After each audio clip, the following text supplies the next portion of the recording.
I know. Hello. I'd like to welcome you all to the Society of Professional Journalists Region 10 Spring Conference. My name is Don Myers. My day job is a crime and courts reporter at the Yakima Herald Republic. Yes, that keeps me very busy. And I'm also the Region 10 coordinator for SPJ.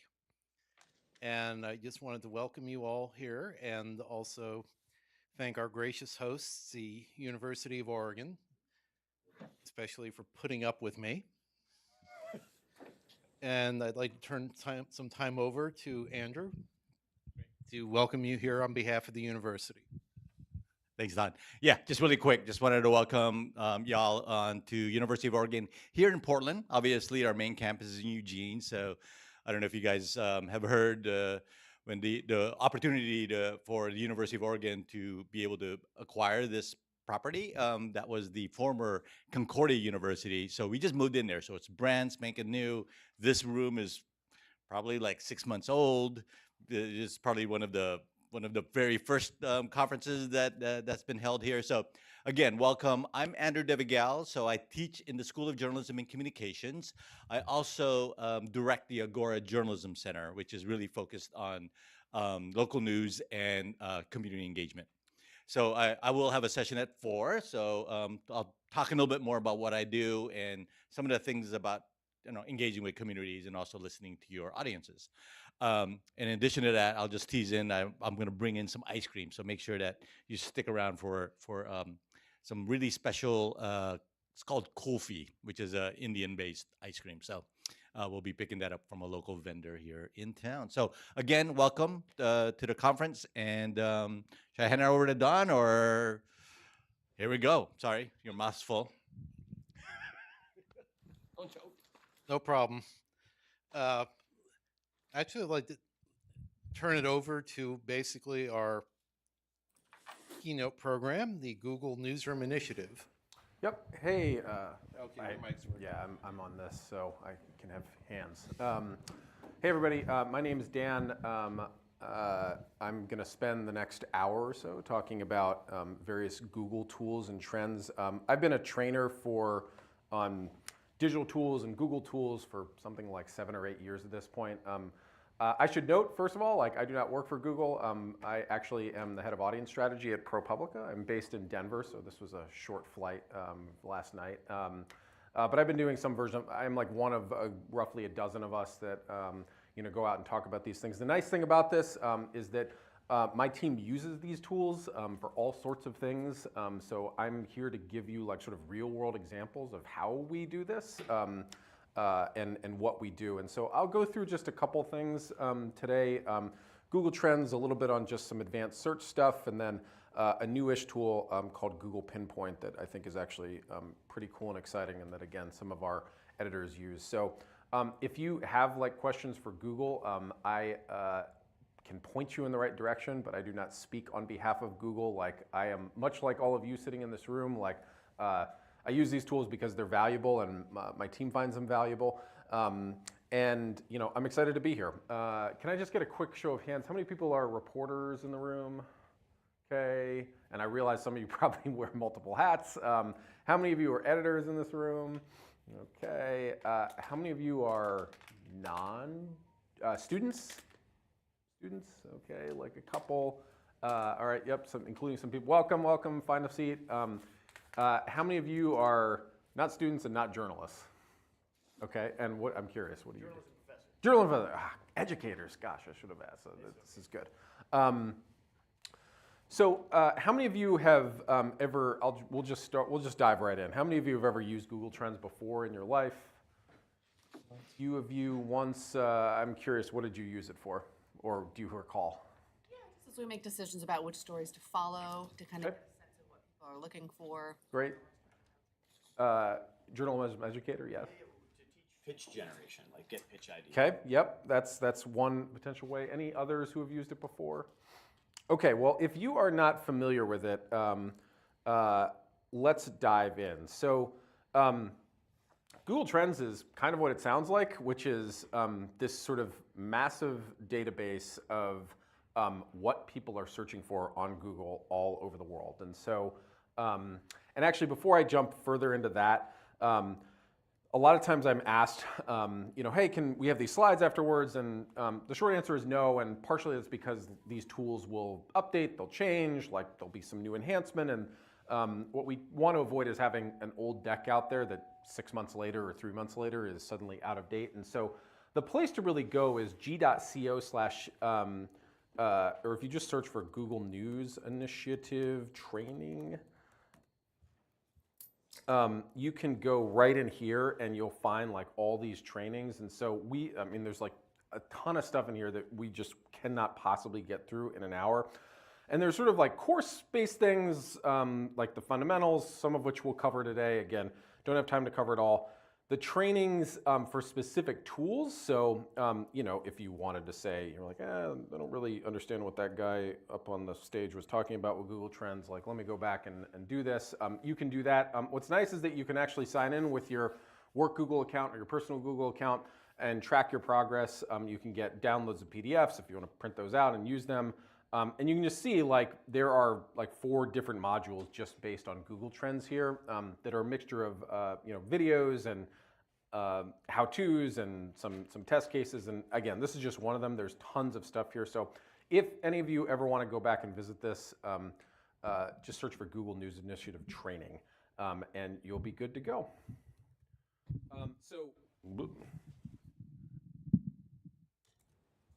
Let's dive right in actually to the tool right now. So Google Trends has tons and tons of data. It goes all the way back to, it was started in 2007, but the data actually goes all the way back to 2004. So it's huge. There's billions of searches every day that Google looks at. It's a huge real-time data set. There's almost no lag. So it's not like you have to sit and wait and see like, well, how much are people searching for tariffs at 11 a.m. when the market is crashing? You can actually find that out with some pretty serious immediacy.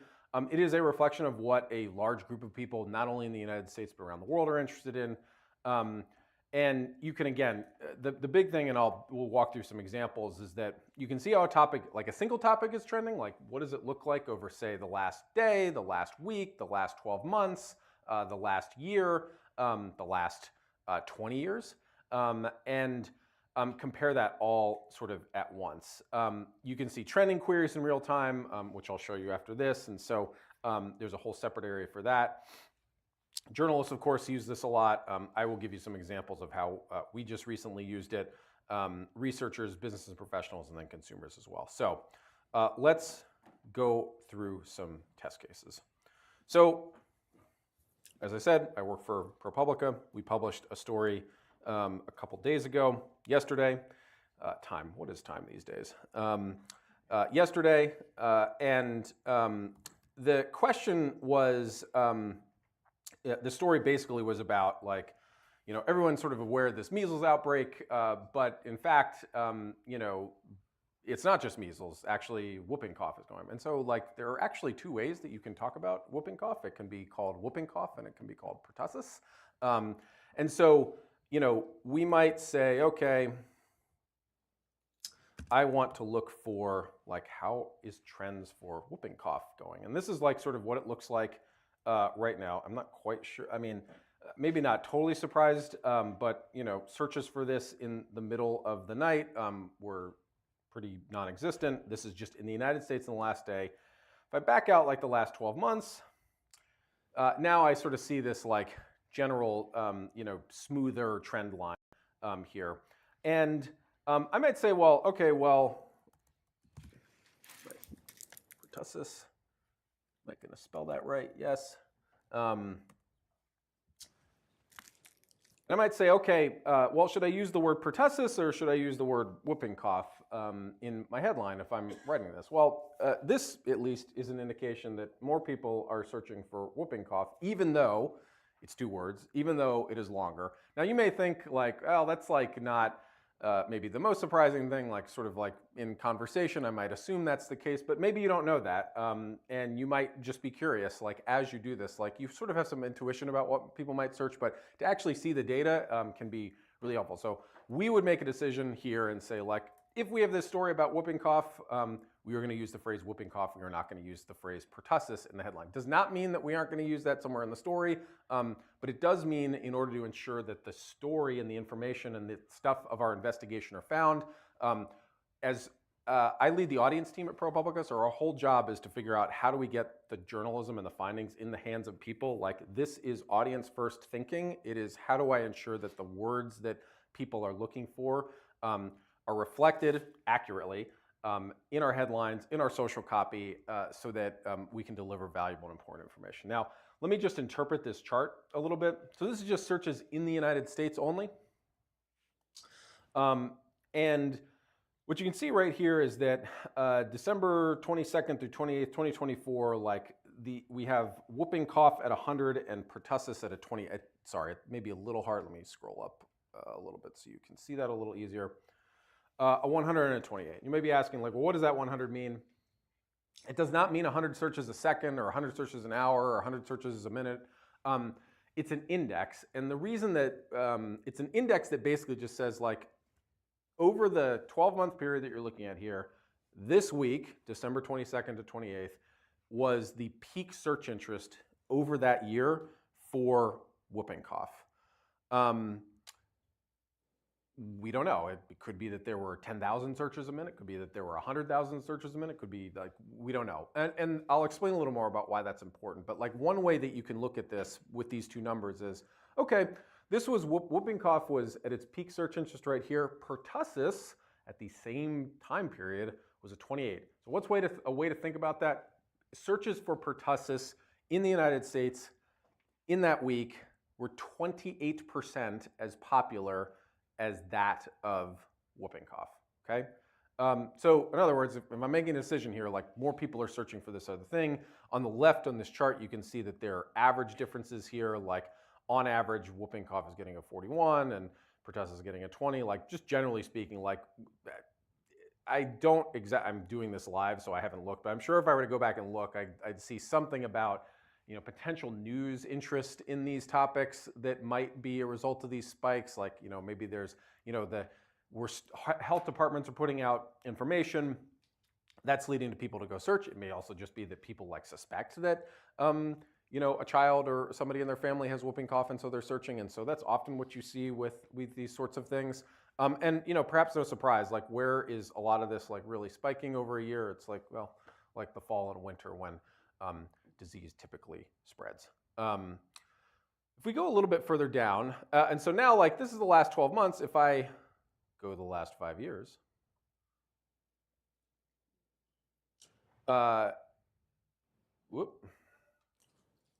you can see actually over the last 5 years, like that week, this past December, still the peak period of search. Again, suggesting, and my memory is fuzzy, it is possible that there was some sort of like outbreak or at least sort of like national interest in this. Again, we're in the United States.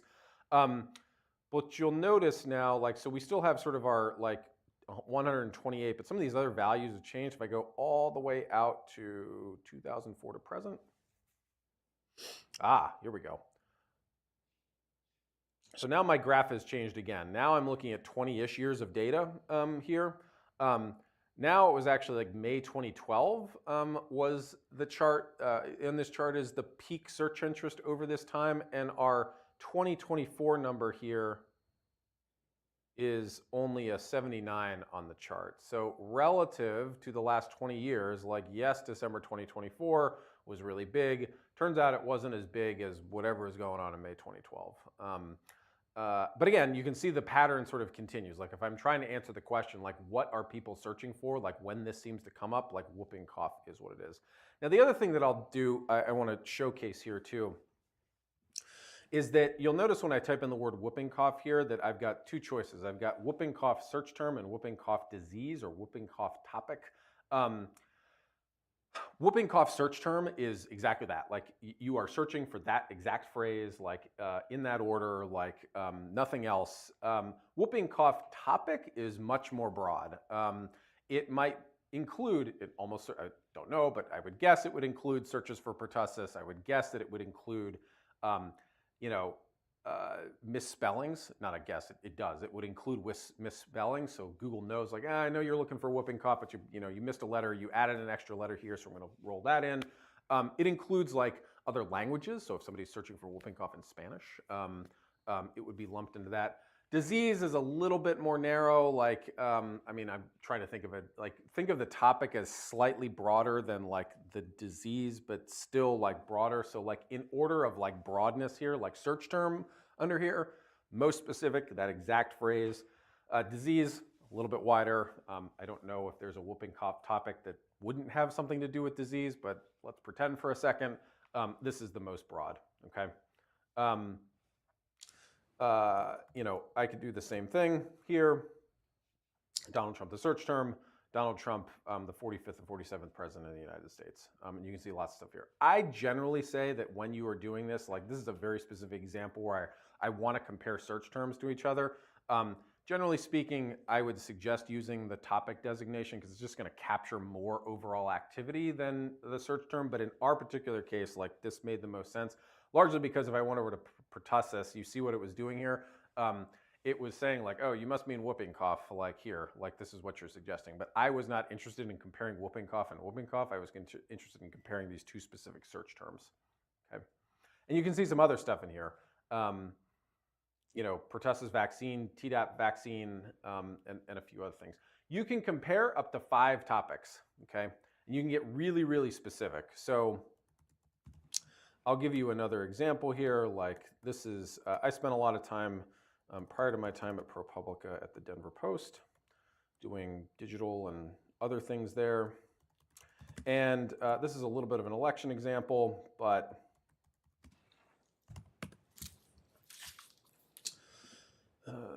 I can narrow my time frame to a very specific set of time, and so I might look at 7/1/2016 through 12/1/2016.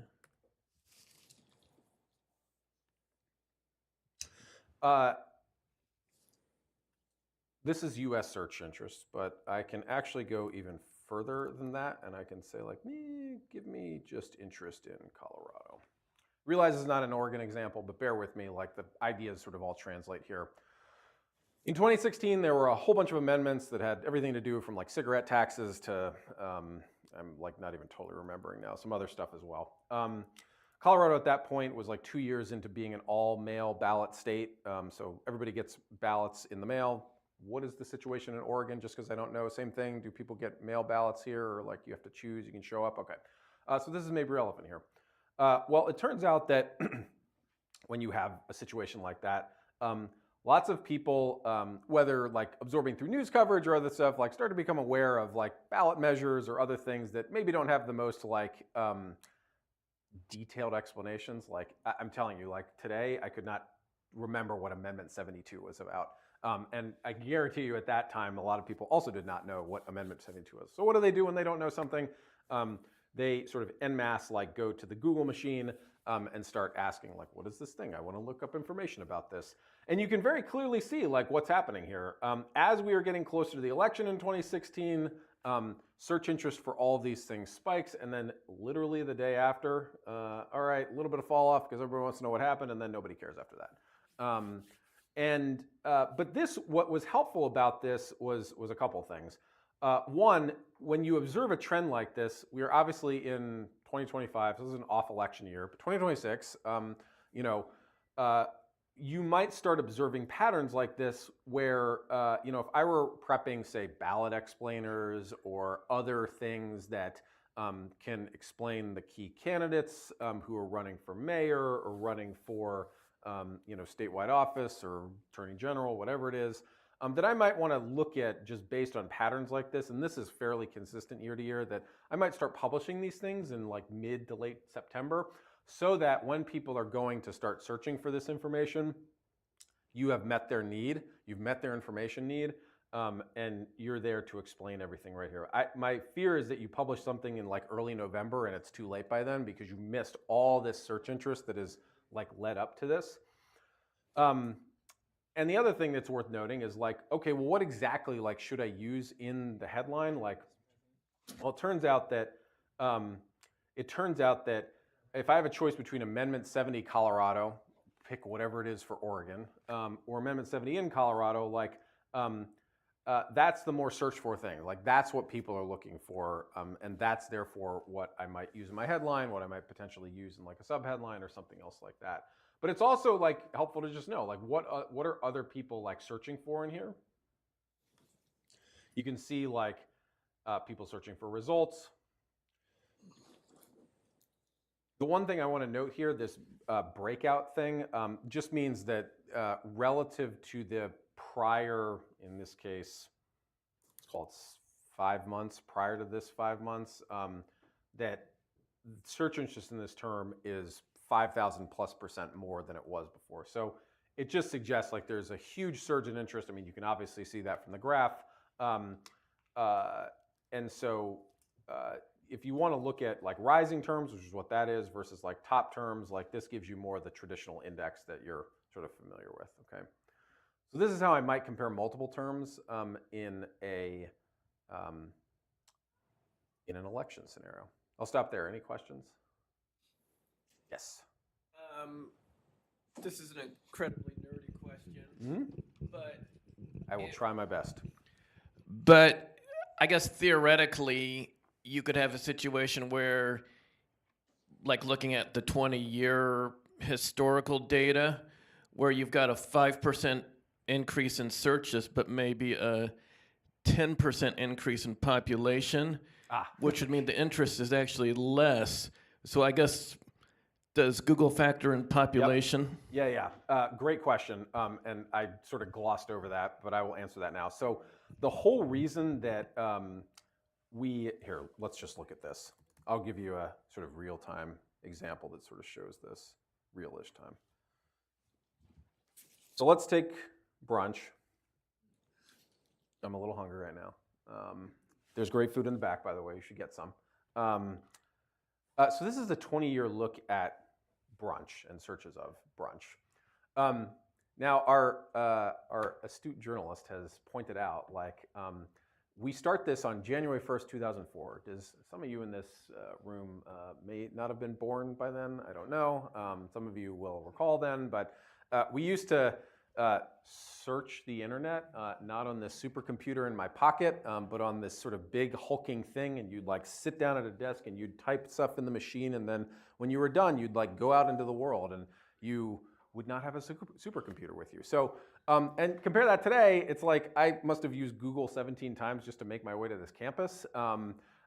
So your observation is correct. Not only is population going up, but like we are also just searching more. So the whole reason we don't give absolute numbers of searches in this index is because, like, by default, almost every single search term that you can possibly imagine has more searches for it in 2025 than it would have had in 2004, 2007. So the index controls for those searches and makes it such that it's adjusting for all of those factors to say, like, what, if I could get a little nerdy here, what is the percentage of searches for this term relative to all searches for all other terms? And so when you index like the percentage of searches for brunch relative to like all other things, like, and you then span that out over 20 years, like now you get a chart like this that attempts to normalize and control for that.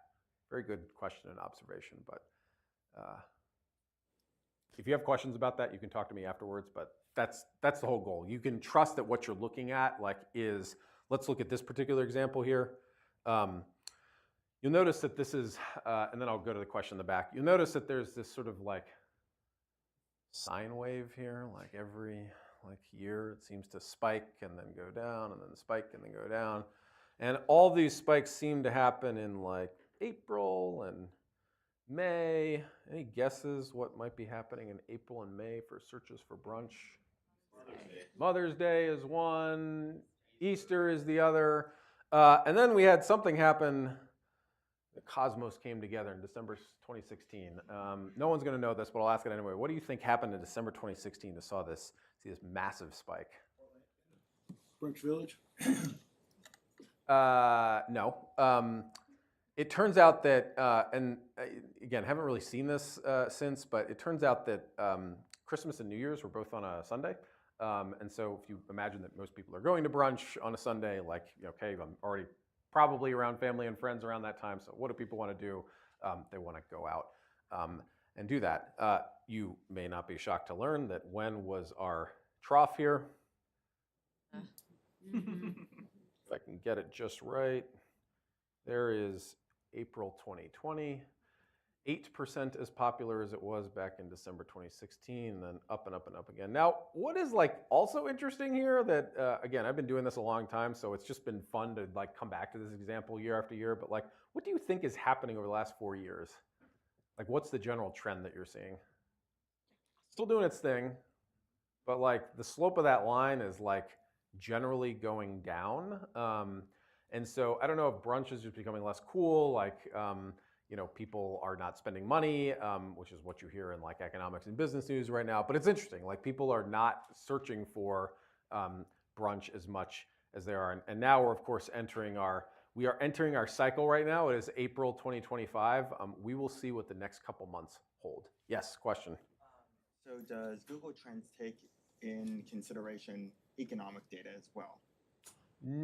No, like think of this just as like somebody going to their phone or going to their computer and like typing this in. So it is not, they're not like, all it is like a whole lot of interactions being captured in this massive data set, looking at. So there's not like direct data, but like if, for instance, say we went through a bout of pretty heavy inflation and suddenly I decided as one person, like, I'm not going to go out to brunch now because like I can't afford it, like restaurants are too expensive, like, I might be generally less inclined to search for a brunch spot to go eat. So like, no, there isn't direct, but like you can potentially infer that like, well, like if people feel like stuff is too expensive now, I may be less likely to search for it. And so therefore like, I just don't search for it. And so it doesn't show up in the data. So I'll give you like another example.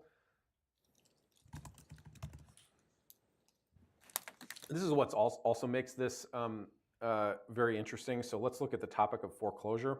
So this is over the last 20 years. So again, not direct economic data, just what people are searching for on the web. When is this peak right here? Searches for foreclosure, February 2009. The depths of the great financial crisis, which was itself brought on by a subprime mortgage crisis, lenders extending credit to people who could not afford homes, and eventually they couldn't afford the payments. So what happened?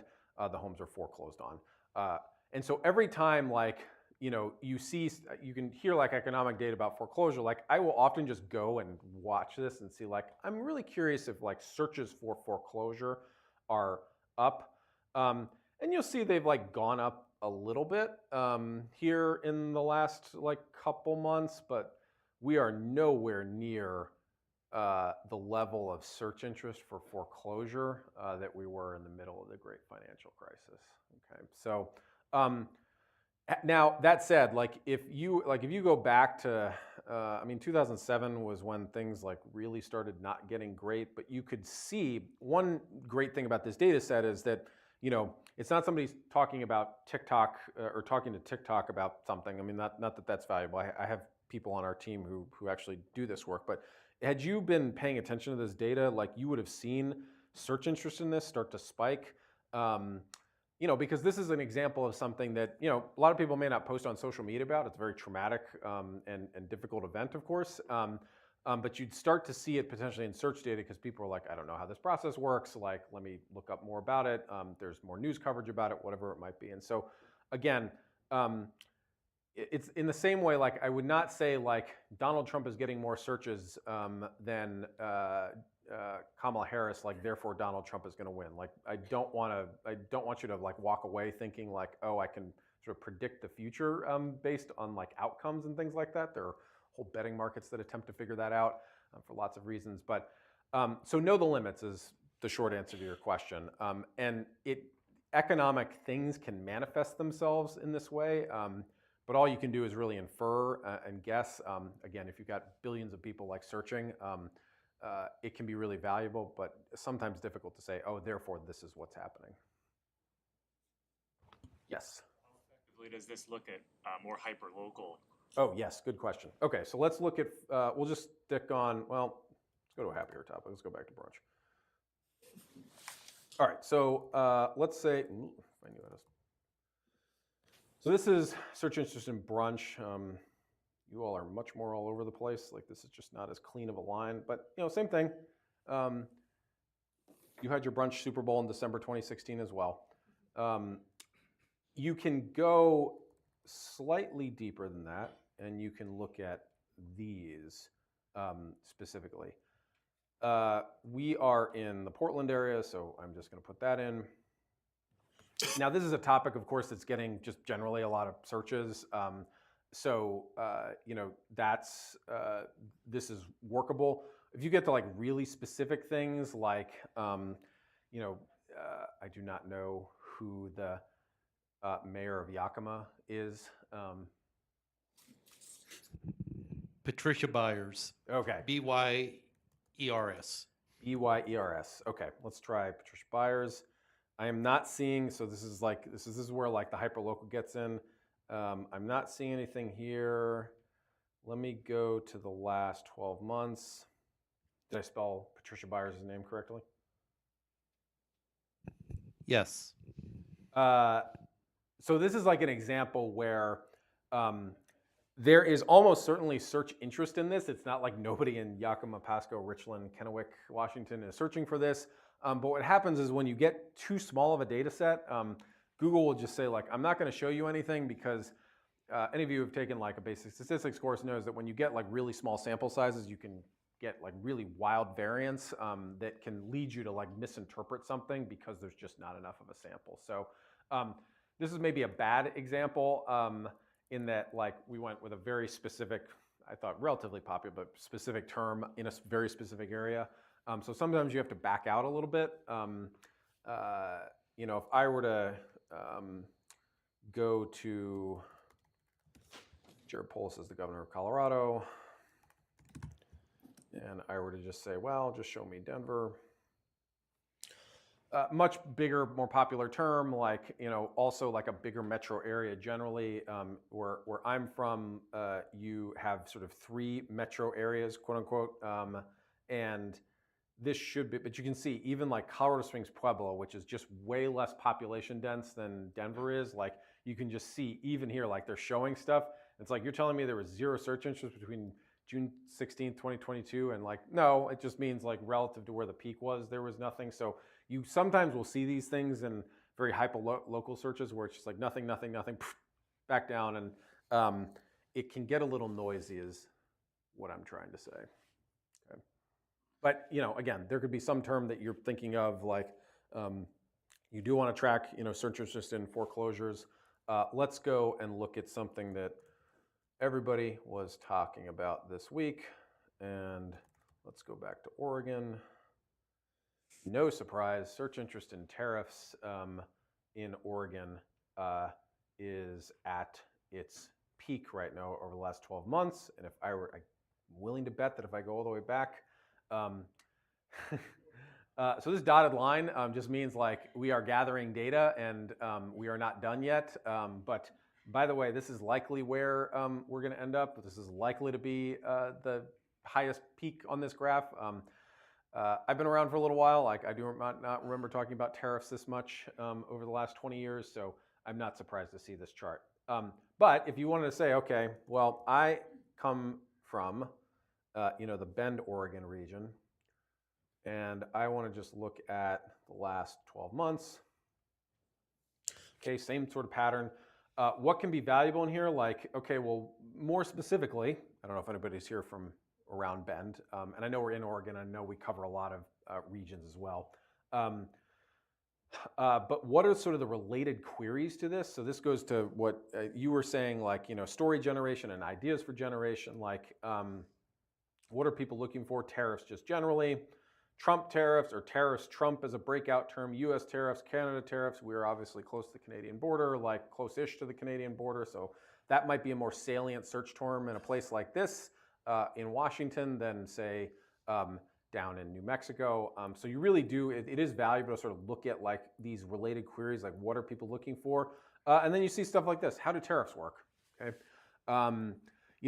You might be thinking like, how do I, so certainly at ProPublica, a lot of the stuff that we produce is sort of revelatory, like you don't know this thing and it took like months or weeks of digging to get this thing and here's the documents and here are the receipts and everything. My team is, promotes that and gets it out, but we are also responsible for like what I would call here service journalism. So there's the revelatory stuff, which of course is very, very valuable, but there's also the stuff like this. How do tariffs work? Like, lots of people in this world have never heard of this prior to the last few weeks. It is one of the values that we can deliver as journalists is actually explaining how complex and complicated the world is. And you can see, even though it's not like the #1 search term, there are clearly people who are looking for this information. Can I get a local professor on the phone, or can I get somebody that explains something about this that is relevant to my audience? Can I localize it and say, here's a whole bunch of questions that might be, how are the tariffs going to affect me specifically in Bend, Oregon? Well, lumber is this, and this, and the price of lumber is going to go up as a result, and so this. So be looking through these related queries and see if there's potential story ideas in here. The penguin tariff, very good. Those who know. And then you've got other, see, even like going all the way to the end of this list, people like asking, what is the effect of tariffs on mortgage rates? Like, again, I might call up a local professor and explain that. It has something to do with the 10-year treasury and so this can be a lot of value by just looking at this over time.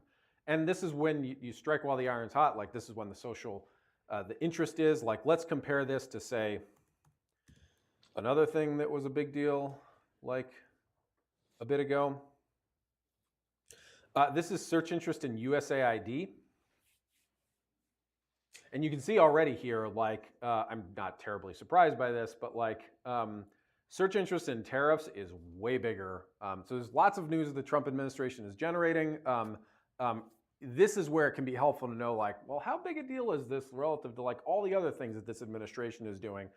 Turns out that there's a whole lot more search interest on average in tariffs than there is in USAID. Surveys would show this anyway, Americans, just generally speaking, do not understand foreign aid. They don't particularly care about it. It was a very ripe target for the Trump administration to go after, because you can see even here, even during the week that USAID was getting gutted, search interest in tariffs was still higher than search interest in USAID. Now, it doesn't mean that you don't, go cover something like that, but this is giving me information to say, my audience, just generally speaking, in the Bend, Oregon region. Remember, this is Bend, Oregon. This might be different in, let's look at New York. A little closer in New York City. Still, though, like even New Yorkers, they're caring more about the tariffs than they're caring about the gutting of USAID. Okay. So again, this can help you prioritize. I'm looking at this, of course, after the fact. I mean, my intuition again would suggest like tariffs are generally speaking a thing that affects everybody. I would expect that this is like very directly affects and immediately affects lots of people. I'm not surprised to see this. And again, you know, pick. I mean, I can't even think about what other stories might be out there. There's many. Okay. I look at the United States, let's just back out. And here we go. Similar pattern. Like, again, maybe USAID is a little bit better than what people in Bend seem to that week care a little bit more about tariffs. Again, I'm not surprised, like considering like, just how broad-based they are. Okay. Same thing here. You can look, so this is US-wide. Again, the difference between rising is like there is a massive change in search interest for this term relative, in this case, to the prior 12 months, versus top is, they're generally going to be more generic things like this, like tariffs, Trump tariffs. Yeah. Okay. Questions, I'll stop there. There was somebody else in the back who had a question a while ago. Similar to that question, hyperlocal Okay. sites. Do you have any idea how many sub-regions that there are? Like if you look in Washington. Yep. Yeah, so just type that in and then just do the little arrow and you'll see this. It's not quite DMAs. If any of you are television people, like it doesn't like perfectly map on that, but it's similar-ish. It's, again, like in Colorado, which is, it takes you 6 hours to go from one corner to the other. There's like 3 metro areas. So like, I mean, for those of you who are in Washington, you can see like, big squares, big general areas. If I actually were to do this, so let's look at Washington. You can see sort of just in this graph, like how it sort of breaks down. This is the Spokane area. This is Yakima, Pasco, Richland, Kennewick. Am I pronouncing that right? Portland.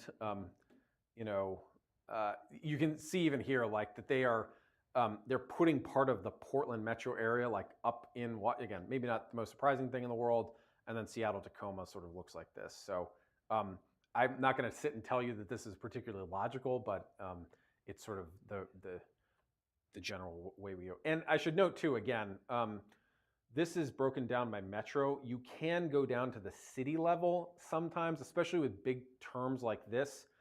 And you can just sort of see like, show me interest for USAID. It's just not showing up on here because tariffs is so much bigger. But if I were just, well, I'll just take off tariffs, move. And I were to switch over to city.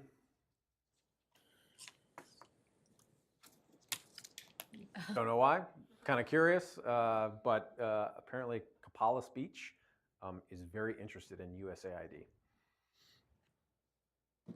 Okay. Other questions?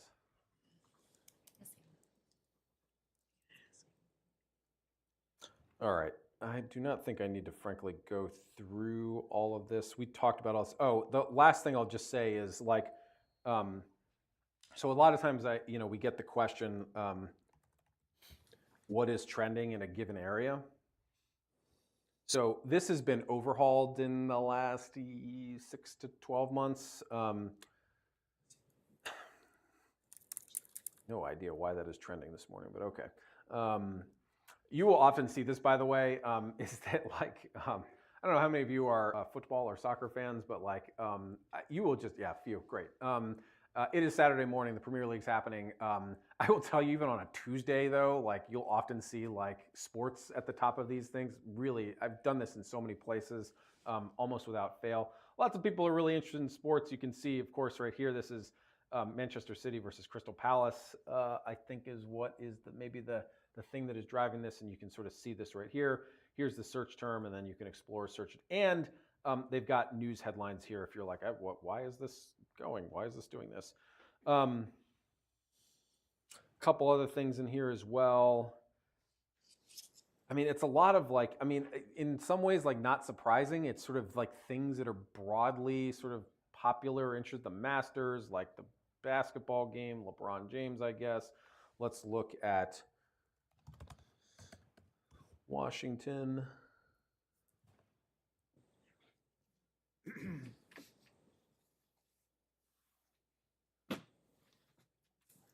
Plaster wall coating, okay. People doing home improvement projects or something this morning.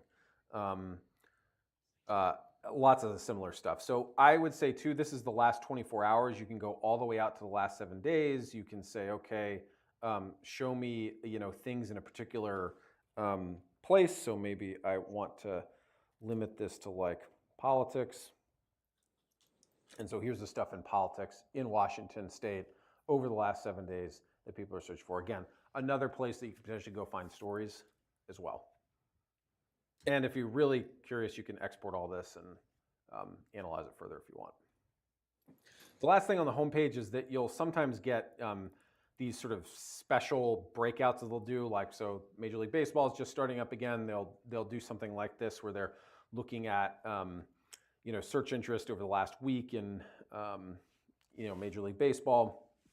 What search terms? So they will often pull things out of here that are either hard to get to or not easy to find. And so, if you've got, say, you may find potential story ideas in here as well.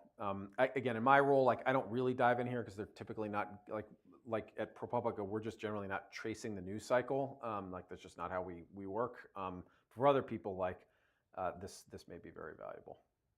Other questions?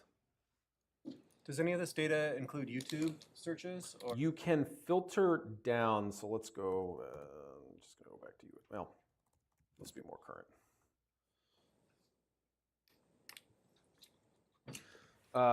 So I can. Good question. So I can actually limit this to say only show me what people are looking for on YouTube related to tariffs. So yes, that can be, if you are in the business of creating YouTube, by the way, second largest search engine in the world, massive. We have seen huge growth in our YouTube channel over the last year or so as we've sort of produced more video. Don't sleep on that. There's lots of places where you can reach audiences there. Other questions? Okay. That is it for trends. In our last 15 minutes or so, I want to take you through one quick thing.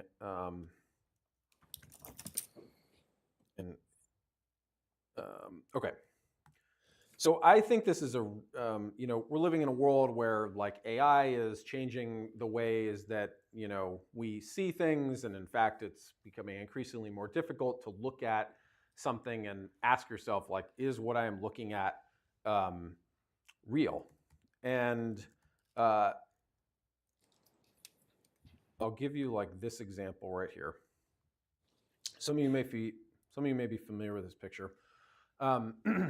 In the fall, when Hurricane Helene was ravaging the western North Carolina, that part of the country, this photo was, this photo was being passed around sort of everywhere, and it was sort of being used by people on the right to say, the Biden administration is failing these people. Got to get my newsletter pop-up in. So this is being passed around. And if you're scrolling through this on your Facebook feed, your Twitter feed, your Instagram feed, and you're looking at this for a fraction of a second, it's totally plausible. It totally looks real. It is not real. There are some telltale signs in here, but again, in a world where people are scrolling and looking at things really quickly, this is very difficult to figure out. So what you can do is you can actually say, you can go to Google's fact check tool, and just quickly, because we don't have much time, Google does not do fact checking, but what they do have here is this sort of specialized search engine that aggregates all the fact checks out there. And there's a particularly interesting thing. How many of you are familiar with reverse image search? Some of you, right? You take an image, look at it. Where does this thing show up? It's kind of this very manual process. Well, where did this thing, go? Where did it come from? Well, it turns out, in this fact check tools thing, that you can actually just say hey, I'm looking at this image that's being passed around on social media. I have no idea if this thing is real. Let me just see if somebody has already fact checked this. Now, I can tell you, just to break the just to tell you what happened with this. This thing showed up like in early October. Understandably, it took professional journalists some amount of time to sort of trace this thing's origins. And so while this thing was like ripping through the social media space, it took like 3 days for the first fact check to show up. So, so if I had like done this on say October 2nd, 2024, now I can see here like, yep, it's all AI generated, it's not real, da da da da da. But there is another tab here called image context that is new. It's actually still in beta. And hopefully it'll spit this out really soon. It takes a second.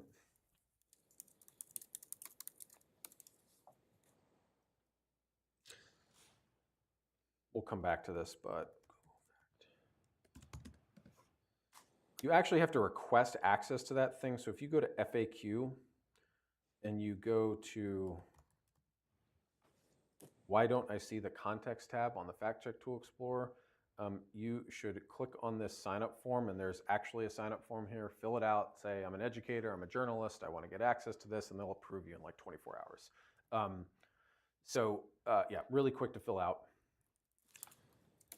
And what you get when you get access to this is this thing, which tells you very explicitly when was this first image first indexed by Google. Well, Google first saw it on October 2nd, 2024. It's first referenced then. I can sort references by time.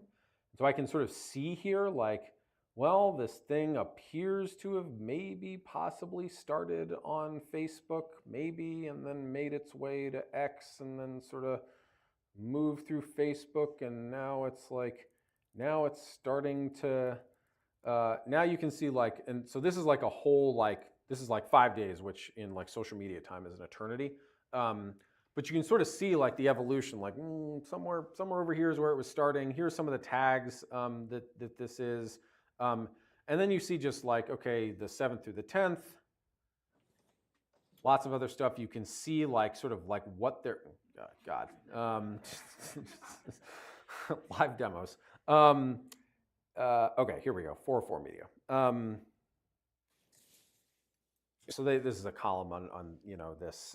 This generated a lot of attention. Some of you again may recognize this, and you can just see like this. When I was doing this demo back in the fall, like it was more recent. Like now we're sort of months removed from this, but you can just sort of see here like how it has made its way through. And so you may not have a real fact check on your hands, but you can at least start to figure out like where did this thing come from. And like I might, as a journalist, say, okay, I'm going to go reach out to the person who I think maybe started this on Facebook. Hey, is this image real? Can you tell me where you took it? Like, you may not get a response, but at least you've got breadcrumbs that you can start looking at to see like where this something came from. And this is so much better than just what we had before, which was just really, really difficult to sort through this. If you want to, you can say, I can hide social media. In this particular case, I probably wouldn't do that, but like, if I just wanted to look at like non-social media websites, I'd get a list of stuff sort of all through here. And now you sort of see sometime of this 5 days, the fact that the news organizations days later had the time to go through and say like, no, this is not actually real. Okay. You can also sort by relevance, but so what you'll typically see is just higher quality websites at the top for something like that are trying to point this thing out. But if you're trying to do the breadcrumb stuff, do this. And there's lots of, well, we know this is related to Asheville potentially. Well, that's not really getting me much. North Carolina.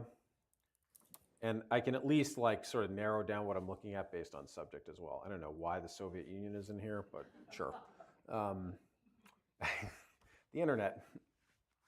So Google Fact Check Tools, again, they're not doing fact checking. They are giving you tools to do the fact checking yourself, either through aggregating it from other people or allowing you to do this reverse image search. And like I ended up we had some story in the fall. I can't actually even remember what it was now, but somebody had responded to something and a reporter reached out to us and asked like, hey, can you just check if this was, AI generated? And I ran it through this and it's like, oh yeah, it looks like this showed up from a few days ago. Like this is the source of this image. That's why you're seeing this. So Google Fact Check Tools.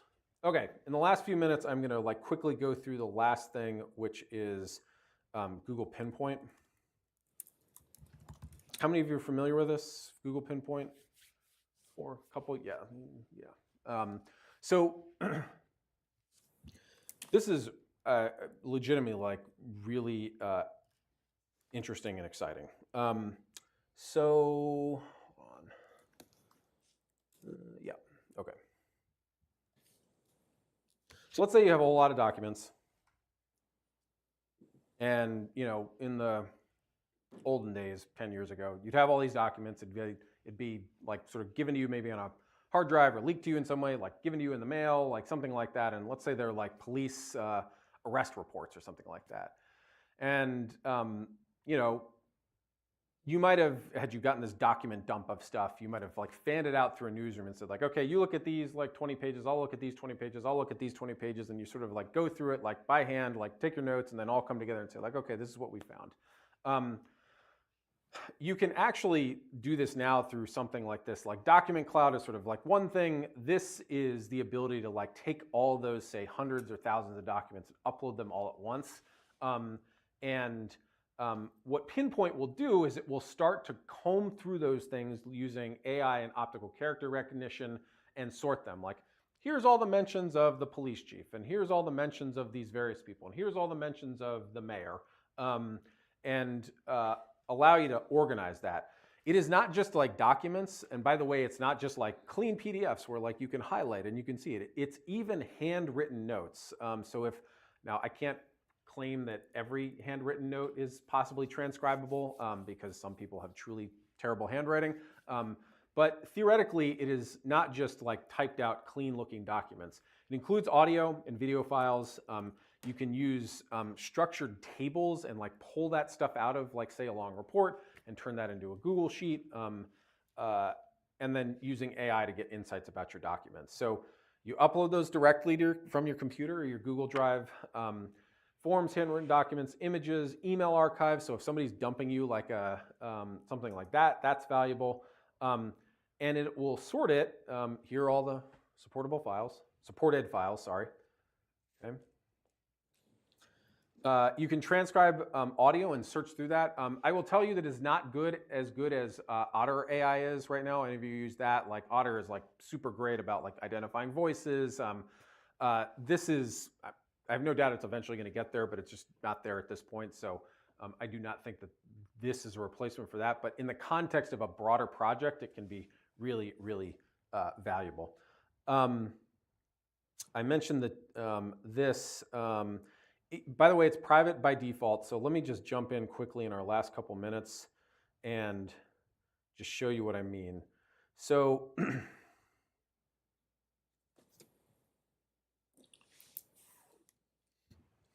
this is a very small thing, but here's the New York Times with a bunch of documents about dismissing charges against Mayor Eric Adams. And you can see right here, you can say like, oh, show me all the dates here. Who are the people that are mentioned? It's all tagged, like what organizations are mentioned. And again, all they did was they took these documents, uploaded it, waited a bit, and it did its sorting, okay? This is a small number,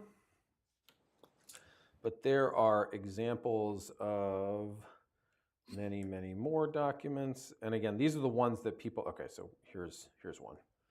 So this is something like, okay, so this is the JFK archives from El Universal.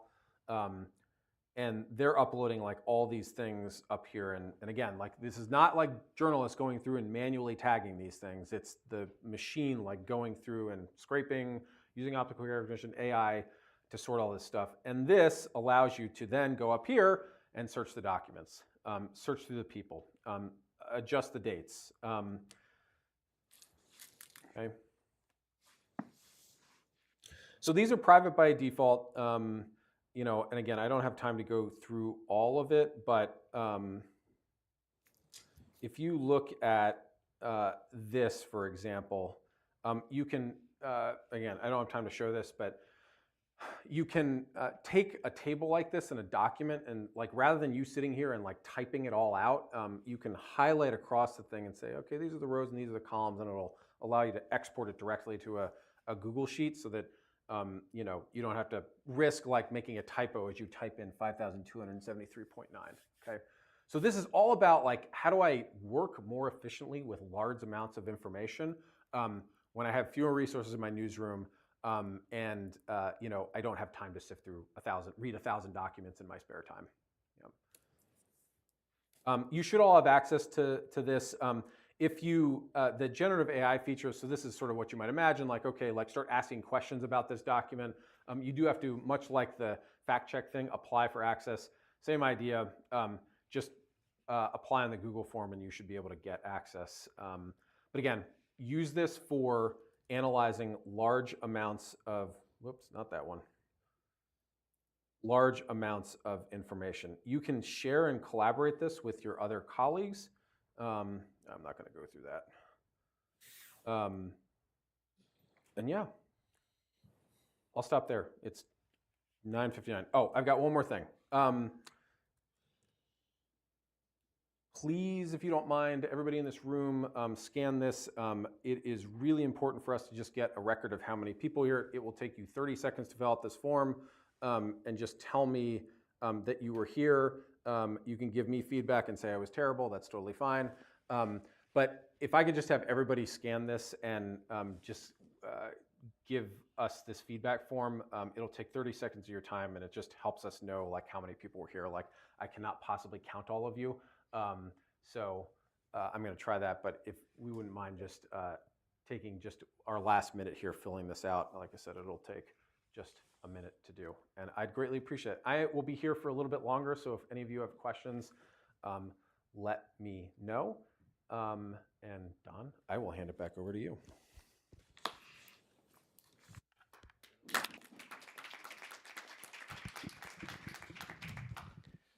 Thank you very much. And I've been through the Google Newsroom training a few times, including with Mike Riley. Oh, yes. And we all know of Mike's love for the PDF file format. Yeah, Mike hates it with the fire of 1,000 suns, as he says. And just a reminder also, you've probably gotten this email from me multiple times already, but SPJ and the Google Newsroom Initiative are offering a scholarship for those who attend to get reimbursed up to $250. And so far, only a few people have applied for it, and there's like 15 that we can give away. So please, follow that link I sent you, and don't leave money on the table. And we will get ready for our next panel.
No, Nicola, what was your last name, Nicholas? Johnson. Okay, cool. At the Michael Field. Good morning, everyone. Let me know if you can't hear me. Good to meet you. Streaming guy knows we're live. Oh, okay. One moment for the streaming guy. Thank you, streaming guy, whoever you are.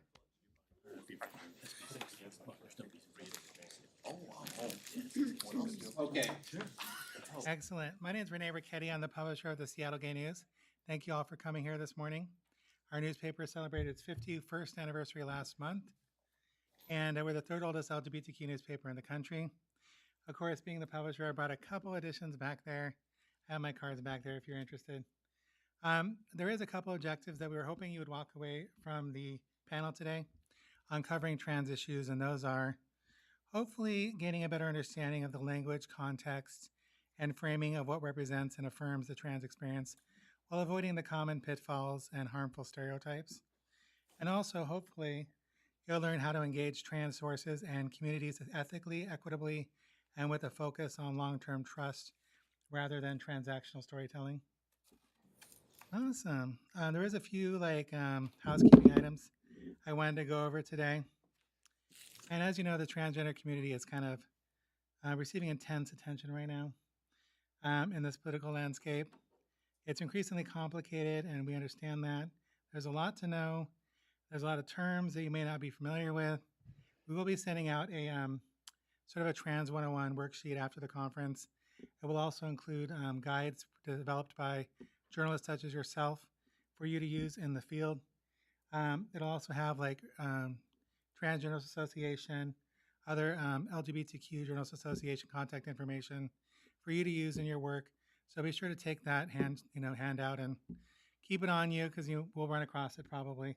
This is one of those issues that will continue to be in the media for I think many years to come, unfortunately. Fortunately or unfortunately. And then basically we're going to get to a Q&A, but probably after I ask some pointed questions. We have some of the most esteemed trans journalists in our region here on our panel today, so I wanted to make sure to utilize their experience. We will take questions at the end, and as long as they're coming from a respectful place, we're more than happy to answer them. We're not going to be worried about terminology or any of that. Just ask in your best possible way. We're not going to be hypercritical. So on our panel today, we have, again, Ariel Duhaime Ross. And you can go ahead and say that again later because I'm sure You actually did much better than most. Thank It's you. not quite right, but it's better than most. Thank you very much. Ariel Duhaime Ross. I'm Henry Carnell, and then Madison Jones. Hello. Just to give a little background on who these people are, Ariel, you can add. Duhaime Ross. Thank you. As a freelance science journalist, podcast host, comics artist, and TV host based in Portland, Oregon, their work has appeared on Vox.com, The Verge, Quartz, Scientific American, Vice News, as well as in the Vice News' flagship weekly news podcast, Vice News Reports, which they hosted for 3 years. During their time at Vice News, Ariel also became the first climate change correspondent in American nightly TV news, appearing regularly on the Emmy Award-winning HBO show Vice News Tonight. Ariel is also known for their work as the host of the TV talk show Queer Sports. And now Henry Carnell is a journalist based in Willamette Valley of Oregon, generally writing on the intersection of science, technology, and politics. He has received journalism fellowships from Mother Jones and Washington Blade, and his reporting has otherwise appeared in outlets such as Them, Quanta, 5280 Magazine, and LGBTQ Nation. His joint investigation into the resurgence of conversion therapy was nominated for the 36th Annual GLAAD Award. And finally, Madison Jones, who is a personal favorite of mine as one of my staff, is a Seattle-based transgender writer and journalist. She primarily covers LGBTQI stories and politics for local publications such as the Seattle Gay News and Stonewall News Northwest. She also holds a Master of Arts in Political Science from the University of British Columbia. So take a moment to thank our panel.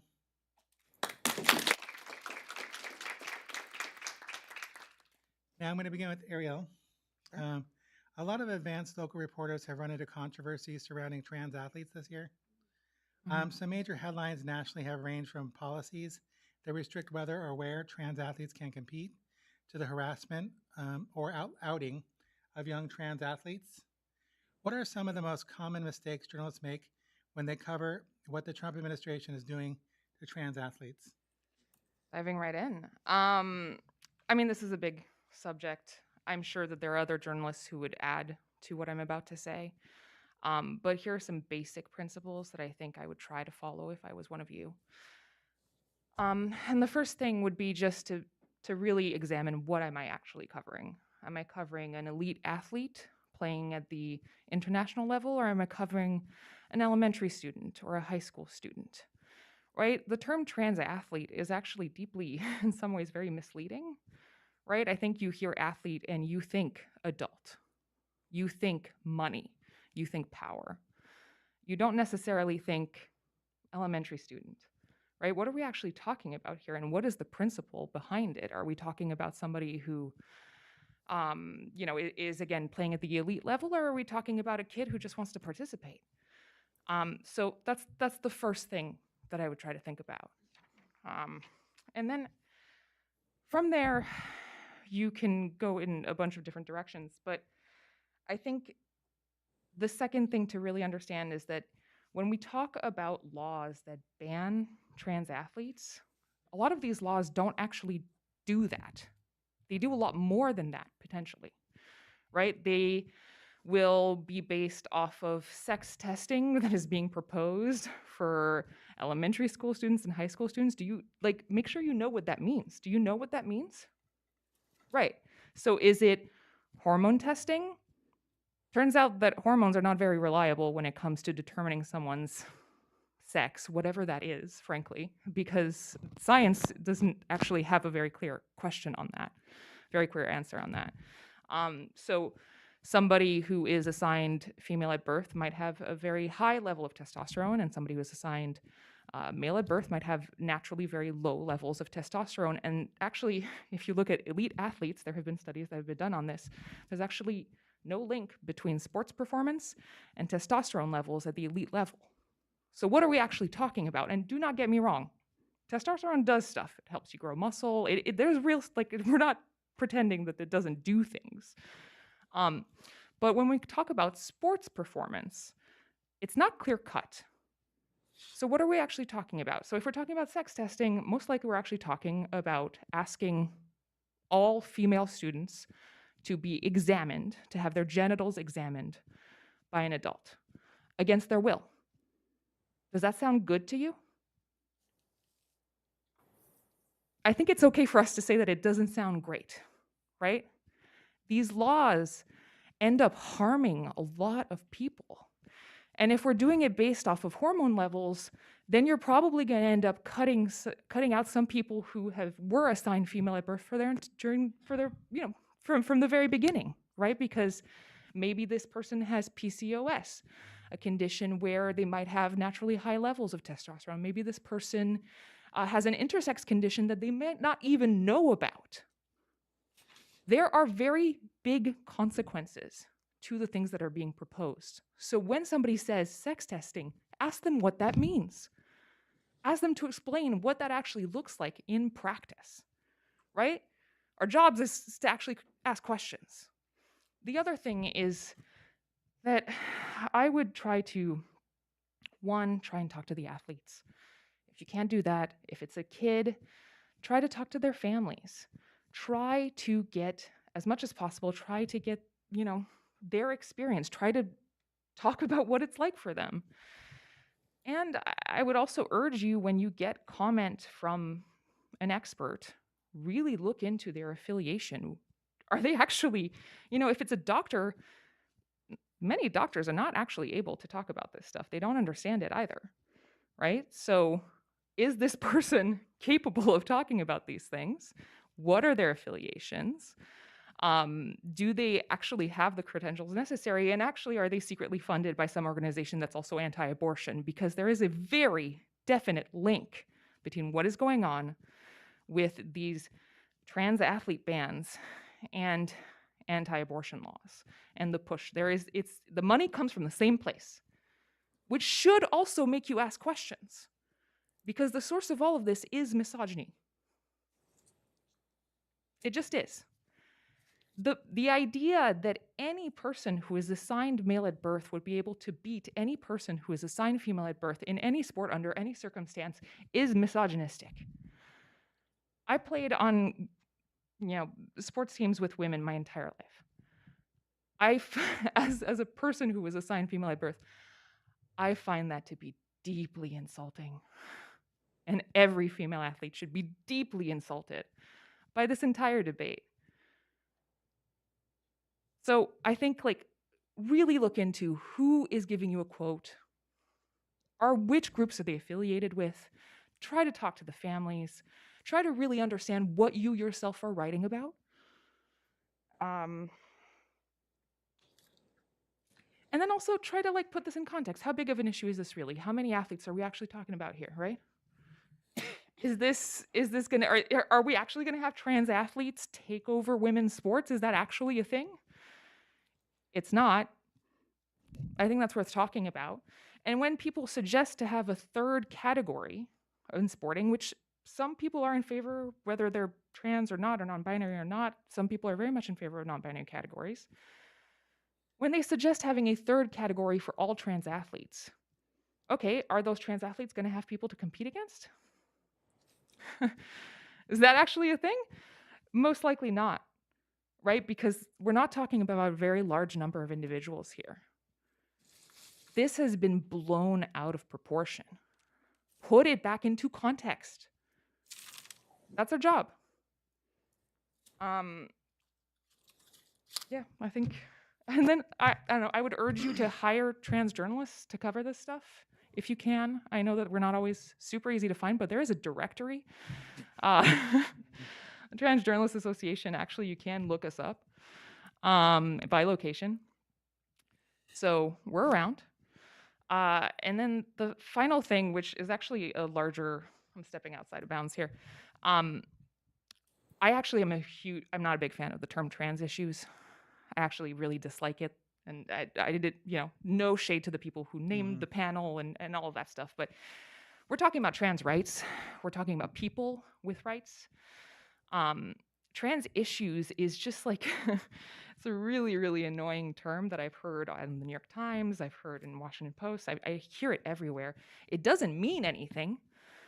What is a trans issue? We're talking about discrimination. We're talking about taking away the rights of trans people. We're talking about taking away their ability to participate in society. Use all of the words. What do you mean when you say trans issues? It's jargon. I'm a science journalist. I hate jargon. What I do is explain complex issues. So explain the complex issues. Thank you so much, Ariel. We got to remember that these are real people who are being impacted. We're hearing of students who are dropping out of school, transferring schools, being bullied and harassed by organizations who are outing them. It's really kind of a terrible place to be, in America and in education and in sports right now. So, Henry, I did have a question for you. There have been a lot of controversy about gender affirming care for youth right now. I'm sure you've heard of that. What are the merits of the attacks on this care? Where are people coming from? Yeah, absolutely. So before I get into the specifics of the care, I want to highlight 3 big points. And honestly, if you take away anything from what I'm about to say, remember these 3 big points. The first point is that trans youth are a vanishingly small percentage of the population. And within trans youth themselves, it's an even smaller group that gets this healthcare. So a recent survey found that 3% of youth these days identify as trans or non-binary. This makes sense. We're thinking about gender in new ways. The youth are up with that, bigger percentage. But there's a recent study, big deal, covered a lot of places, that viewed 5.1 million insurance claims for youth, ages 8 through 17, over a series of years. Huge sample size. It found that 0.34% of those kids were coded with the diagnostic criteria of gender dysphoria, of being trans. So out of 3%, the percentages don't match entirely because they're not the same study. But think larger population of young people identifying with gender nonconformity, much smaller population of kids who are even coded medically. Within that 0.34% of this youth group, only 5% was on puberty blockers and only 11% was on hormone therapy. I'm not going to make you crunch the math. I'm not going to give you the exact numbers though, because I didn't write them down on my notes. That's a couple thousand kids. It is vanishingly small numbers. So that's the one thing to remember. We're talking about a really small group, and within that small group, only a very, very small portion is receiving this healthcare. Secondly, as we all know, we work in media, there is a widespread, multi-pronged legislative attack on trans people. That context is important to have when covering science and healthcare relating to them. You can't take the politics and stuff away from science, and as I'm going to pivot here in one sec, the people who are pushing the same anti-sports bills are the same people who are pushing bans on these care for youths, and they're also connected to the people who are pushing to repeal same-sex marriage laws or abortion protections. And there's been really excellent follow the money reporting. There's been email leaks that have been investigated by dear friends and colleagues of mine that show these links. And so on that, the third point, the really important point, is there's a lot of people who are going to talk about trans youth healthcare with a high level of scientific, seeming expertise, who aren't necessarily talking about it from a place of like unbiased scientific rigor. There is an effort, clearly documented. Please read some of my colleague Madison Pauly's writing, for example, to undermine the scientific legitimacy for this healthcare. Two groups like this, Society for Evidence-Based Medicine, American College of Pediatrics, very close to the American Academy of Pediatricians. Notice that. They say, look at our credentials. Look, we are just worried the evidence isn't strong enough. We're concerned that people are getting harmed. But then if you do a little bit more reporting, just as Ariel was saying, and dig a little deeper, ask a little more questions, you can see, oh, this person who's on the board of the Society for Evidence-Based Gender Medicine is also writing for a group that is calling gender-affirming care lobotomies, which is a really wild and out there and fringe statement. And they're also working with a group that is working to overturn same-sex marriage. So these links are really clearly laid out. So when you're speaking with experts, you really have to do your due diligence as a journalist to say, okay, they have the credentials, but who are they working with? Who are those people working with? Where's the money coming from? Now onto the actual care. It's okay to be like, whoa, what's going on? It feels new. It's totally a new talking point in media to be discussing this that much. That's intentional. People who want people to distrust this care are pushing that narrative in media. I'm a science journalist. I really care about the facts. I'm a trans person. I receive this care. I want it to be rigorous and safe. Like, I have a stake in the healthcare I receive being rigorous and safe. I've studied this as a journalist for a while. We've been researching in gender-affirming care by various names for over 100 years. There's a building evidence base of varying degrees of like quality evidence. A big critique of this care is that it's low quality evidence. High quality evidence means that it's a certain type of experiment, like you split a group into multiple sections and one group gets the treatment, one doesn't. That's how you mostly produce high quality evidence. And that there are a lot of barriers to doing that for trans healthcare because youth, identity, all these things. It wouldn't necessarily be ethical to withhold care from somebody who wants that care. And so not having a control group is like, you can't always do it in that kind of circumstance. Yes, absolutely. And so we have this big body of evidence of varying quality over many decades that shows that this care is effective, safe, and useful for this community. There's plenty more to learn. Anyone who says the great thing about science is there's always more to learn. But the problem is, and there's no evidence that this is harmful behind kind of like a small anecdote or a single person. And so the top people in the field, the people who actually work with trans youth, actually spend their lives researching this, studying this, there's about like this much disagreement, like a little bit like, oh, should we how should the diagnostic criteria be? Like, how quickly should we give a youth like hormones? In the media, you're seeing like this much disagreement. There's a very different scale between what you're seeing and what's actually being discussed with the efforts. And so that's just something to know. Like, it's complicated. There are efforts to like confuse the science. All science is getting better. But the biggest thing endangering this and endangering giving good quality health care to youth, all youth, is when that science is defunded. Most of my reporting over the past couple of months has been following the defunding of medicine. The Trump administration has canceled all grants, and NIH grants studying transgender healthcare. We can't get better healthcare, which they purportedly want, without this research. Henry, I hate to put you on the hot seat one more time, but and feel free to answer this question if you guys want to chime in. But the National Institutes of Health has announced that they're going to be studying detransitioning. Do you feel like this is a good use of public funds? Here's the thing. Yeah, I would love to just briefly address detransitioning. There's probably never going to be a world where detransitioning doesn't exist. It is a natural outcome of any world with this, where this care exists, because there are multiple reasons why someone may detransition.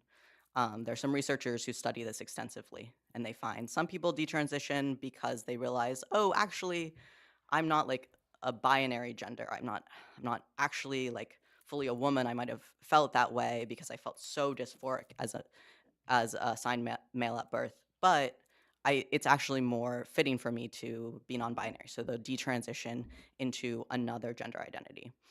Another group of detransitioners are people who receive bias or hate for being trans. That causes people to detransition. That is widely studied and shown. And another group is people who transition, they realize it is not right for them, and they detransition. Studying all of those populations is incredibly important to give good care to everyone, including them and including trans people. The best thing to do is to study so we can reduce the amount of people, which is vanishingly low. We're at like 1% for 1 to 2% for all detransitioners, even lower for people who detransition because of regret. But that doesn't mean you shouldn't study it. Of course you should study it to reduce that regret, make people have the best healthcare possible. And so I'm so pro studying that. I've talked with researchers who are dedicating their life to studying that, trans researchers who are dedicating their life to studying detransition. What's happening right now at the NIH is so clearly not a good faith effort because they just canceled like 180 like million or billion, I forget if it's million or billion dollars in trans-related healthcare studies just to put this in its place. All of the language in the proposals and releases about it is super polarized and ideological. And as we've seen by the Trump administration, by RFK Jr., this administration hasn't put like a good foot forward or a good faith effort into like one legislating, covering anything trans people. There's been a lot of like direct violence and bigotry towards them, just like rhetorically, but also like in science. Like there's no evidence that the science will be robust in any way or that it won't be like a biased scientific project. So I mean, I have no problem with great scientists with NIH funding studying detransition. I would love that. I have a problem with, and most people I think should, and most journalists covering this have raised some questions, like big questions about this. We should question the bias and the accuracy that's about to be produced by this study, because it probably won't be real science. And if I could add on to that a little bit, did y'all see the like state of the union that Trump did back, where he talked about transgender mice? We cut the funding to the transgender mice, but in reality, it was transgenic mice. So like you can just kind of see, adding on to Henry's point with the bias and the like negative bigotry that's fueling this, that like they're not only going explicitly after like research towards like transgender and LGBT issues, health issues, they're even attacking just like general scientific research that just so happens to share like, I don't know, common search words with like transgender or diversity. So it just kind of like goes to show just how like all-encompassing the administration has been towards I mean, it goes attacking beyond this. that. It's not allowing research proposals that have the word breast in it right now. Like this is going to be so incredibly harmful. And I just want to chime in and say that I totally agree with what Henry said. I would love to have more research into folks who are either transitioning to a different gender, detransitioning, if you want to use that term. I don't really have an opinion on it, what's one way or another. But I think like universally, we all want to like have just good research on people like us. And I think again, it's just not a good faith effort. It's not going to be scientific. People are studying this. They want to. And the group that they are talking about specifically is vanishingly small. That doesn't mean that we shouldn't research them, though. I'm interested. I think it's just that put it in context again, right? Like the regret rates for knee surgeries are much higher than the regret rate for any kind of like gender transition care. So put it in context. I will say really briefly, there were a couple trans mice, if you want to call them that, insofar as mice are used in medical studies. That is very common, and sometimes medical studies like use hormones and other things to test their efficacy and safety. So there were like a couple instances, to give the tiniest bit of credit, where mice were given cross-sex hormones. And so, yes, sure, maybe if we want to be a little playful, we can call them trans mice. It also can flag, like you said, a bunch of other research, like transgenic mice. So it's this whole like, yes, sometimes they're going to hit the bullseye with, sometimes mice are going to get testosterone because that's what you do in scientific research when you're testing the safety of something. But that does not actually mean that they're transgender mice or that scientists are trying to make them transgender. I hate to brag about you, Henry, but you'd have a piece coming out on the 14th where you interviewed some youth and families. What was your takeaway from that? And do you want to share a little more about what's coming? Yeah, absolutely. So I have a story coming out with my I collaborate with her a lot, Madison Polly. She's great. She's also at Mother Jones. And we spoke to 7 families with trans youth over the past 4 months, just kind of tracking their experience since Trump came into office. Deeply moving phone calls. It's a story that's going to stay with me. It's conversations and relationships that will stay with me. Please read the piece, of course. We have audio clips. It's very multimedia. But the big thing is, like, I was talking to a 17-year-old who is making plans to, he's trans.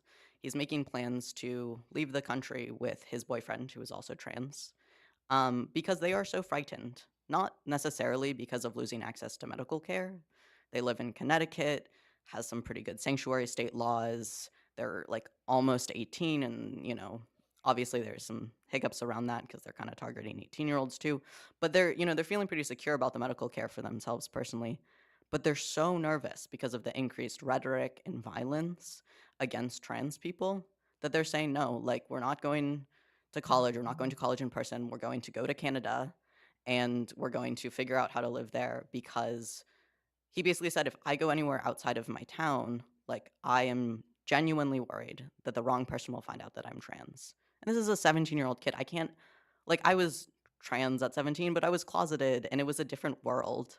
I can't imagine feeling that way, thinking that way, making that decision. He's leaving his family. He's going with his boyfriend's family, who are thankfully happen to be able to move.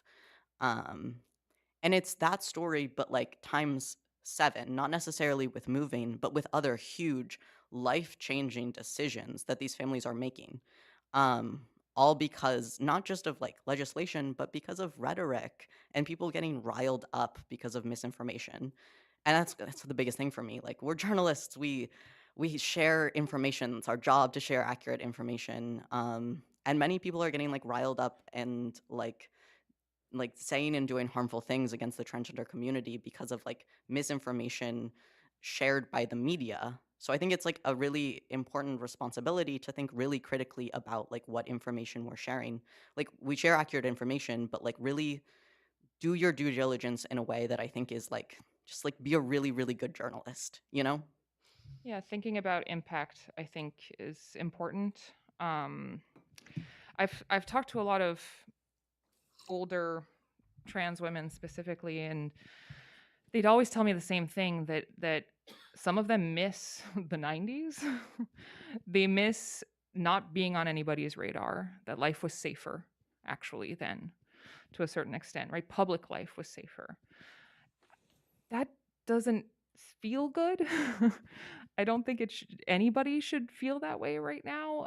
To believe that it was just easier when you weren't, publicly yourself. in the same way, or just weren't visible in the same way. Like that doesn't feel great right now.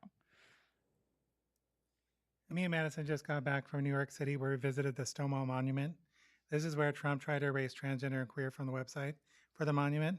So, Madison, I want to make you use your political science master's degree and tell us about the erasure that's happening against transgender Americans. And basically, what would you like journalists to know as far as how to report on this without sensationalizing or causing additional harm to the trans community? Yeah, so just to like catch folks up to speed on kind of what's been going on, we covered a little bit of the like stuff going on like with medical research and things like that, but also in other aspects like in education, the Trump administration has like passed a couple executive orders wanting to basically prosecute universities and other educational districts for engaging in anything they deem DEI. Stuff like I think the University of Washington in Seattle is being investigated for that, and they're threatening like hundreds of millions of dollars in federal funding. So there's like a lot of pressure in education, also at the K through 12 level as well, to maybe roll back DEI programs, maybe not to affirm transgender or other groups because of the fact they're afraid of losing that funding. I have a day job working at a middle school in Seattle. I work with a bunch of wonderful children. A lot of them are LGBT in some shape or form. We're very queer affirming in our school, but it's a huge worry for us, the staff and the students as well. It's like, are we gonna, and there's been budget issues as well in Washington and the school districts and things. So it's like, we're already tight on funding as it is. So if the federal government's gonna come in and threaten, I think maybe 10 or 15% of the Seattle school district's budget is federal funding, that's gonna be huge. And that might be the tipping point for the district to say, hey, we might need to not have these programs for the sake of keeping this money. So a lot is at stake in multiple aspects. As far as the last part of the question, how to not sensationalize, and what was the other? And harm, already vulnerable communities. I think kind of echoing what Ariel and Henry have said in their answers about like putting things into context, like emphasizing kind of like the presence of transgender youth and people and these things are not as big or negative a deal as the administration is making it out to be. And so as journalists, as long as you're like giving those folks you're talking to a voice and allowing them to kind of give that full holistic view and context, I think that's the best way to make sure that like aspects of the issue aren't being missed in the process. Thank you. And also, there's stories in your own community about this. I mean, like, I know that San Francisco Pride's lost hundreds of thousands of dollars. Seattle Pride lost hundreds of thousands of dollars in funding. Pride Fest in Seattle lost $75,000. I know that, our Pride editions are what carries the SGN through the rest of the year. And right now, revenue is way down. A lot of corporations are, waiting to just make a decision about June for Pride, or else they've, changed their opinion about advertising due to new market realities. So there's lots of stories in your own community to tell about this issue. I mean, I would urge you to go talk to the businesses who are going to lose out on the tourism dollars that these events generate. Like, this doesn't just impact queer people. This impacts so many businesses that make tons of money based off of these events. So, these stories go so far beyond just talking about a specific community. I just wanted to ask you one more question, Madison, and that was about the growth of sanctuary cities. The fact that it's necessary, and also what are these symbolic declarations? What point do they have, and what purpose are they serving? Yeah, so I'm admittedly not so familiar with the towns here in Oregon. Folks, let me know kind of if any of the cities down here have started declaring themselves sanctuary cities. But up in Washington, we've had quite a few in the past couple of months. Seattle recently, Mayor Harrell, signed a bill to make Seattle a sanctuary city for LGBTQ folks. So some of the I've like looked into the specific ordinances that these cities and towns have passed, and a lot of it is symbolic, kind of showing, you know, the city supports you, supports your right to exist, to live authentically as yourself. But there is some policy substance to these. It's not just kind of a symbolic gesture. For example, Olympia, our state capital, in the ordinance, it talks about like if like federal agencies are looking to collect data on like transgender residents, for instance, the city of Olympia has declared officially that it will refuse to share information on their residents to protect them if for whatever reason the federal government's trying to do that. There has been instances of this happening, not in Washington, but in Vanderbilt in Nashville in Tennessee. There were transgender, because they have a big like medical program there, and there were transgender patients, and the Attorney General of Tennessee outright asked the university to just like, hey, give us all of your medical records of all of your transgender patients. And Vanderbilt just did it. And there was no particular like justification for wanting to collect this information. They simply just wanted to know who are the trans people who are in this medical facility. So definitely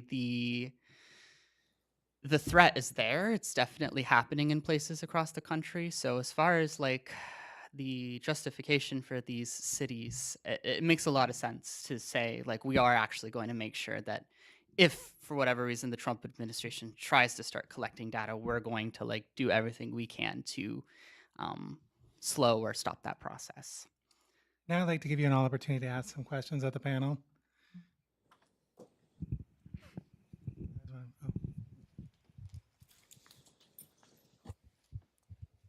I guess maybe we'll get to you in a Yeah, second. yeah. There might be someone over here. Thank you. Something was said earlier in the panel about transactional journalism. I'm curious if anybody on the panel could speak more to how combating transactionality changes when reporting on a more local level. So any like special considerations or concerns you take into account when you're like covering hyperlocal communities. Just for clarification, you said transactional? Yeah, like transactionality, like giving and taking journalism. You kind of just like pop in and are like, oh, I got my quote, bye. And then you don't really participate more. Gotcha.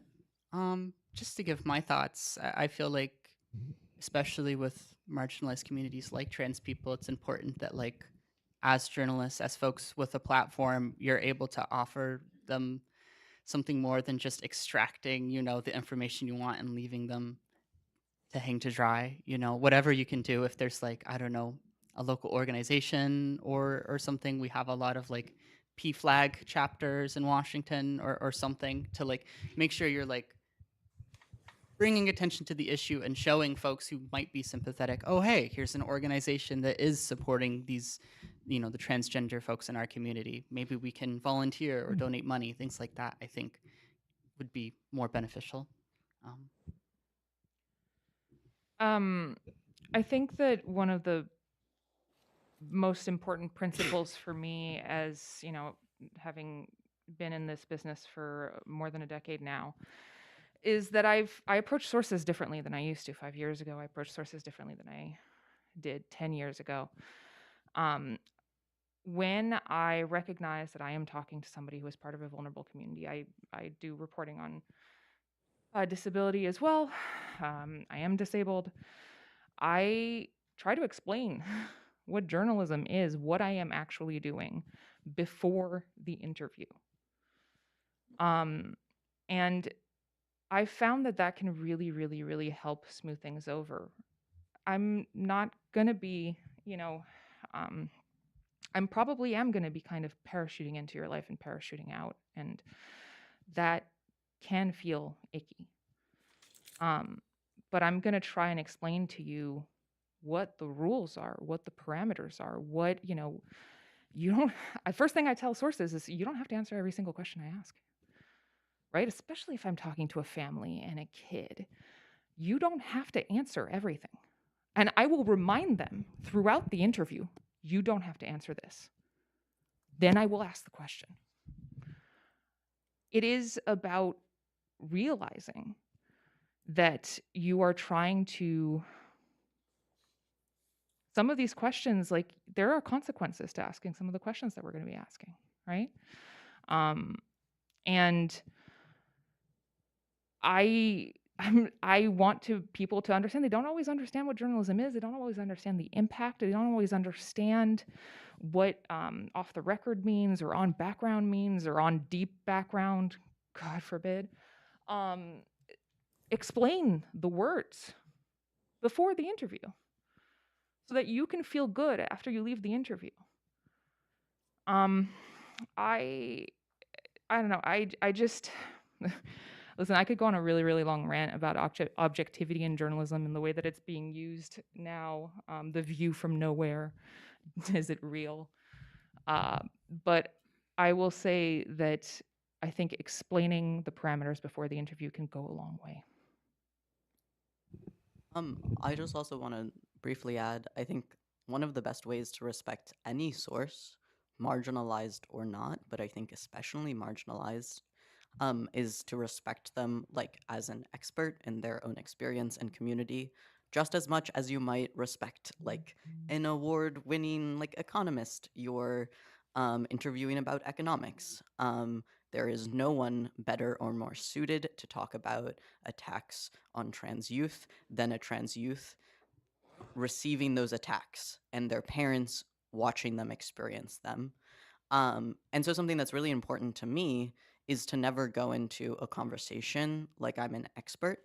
And you know, with members of the trans community that I'm interviewing, there's a level of comfort and knowledge that I enter those conversations with because like I'm in my 20s, I'm trans, you know, there's some commonality between me and some of the sources I'm speaking to.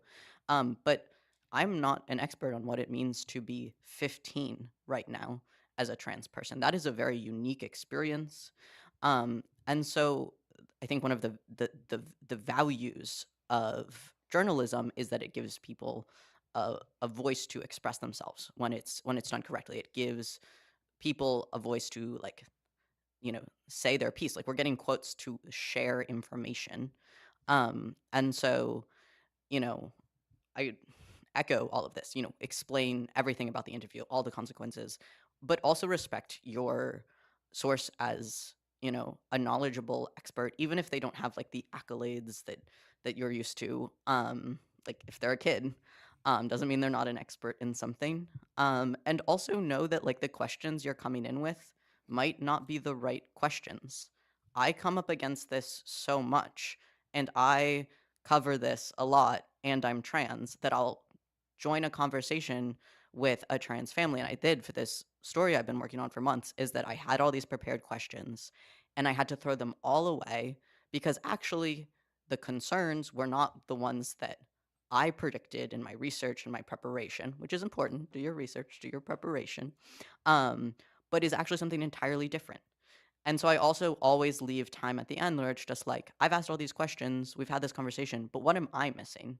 You know, like what can I learn from you? And that's generally where I get the best information from any interview, is when I let the source tell me what the most important thing going on in their life is right now and what they feel like the most important thing to highlight is.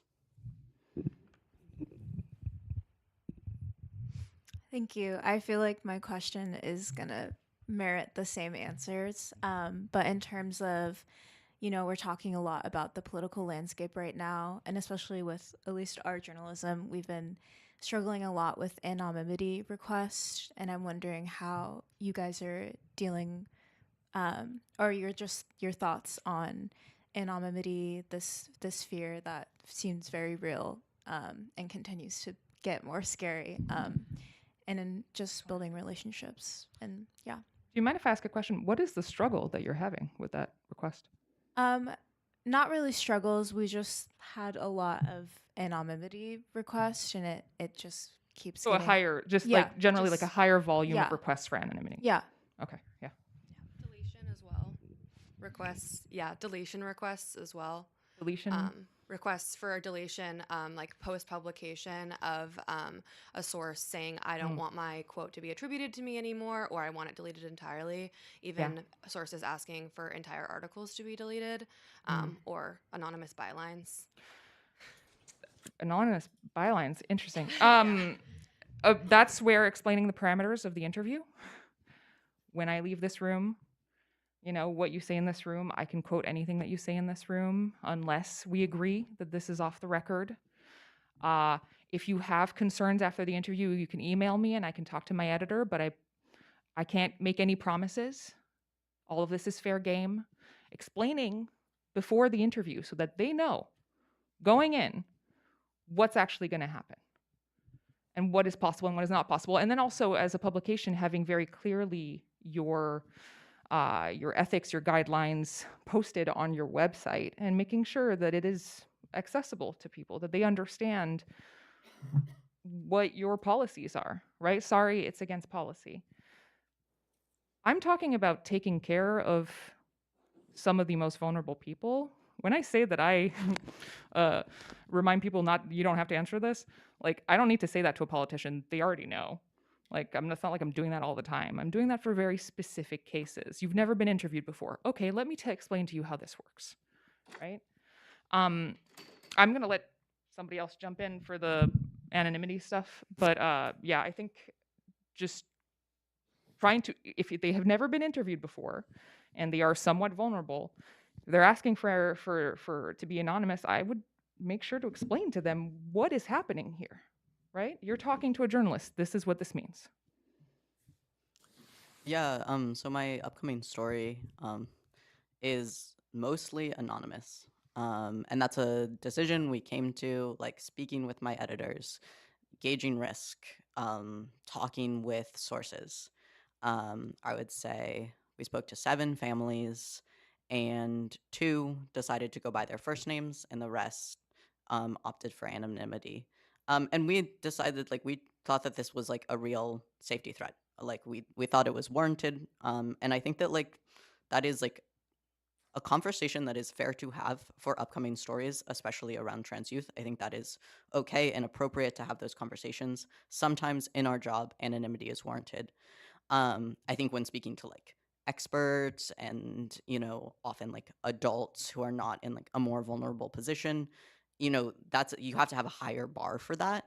But for speaking to a 16-year-old in a red state, you know, we have those conversations where, you know, it's okay to have that bar for anonymity. You also have to be, like, pretty clear what anonymity means. It means, like, I'm not going to say your name in the story, but it doesn't mean that I am, like, legally obligated to protect your identity forevermore. You know, you have to talk about, like, the very, you know, slim consequence of, like, what if you're sued to share these identities? And it's just so, like, rare and minuscule consequence, but you have to talk about, like, what it means to be anonymous in a story versus what it means to, like, protect a source's identity, and those are different things.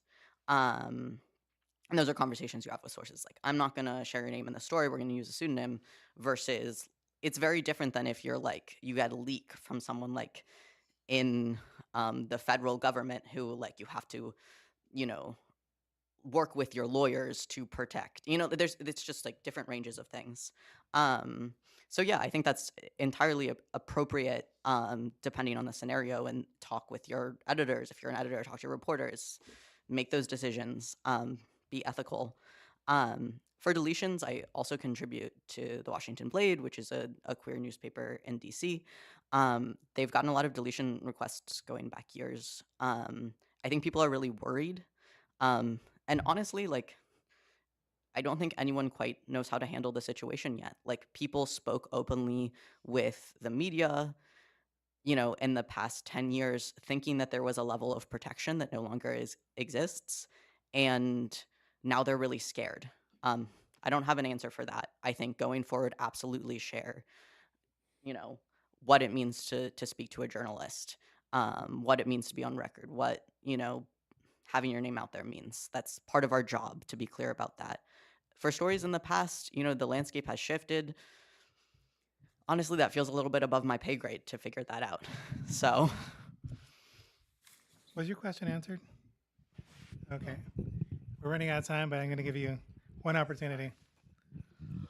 So, as a transgender journalist, how can I cover transgender related issues without, like, how do I guess, consider like objectivity you mentioned earlier, like objectivity and biases when covering transgender issues or topics, especially like within a rural community? I don't know if that made sense. Like bias, like your own bias as the journalist, or bias as the community you're covering? Bias as a journalist. Gotcha. I mean, I'll just jump in here real quick and say that, like, being a trans person doesn't mean that you are so biased that you can't cover trans issues. The same way, you know, being a queer person, you can't cover, you know, like none of that, it doesn't shake out. That's not true. So you should definitely cover the trans community as a trans journalist. If that's something that interests you, you don't have to. Don't be pigeonholed if you don't want to. You often are uniquely situated to reach sources and cover stories in a way that some cis journalists cannot. There are some sources who will not speak to anyone but a trans journalist at this point, in this moment. There are sources that I get because I'm a trans journalist. That's it. You know, like they will not speak to anyone else. So that's lucky, you know? And you have some like innate knowledge that you can draw from that helps you better contextualize things. That being said, like it is an emotional burden. It is very hard work. And so I don't think that it's like, I think everyone has a view from somewhere. And I think that like as a trans person, and a trans reporter, you're gonna write from the place of like believing trans people exist and should have rights, which for some people is like read as like a big bias. I personally don't believe that's a big bias, but again, I'm the trans person in the room, or one of the trans people in the room. But the biggest thing is like it's going to affect you emotionally. It is a hard job, and it gets you. Like this story that I'm publishing, like I cried a lot covering it, and I mean like that's, I guess you could kind of consider that bias. Like it affected me emotionally. It also affected my like cis editor emotionally. So check in with yourself and figure out like, do I have the capacity to tell this story well as a journalist, or is it taking too much out of me that I can't do the best job I can do as a journalist? It's not about bias, it's about capacity. Please join me in thanking the panel. Sorry, do you mind I realize that we might be over time, but I have a slightly different take on this, and I would love to. Being trans, covering what's happening with trans people right now is a superpower. It's true. You'll have access to better sources. You'll get better quotes. That's just a good thing. We all have biases. We all belong to certain communities. As journalists, we are biased. That is a thing. We have certain life experiences that inform our journalism. We also use our news judgment constantly.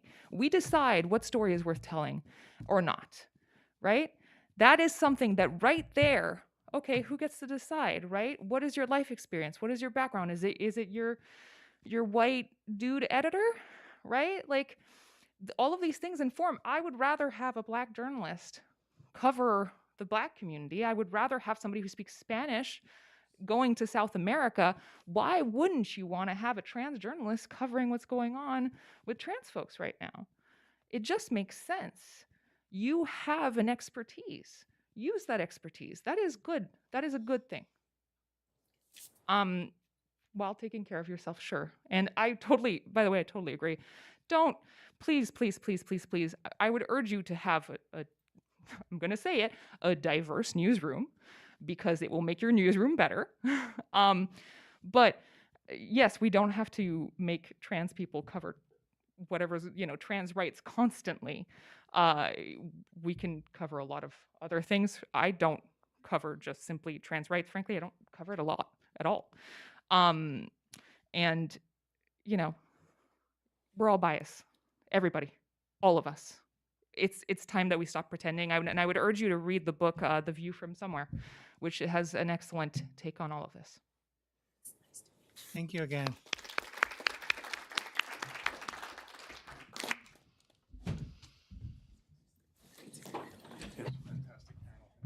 Thank you. Thank you so much. Yes.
Wow. Woo! There's a live stream, and there's only about 10 people on the live stream. But he said he gives the high. Oh. Just speak in general around the mic, and it Okay. should be picked Okay. up. so Okay. He will yell if we're not being loud enough. How's it going? Yeah. Okay. All right, we're going to get started with the public records panel. Sorry. No problem. No break here. Person who's So basically, Go ahead. appropriate. All right, everybody, we're going to get started. I'm Therese Bottomley, editor of the Oregonian and president of the board of directors of Open Oregon, which is a nonprofit that helps to educate folks to their rights to government records and information. We have a wonderful panel today to talk about the state of public records in Oregon in particular, starting here with Nick Budnick, editor-in-chief of the Lund Report, which is an online health business and healthcare publication, also a longtime advocate for public records. Julie Sullivan Springhetti, the communications director for Multnomah County, and a Pulitzer Prize winning journalist. And at the end there, Todd Albert, who is the public records advocate for the state of Oregon, which is an interesting position that we're going to talk a little bit about today to talk about the history of it and what the powers are, the powers that be, and the ones that we wish we had. So we're going to start with Todd. He'll talk about his role. Then Nick's going to talk about current legislation and kind of the wish list and the pain points of what's going on with the state of the records law right now. And then Julie will talk about the things she wished she knew when she was on the other side of the counter requesting records and the things she's learned of being the person receiving those requests for the last several years. So Todd, let's start with you talking about the public records advocate. And you might just really broadly talk about the powers and how it works and how it's funded. Sure, will do. Thanks, Therese. Good morning, everyone. I will say I'm also a proud member of Open Oregon for several years now. So I am the director of a tiny, but I like to think sometimes mighty state agency of exactly 2 people whose our duty, our job is to assist public records requesters such as yourselves, as well as members of the general public and public records custodians at the state and local level better understand and utilize the public records law in Oregon, which, as any of you that work with it know, it's quite broad and quite deep. Our office came about in early 2018. Who wants to take a guess in response to what political scandal in Oregon after a 20-year conversation about whether or not we should have our office? Not you, Peter. Happened at the state level, involved the implosion of a certain administration. Kitzhaber's gubernatorial administration.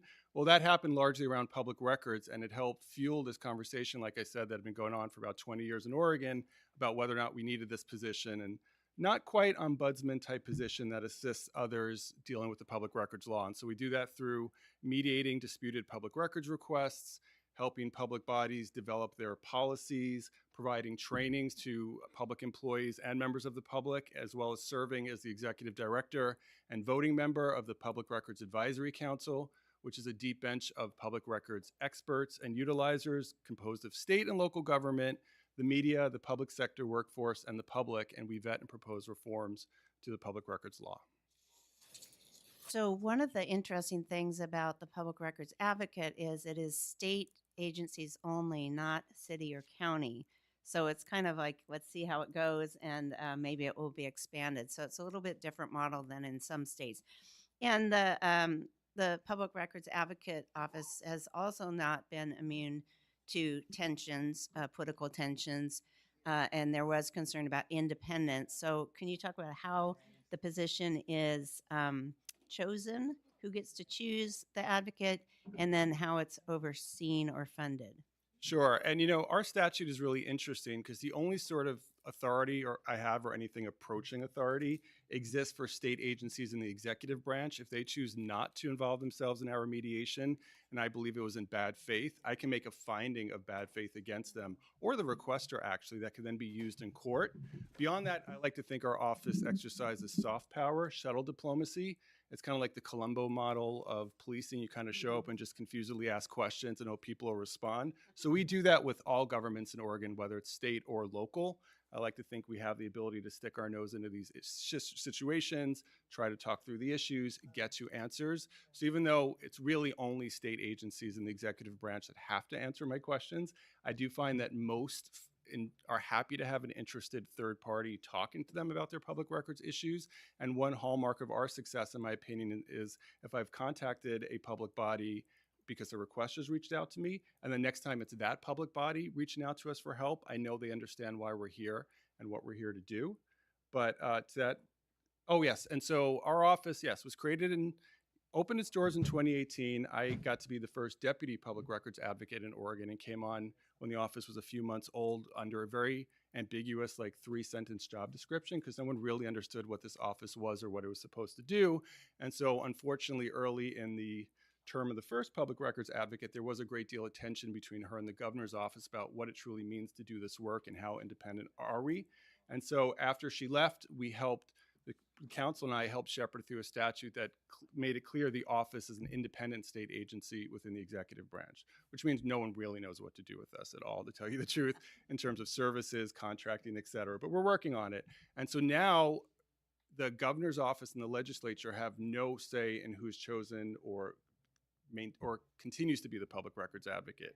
It used to be the council would choose 3 candidates and the governor's office would pick one of them, and that person was confirmed as the public records advocate. That's the old model. That's actually how I was chosen for this role as well. But now, given everything that occurred, it's actually the council who has full and complete control over who is hired or fired as the public records advocate. And one thing we've retained in our statute is that it's a 4-year term and the person can only be terminated for cause. And so the goal is to give the position as much independence as possible. By law, the deputy and I have to be attorneys, and we're here to opine about the law, and we often don't agree with what public bodies are doing, even if they're trying their hardest. It's just not always what we think is the best course of action. And so we have this protection in order to give out that advice as freely as possible. So a couple other interesting things going on that you might know about in Oregon and what's under discussion. So right now, if you have a state public records request and it's denied, you have the right to appeal and petition the Attorney General. You can go to the records advocate first, and you still, if you are not successful, you still have that right to go ahead and appeal to the Attorney General. At the local level, it goes to the local DAs, 36 counties in Oregon. So you can imagine that maybe a tort claim notice is public record in one and it's not public record in the other. So one of the things that's really great that the advocate's office has done is required that all of those opinions be uploaded in one central repository, which is a really big step forward for consistency in Oregon. And those are at the law library? Yeah, so we're very slowly building this county by county database. So in 2017, a bunch of changes in the law that included the creation of our office also required all county DAs to send their opinions to the Attorney General, with no mandate for the Attorney General to do anything with them. So when we learned about it, we were working with them and in partnership with the state law library to gather these opinions, go through them, set up like 12 different searchable categories of information, and then put them on this database that's hosted by the law library that you could also find through our website. So it's a really great tool for journalists working in Oregon. If you have a question, is this public record? Is that public record? You can see in one place what the rulings have been. So Nick's going to talk now a little bit about the law itself and some of the conversation in the current legislative session around changes to the law. There's always been pain points. So let's do just a little audience participation. Like, how many of you in this room have used your state's public records law to request information? Okay, and raise your hand if you think the biggest issue is delays. Raise your hand if you think the biggest issue is fees. Okay, well, Nick's going to talk a little bit about progress that's been made and maybe some work that still needs to be done in Oregon. Okay, yeah, small topic. 10 minutes. Yeah, no problem. Yeah, let me ask, how many of you have done requests both in Washington and Oregon State? And how many of you preferred Oregon? I don't know, prefer is right. Oh, okay. Okay. Great. So yeah, it's kind of, it's really been interesting to go back to what Todd was talking about. There were these big reforms in 2017 and made some improvements on a variety of issues. And I'm a board member of Society of Professional Journalists of Oregon and was at the time as well. And that was our first time where we said, oh my God, they're improving the law and we're going to get screwed. Like if we don't show up to the table. So we hired a crowd-funded lobbyist, white hat lobbyist, a former newspaper reporter or news reporter, and just sort of got engaged and got at the table, which has been a huge eye opener, terrifying eye opener. And so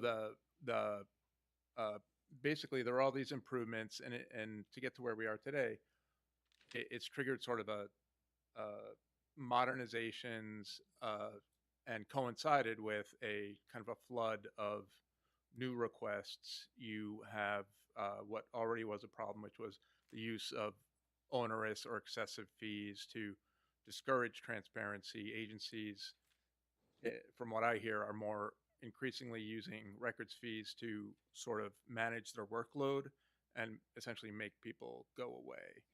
So records fees have sort of become more of a prominent issue for us, at least here in Oregon. And along with Todd's office, was created this Public Records Advisory Council, which had, I'll just kind of shorthand this, had a kind of a lengthy process to reform the records fees laws, very extensive public process.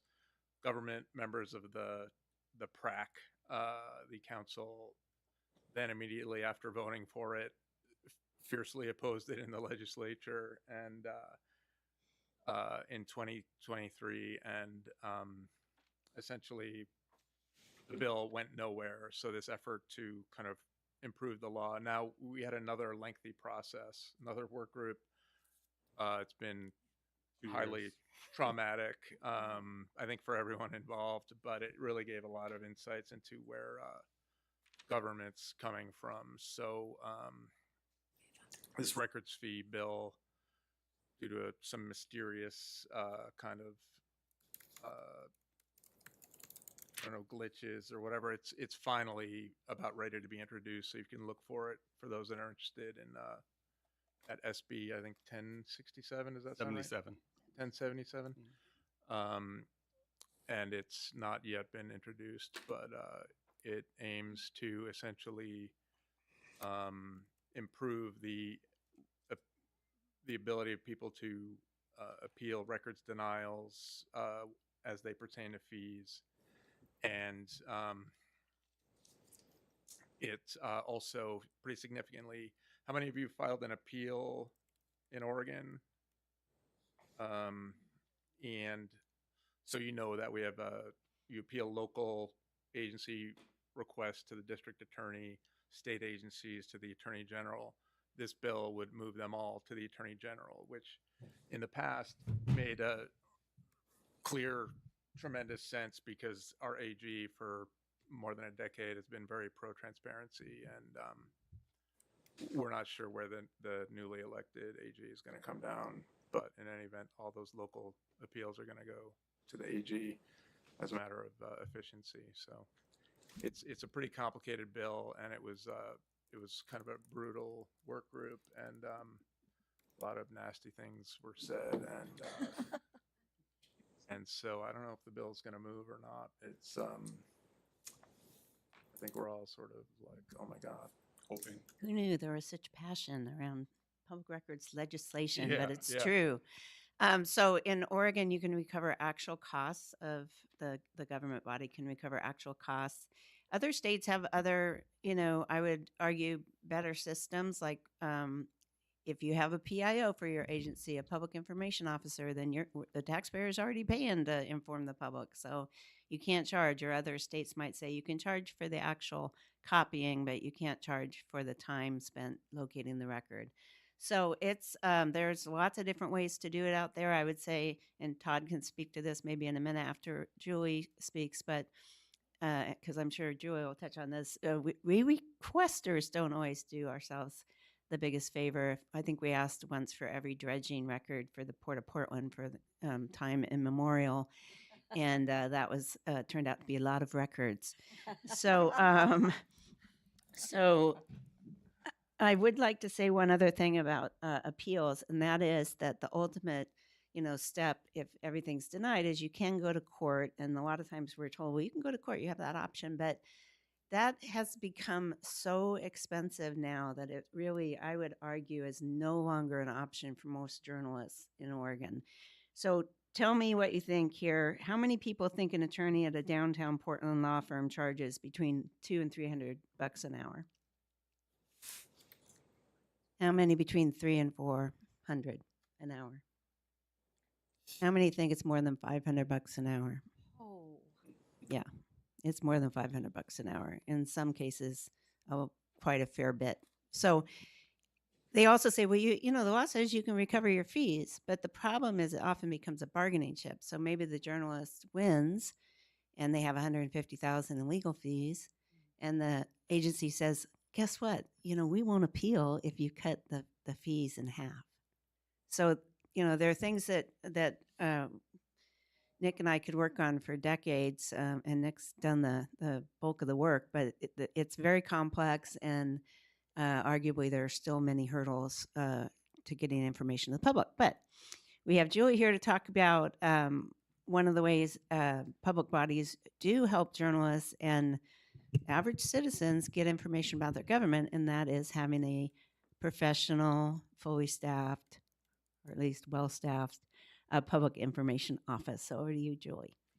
Thanks so much, Therese. I really appreciate being here. I'm here with Dennis Thuralt, who is in my office at Multnomah County. We never charge a dime to journalists for fees. I just want to put that out there first. I want to thank Therese for your 40-plus years at the Oregonian while I have the mic.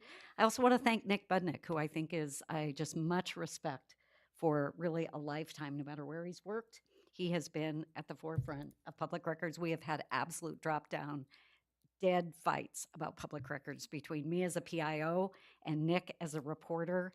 Hung up the phone a few times, and but I really, you're doing God's work. Appreciate everything you've ever done. So, as a reporter, I use public records to find living victims of Oregon's forced sterilization, its eugenics laws. As a PIO, I've released thousands of records of my boss's personal emails to the employee of the year he was having an affair with, a relationship that wound up costing the county chair his job. It put me off emojis for about 5 years. And as a member of the public, most recently I've used the Freedom of Information Act to demand that the federal government report back to me what DOJ has released to a third-party vendor. I have not heard. My request, which went in about 5 weeks ago, is not acknowledged. I have not heard, but I am hopeful. So Dennis and I in our office at Multnomah County, mostly staffed with former journalists. Shout out to all of you still in the business. It's one of the hardest and most vital and critical things that you could do for a living. I did it for 30 years. One thing that I wanted to tell you about is there's about 5, I queried my team, and what are 5 things that we wish all of you knew before you ask for public records? And the first thing I'm going to say is the best place to start a public records search is in your own newsroom at your own computer. So we're kind of always shocked by how many duplicates we get from newsrooms are small, but a lot of times the news is hot somewhere and people rush to it. Something happens, couple people, you have different beats, you have different ideas. Check in. Is anybody looking for these records? Has anybody already gotten them? Can we combine the query so that we have the best chance of getting it as fast as possible? It's also confusing for us to know who to talk to. So again, the other thing that happens a lot, maybe somebody half a step ahead of you, maybe it's a law firm, maybe it's a nosy neighbor, has already requested these records. So if you're interested, ask your public records agency, have you released any records on this subject? And if so, may I have a copy of the request? And then you can determine if you just want a copy of what they have. Not everybody has the ability, not every agency has the ability to upload what we've already released so you could easily search for it. So just ask. Second thing, recognize government data is limited. Government is not Meta. I liken the Multnomah County system that, like, on the outside, we look like a 2025 organization, and on the inside, it's 1855. There is no centralized, we're just building now in 2025 a centralized record system. The public records managers were me, and if I was out of town, it was Dennis. There are 6,000 employees. We have a $4 billion budget. Are you kidding? How could we possibly be reaching into all these departments trying to know where to find things? So, so it's a hard search, and what you may be looking for at your desk, data that you're looking for is not based on current fabulous data systems. They're based on COBOL. This whole thing with Social Security and Musk thinking people who died in the 1850s, are still getting Social Security. It's because it was on COBOL. So old computer systems and client-centric record keeping. So a lot of the ways government collected information is on an individual case, and that means there's no aggregate data. So records may not exist in the format that you're looking. Don't give up. If you find that's the case, there may be information that allows you to do the story, but fishing for the story and data is probably not the place to go. And let me give you an example.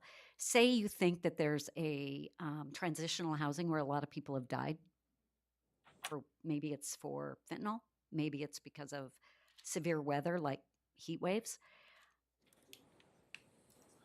Asking for a giant data set on how many deaths in, that building is probably not going to get you anywhere, because our medical examiner records system, as Nick knows because he sat next to the health officer and gone through them, was built in the 1980s. I mean, think about that. But there are ways, and this is where I get to, you need to develop a source. Peter Wong, Brent Wolf, these are people who know that you get records from knowing what records to get. And the way to do that is have a conversation. If you don't have anybody you trust on your beats, you have to have at least one person that you trust to have a really frank conversation with. And if you don't, you have to start having coffee dates like soon so that you can develop that trust. What you're looking to do is to identify what might be publicly available, because you might be thinking, oh, I have this idea that we've had a lot of deaths around this, or we have a lot of drug arrests around this. Getting a good public information officer, or frankly, just a good source who can tell you what's already publicly collected and available, helps you write your public records search. Say you want to search for records of elected officials and who they might have been meeting with in the months before the budget was decided, or in the months before a piece of land was built. What you want to do is figure out the names of the people that you're looking for, what their email addresses are, and what their cell phone numbers are. And you can ask government for any cell phone that somebody may have. You can also say to government, these are your publicly listed cell phones. I'm also requesting if anybody has used their personal cells, because for a lot of us, it was permissible under Multnomah County policy to use my personal cell for most of the last decade. We changed that policy, but it's hard when somebody's had your cell phone for 10 years to start using your county work number.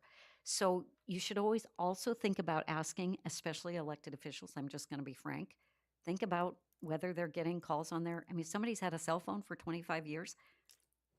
Who's calling them on their new elected official phone? So anyway, that conversation helps you know what emails to look for, what phone numbers. Don't be afraid to tell somebody the story you really want to tell. I think that's one of the biggest obstacles that journalists have is that they think that they're given away, or maybe they're not 100% sure, but try to be disclosive to that trusted person about what you're trying to get. Because what happens otherwise is that you're sort of casting this giant net. You're not getting any information back. But if you try to figure out what you really want, chances are somebody will help you identify the record that's going to get that story. If you already have a document, this is an old journalism trick. I'm sure I did it a million times. Somebody's forwarded me an email. Somebody has shared a confidential document, and you don't want to give up your source, right? So you don't want to let anybody know that you have gotten it from this deep source. So you're going to go to the agency, you're going to ask for the document. You have to give enough information to be able to find that document. Don't be afraid to do that. You're still going to be able to claim in your story, in your broadcast, that it was obtained through a public record, and it does protect the source. But chances are, if you're really worried about a super secret source, chances are the people around them already know they're the person who was talking to you. I mean, I'm just telling you what I think is going on. But also, it slows the process down. And those are the kinds of stories that you're moving really rapidly. If you have a document in hand, say, I want this email between these people during this week. And you're going to get it a lot faster. Demonstrate fairness and integrity as a reporter. You expect it from government, and you absolutely should, but you'd be surprised at how much government expects it from you. There's a lot of people who I think really secretly and not so secretly desperately want the press to be the fourth estate, to shine the light, to do the job, to improve public policy, to do what's best for our community and our country. And people notice when records are released that maybe are overlooked or never come to light because it may not fit that story's narrative. They notice when there's inconsistency in how records are treated. So in other words, try to be as fair as possible. If you're going after electeds, go after everybody, because if somebody's over here doing something wrong, everybody else knows. If you ignore it, it's at your peril. It will mark you as a reporter that this is somebody that you won't go after, and you're going to lose sources. So I'm just saying, we try to be fair and demonstrate integrity, and it matters to the people you're working with that you do it as well. Remember, one of your strongest tools is the legislature.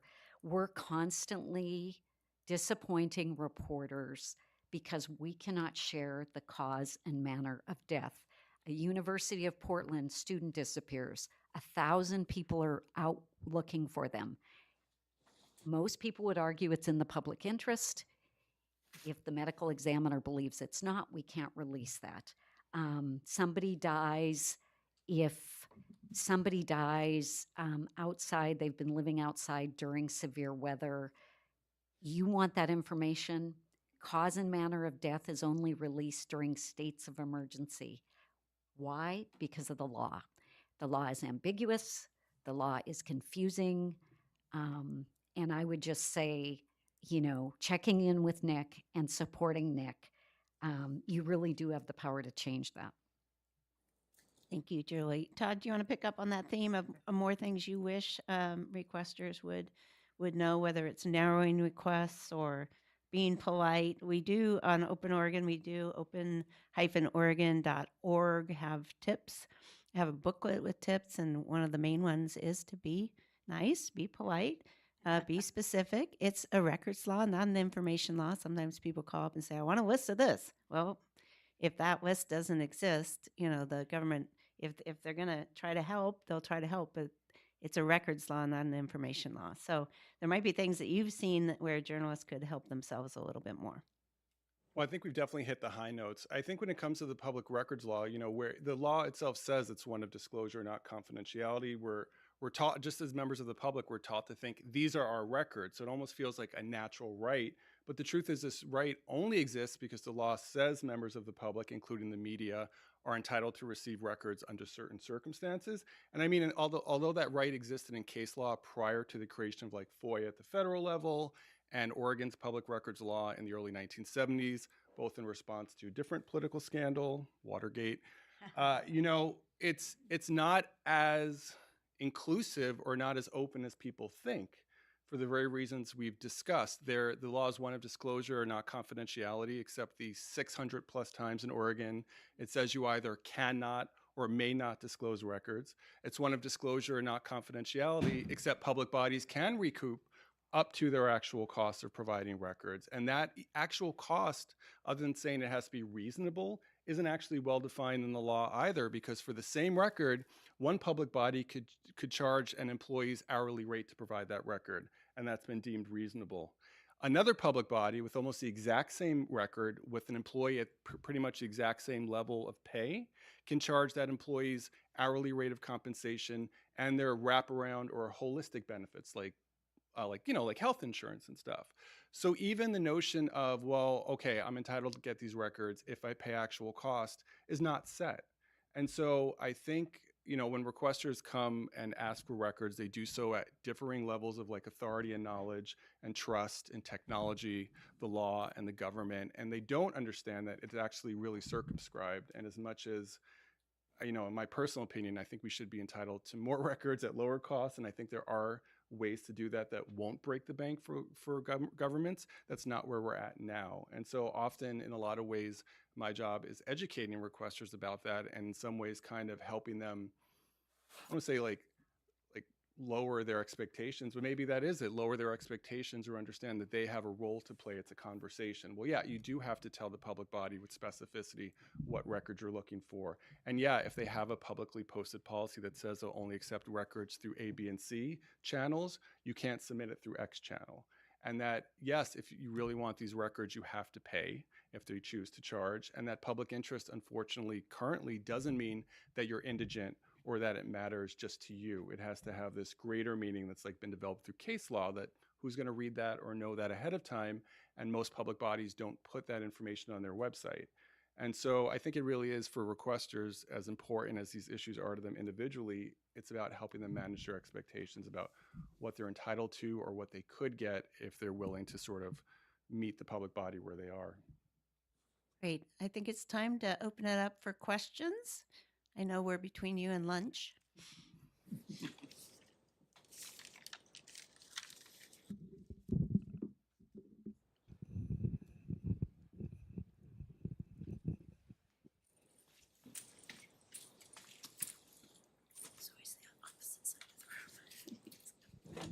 I'll just say this is a great opportunity to ask Julie questions. She's literally like just was an amazing reporter, and if you have a records situation where you're trying to figure out how to deal with some obstacles, she's an amazing knowledgeable person, and single-handedly reformed how Multnomah County handles public records requests. Yeah, I have a question about this is possibly very specific.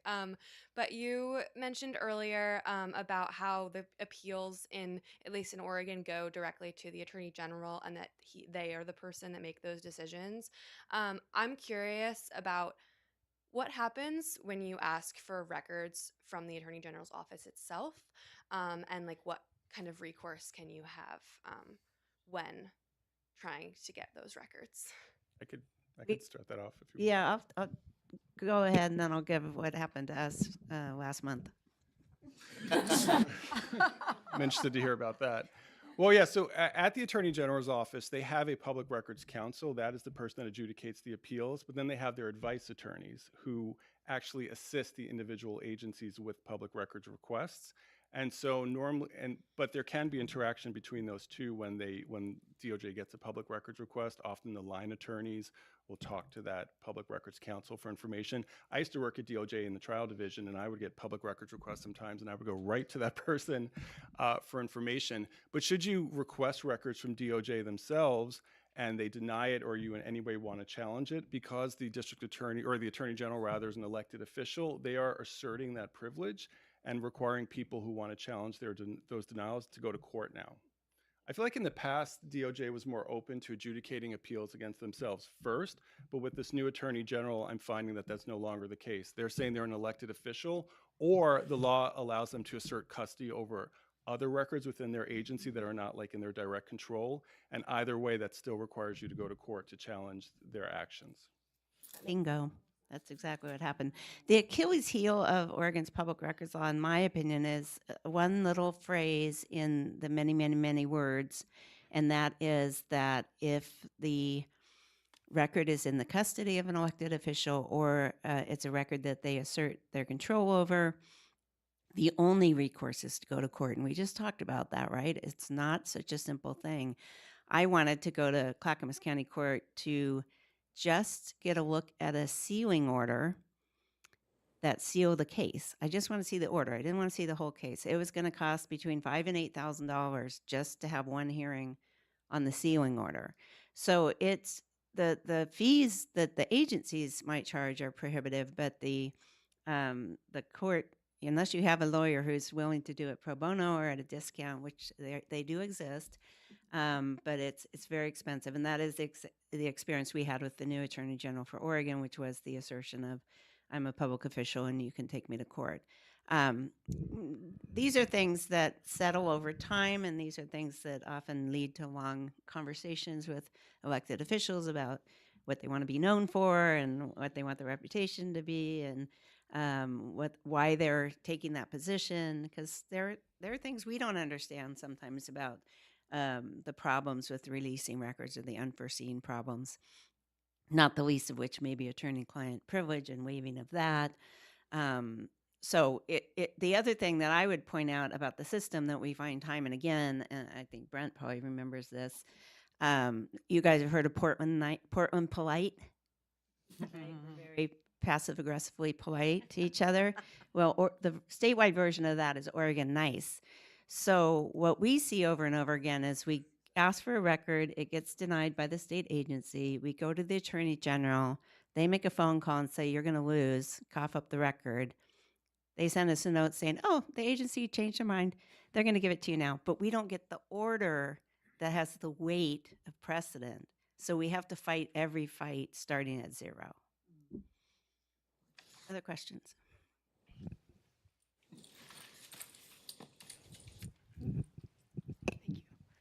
Hi. I understand the panel is mostly from Oregon, but as a reporter in Washington, I was wondering if you guys had any advice on making public records requests in Washington, or anything for that topic. Well, Open Oregon's counterpart is represented here. So, George, I don't know if you want to take that at all. We had talked a little bit about there was an ombudsman role in Washington at some point. So there are tips and tricks there as well. Did you have a specific question that you wanted to know? Really, just as someone new to the state, I guess.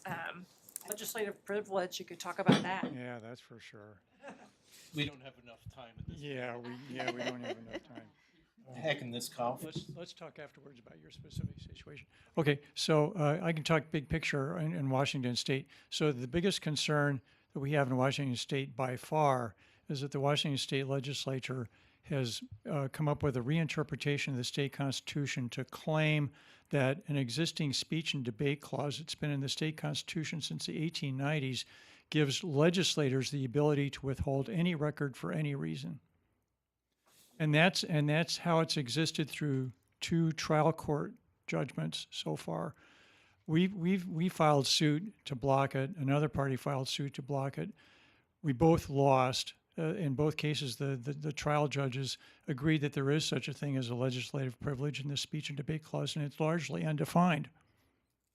Now, we've appealed it, but the reason that we find this so alarming is that if this stands, it's going to go to the state Supreme Court. If they uphold it, it's basically going to blow a hole, an enormous hole, through Washington State's public records law, because it's going to mean that not just state legislators can withhold any record for any reason, but that really any legislator in Washington State, that could be city council, school board, cemetery district, the imagination goes on and on. So that's an enormous issue for us. I don't know. That's one of the reasons I kind of wanted to buttonhole you people, and maybe I can kind of steal the floor and ask you if you're seeing a similar kind of a claim here in the state of Oregon for legislative privilege. In Oregon, they're exempt during session. So, they are in session more frequently now than they once were, but we can still ask for records as long as they're not in session.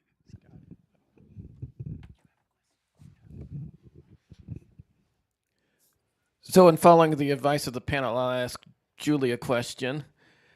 Without needing to name names, maybe walk me through, how often do Multnomah County bosses ask you to delay the release of records?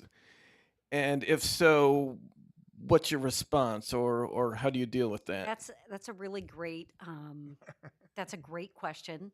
I would say sometimes that everybody believes that that maybe this will just go away, and that the law change, that the 5-day acknowledgement and the record delivered within 15 days or within a reasonable amount of time, right? We can really use. And I would say in our office, we kind of have a bully pulpit. I think there are many times managers don't want to release records right away for less political reasons than I've got too much to do reasons than we're about to do this reason, but also like just hoping it will go away. And I do think that the law has given us an ability to push back on that a lot. And so we really, and in our office, we do try to get from journalists the idea that you're moving pretty quickly and to do it as practicably soon as possible.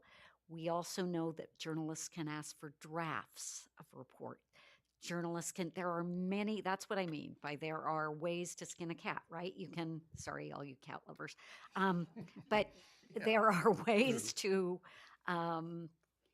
sort of the reporter put pressure to get that record sooner. Understanding it may take the full time, but there's got to be a really good defensible reason not to do that. I don't know if that's helpful. Yeah, can I follow up? I think that was a great question, and I want to ask Julie a follow-up now, because I feel like agencies are like, when you're getting records, and I think this would be useful for Washington State people as well, kind of the Kremlinology, kind of like trying to analyze the dynamics inside. Oh, yeah. Oh, God, I forgot to. Dennis had this bullet. Like, is it the electeds? Is it like a middle manager? Dennis had like this bullet point for me that I completely missed to share with you. Dennis, you want to come From up? the outside, from the outside, it looks like the record goes from the record holder to us.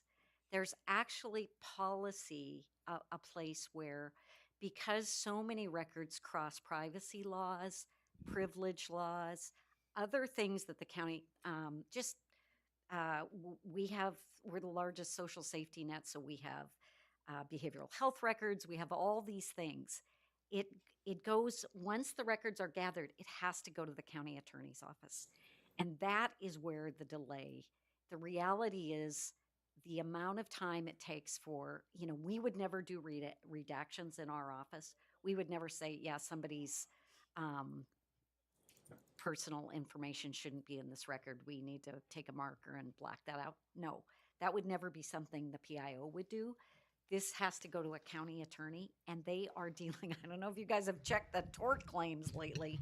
It's a very busy office, and we just have to get in a queue understanding that those dates. So that's one thing I think people don't understand is there's no simple way to often search for records. Like people leave. Government is full. I mean, I know journalism has tons of turnover. Government has tons of turnover. You have people who actually don't know where documents are. Then you find them. Then they've got to go through the system, which is through the county attorney.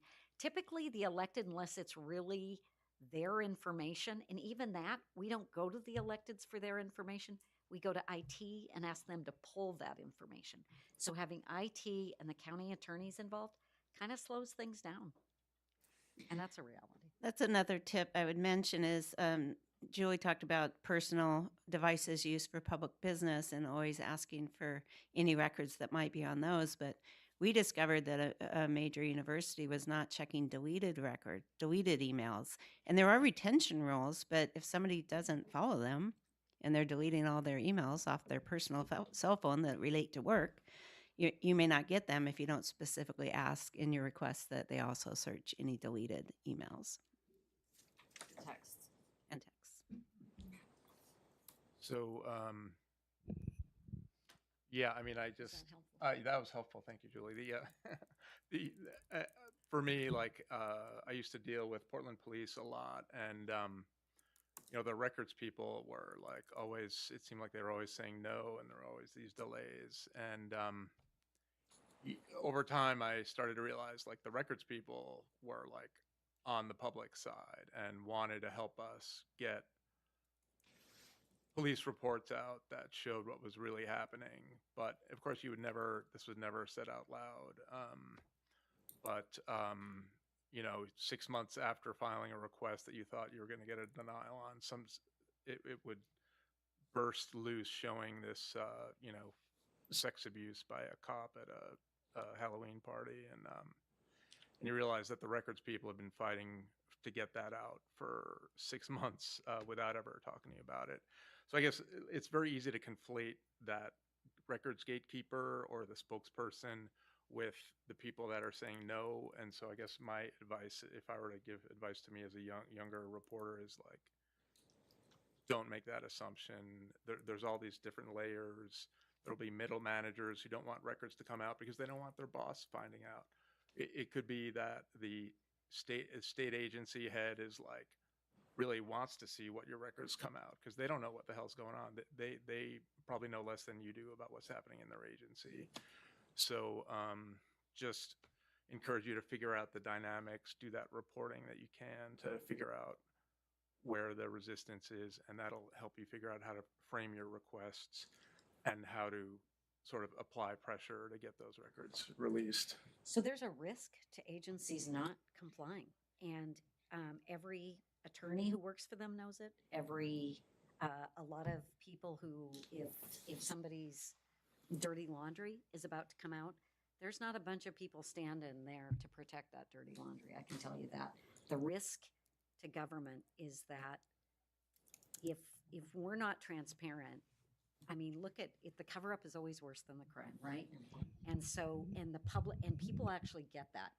And so I think that is a lever that is real in that, you know, particularly with elected officials, I think there's the deep, you know, there's the people who've been in government a long time, county attorneys, you know, physicians, sanitary engineers, bridge operators. They're just trying to, they're doing their jobs. And I would say that there's no, you know, there's no lineup of people to defend. Like, everybody understands public that you work for. I mean, Nike, you can't even drive onto the campus. You cannot even, if you want to run the loop at Nike, forget it. Somebody's going to come out and ask you what you're doing there, or they do me. Yeah. But at government, you can ask for everything. I want to say it was Laura Gunderson. I think it was Laura who got my email or my text about my boss saying, oh, she's so unpopular. I don't think that this is the right time. I mean, and it was not this boss, it was a couple bosses ago. And so I think people in government recognize that what they're doing is public. I really want to stress this. I really want to stress that if somebody is doing something wrong, you can't assume the whole organization is pulling around that. People have a very clear sense of transparency and of like, you got to get this out the door. And that's the folks who understand the risk of not being transparent, which is you can destroy reputations of an agency. It can destroy trust in the entire system.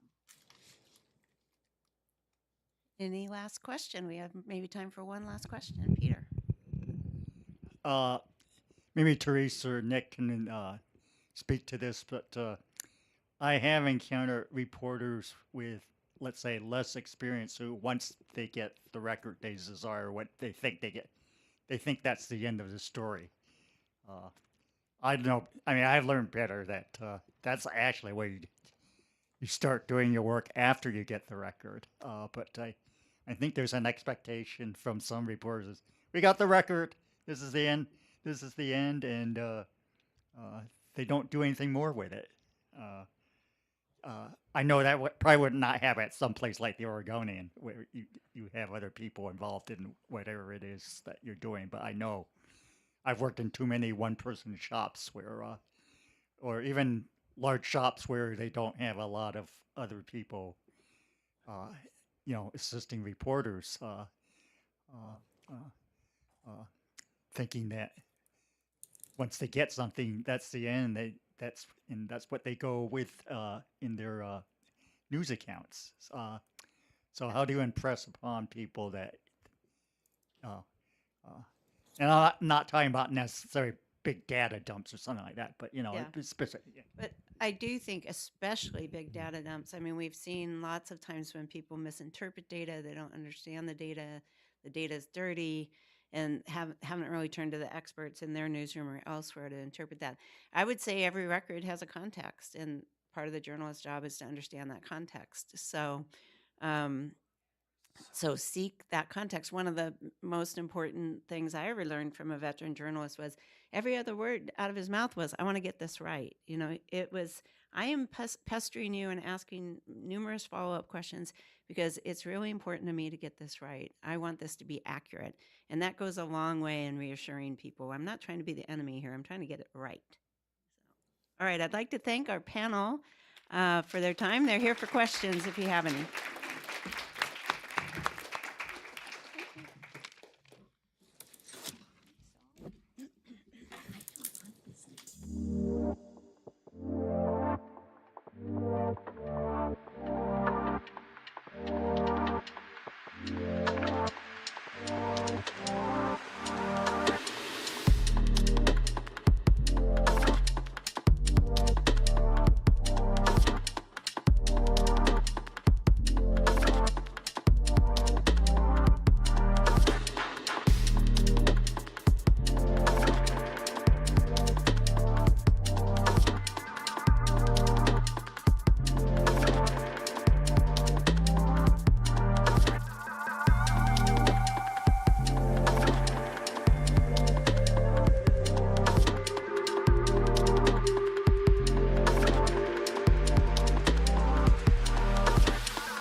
That's good.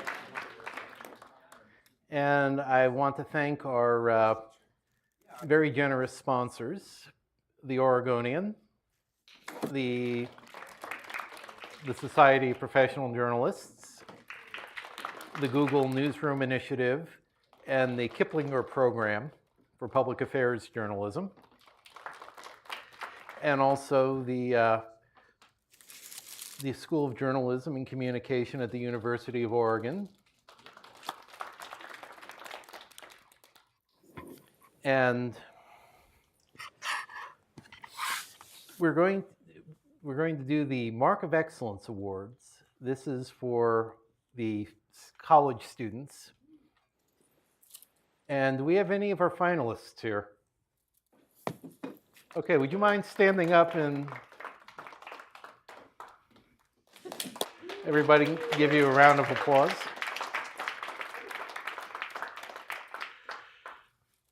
Because, as you know, our industry is not facing good times lately. It's like a Pandora's box, almost the size of, a roll-off cargo box. But, in the myth of Pandora's box, the last thing that came out of it was hope. And I see the work the student journalists are doing here, and there's hope for our industry. And the winners in this contest, well, first, even if you got up to finalist level, you're doing great work. But those who are winners will go on to our National Mark of Excellence contest later this year. So basically, now you're among the best of the best with honors, sir. And let's start with Arts and Entertainment and Fashion Journalism. And if I mess up your name, I apologize. Our winner is Leopard Print, A Timeless Pattern in Every Generation's Closet by Dalen Cooks at the Mast, Pacific Lutheran University. Oh, this reminds me. Since we're trying to get through this, I would like to invoke what we in SPJ call the Davis clap. So you just go. Yeah, it was named after Paul Davis, a past SPJ president, who once told me he was the man who gave SPJ the clap. And for those of you who didn't get that joke, ask somebody who's a little bit older. Okay, best affiliated website. The finalist is Pulse Magazine Online by Brian Valencia, Gunnar Stuns, and Zoe Ryan with Pulse Magazine. And the winner is The Observer, Isaac Hinson, Lee Beck, Astor Powell Pedersen, and Brandon Matisich with The Observer Online at Central Washington University. Best All-Around Television News Magazine. The winner is Made in Montana, Making It Mobile by the Made in Montana team at Montana PBS, University of Montana. Best Ongoing Student Magazine. The finalists are Damn Chick Cultural Clothing by Damn Chick staff at Oregon State University. And Flux Magazine at the University of Oregon. And the winner is The Planet by the Planet staff at Western Washington University. Best Single Issue Student Magazine. The winner is Sonidos de Colombia by Sonidos de Colombia staff at the University of Oregon. Best Use of Multimedia. The winner is Exploring Snoqualmie Tunnel by Amy Walker, Keaton Wires, and Gunnar Stuns with Pulse Magazine at Central Washington University. Breaking News Photography. The finalist is Palestine Walkout by Lucy Booth with the Gonzaga Bulletin at Gonzaga University.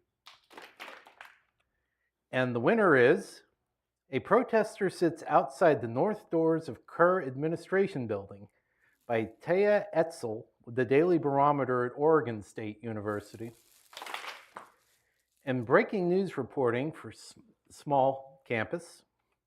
Winner is Students Drugged at Off-Campus Party by Kimberly Cortez at the Beacon, University of Portland.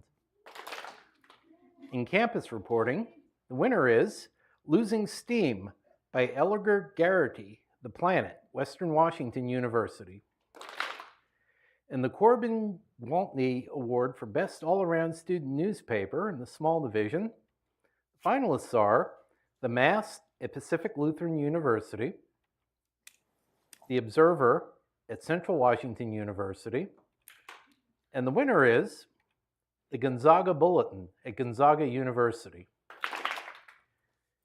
And the best all-around student newspaper in the large category, the finalist is the Argonaut at the University of Idaho, and the winner is Montana Kaiman at the University of Montana.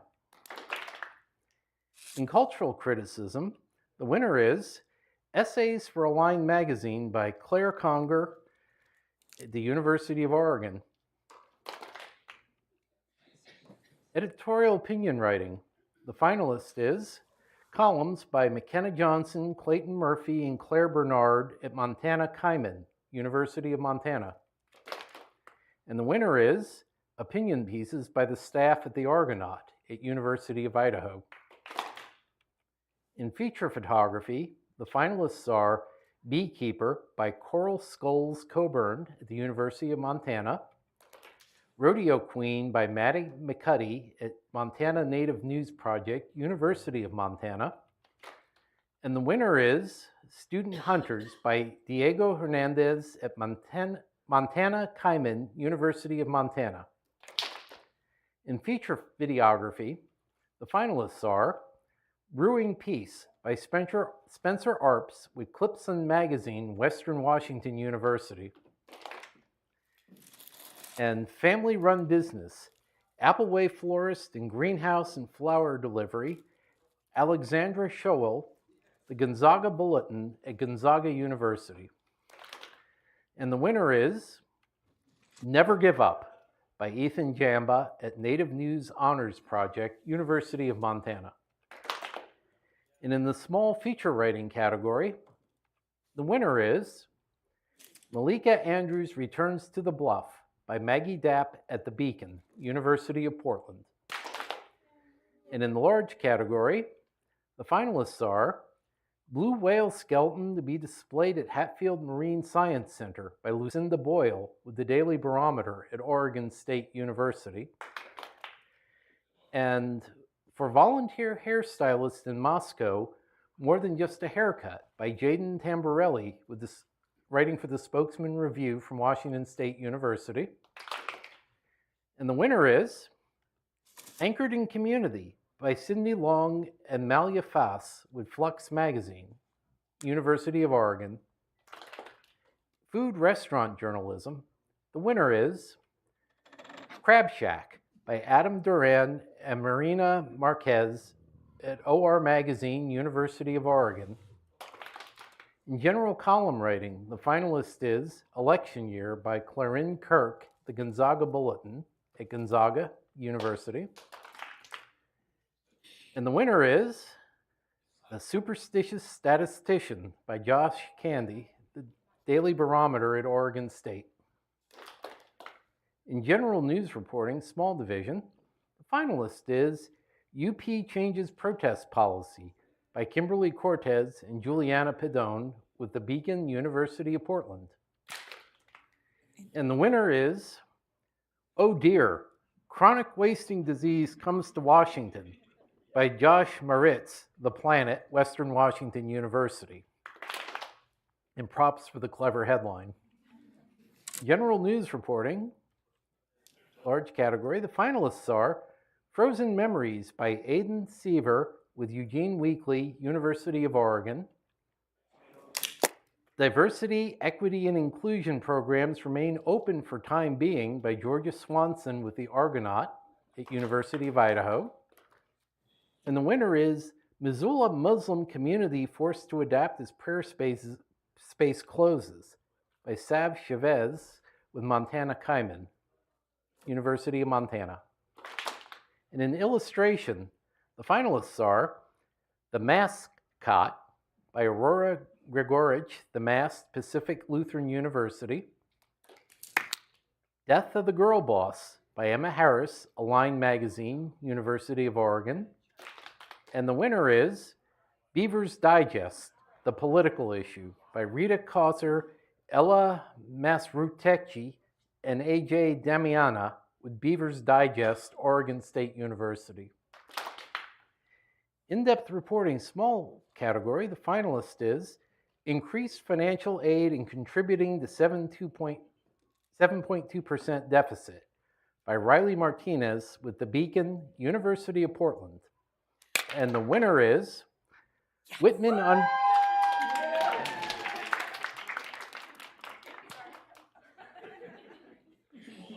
The winner is Whitman under state investigation for alleged Title IX campus safety violations by Bex Heimbrock, Naza Pennick, and Natalie Comerford with the Whitman Wire at Whitman College. And let me guess, you're from Whitman. Large in-depth reporting. The finalists are Volleyball Program in Disarray as Coaches Investigated by Joanna Hayes with the Argonaut, University of Idaho. In Private Meetings in Public Town Halls, Republicans and Democrats work to restore voter trust by Romy Avi Stuhl, News 21, University of Oregon. And the winner is Blackout, F is for Failure, Eliza Aronson, Eugene Weekly, University of Oregon. In a news videography, the winner is Junt Art Museum features Gonzaga faculty work by Joe Irardi, the Gonzaga Bulletin, Gonzaga University. And small division personality profile, the winner is Mindful Media, GU Student is Cooking Up a Social Media Storm by Natalie Keller, the Gonzaga Bulletin at Gonzaga University.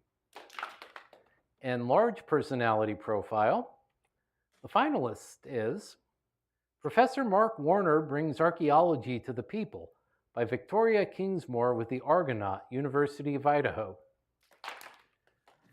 And the winner in the large personality profile category is The Fight for Food by Corbin Vanderby at Montana Kaiman, University of Montana. In photo essay slideshow, the finalists are 55th Annual Kaio Powwow, Ava Rosvold, Aiden Havens, Chris Lodman, and Rena Alhaj with Montana Kaiman, University of Montana. OSU students host sit-in for Palestine by Kater Pardue and Morgan Barnaby with the Daily Barometer at Oregon State University.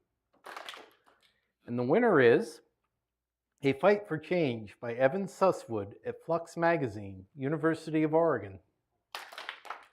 And in photo illustration, the finalists are Deferred by Chris Lodman at Montana Kaiman, University of Montana. OSU students host Sit-In for Palestine by Kater Pardue and Morgan Barnaby, the Daily Barometer, Oregon State University. And the winner is excuse me, Wired Wardrobes by Sean Snyder and Katie Liebrick at Damchick, Oregon State University. In conversational podcast, the winner is Inspiration Dissemination. How do you like them NAPLs? Hannah Stu and E. Hernandez with KBVR FM, Oregon State University. And in narrative podcast, the finalist is Planet Radio, Himalayan Blackberry by India Ramani with the Planet Radio, Western Washington University. And the winner is Kaimancast, The Polygamists, A Look Inside Pinesdale, Montana, by Bayless Flynn with the Montana Kaiman, University of Montana. And in radio reporting, the finalist is Home Funeral Workshop by Lotus Port Moyle, KBGA College Radio, University of Montana. And the winner is Rage Room by Haven Sager, KBGA College Radio, University of Montana. In radio in-depth reporting, the winner is How Vietnam Vets Help Define Moral Injury by Emily Sinkowski with PRX at the University of Montana. In retail small business journalism, the winner is Hair Done, Nails Done, Teeth Done, Gen Z Entrepreneurship in the Digital Age by Sydney Seymour with Align Magazine at the University of Oregon. In Science, Environment, Climate Change Reporting, the finalists are Conserving and Restoring Waterways Can Mitigate Extreme Urban Heat in Bangladesh by Riley Comstock with Manga Bay, University of Montana. Forest on Fire, Jasper Wilson, on YouTube, Washington State University. And the winner is Kelp Needs Your Help by Phoebe Clark, The Planet, Western Washington University. In sports column writing, the winner is Men's Basketball by Henry Kruger, The Gonzaga Bulletin at Gonzaga University. Sports Writing Small Division, the finalist is How Hating to Lose Gave Baseball Coaches 500th Win by Camille Kuroia Lewis, The Beacon at University of Portland. And the winner is End of an Era, Gonzaga Leaves WCC After 4-Decade Membership by Henry Kruger with the Gonzaga Bulletin at Gonzaga University. And in sports writing large, the finalists are The Reality of Student-Athlete Deals at UM by Riley Comstock, Montana Kaiman, University of Montana. Morals Magic Secures Beaver Victory by Aidan Kichi, The Daily Barometer, Oregon State University. And the winner is Moscow to the Motor City, Liam Bradford, Argonaut, University of Idaho. In television breaking news reporting, the winner is House Fire on Greek Row Evacuates Block by Emmett Bryce Gornia and Sam Fulton with Murrow News 8, Washington State University. In television general news reporting, the winner is Police Disprove Claim of Campus Assault by Emma Underwood with Murrow News 8 at WSU. In television in-depth reporting, the winner is Brother Still Seeking Justice for Sister 53 Years Later by Lana Fielding with Murrow News 8 at WSU. And congratulations to everyone who entered this year's contest. And if for more information on SPJ, you can go to spj.org. And do we have anybody here from Montana or Gonzaga? Okay, if you're tuned in, why don't you guys think about setting up an SPJ chapter since you're winning a lot of the awards in our contest? Just saying. And let's give, congratulations to everybody. And if you want to, for more information on SPJ, you can contact me at that email address.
Sure, yeah. So we're just going to go down the line and introduce ourselves and answer the question of how it was that we got into criticism.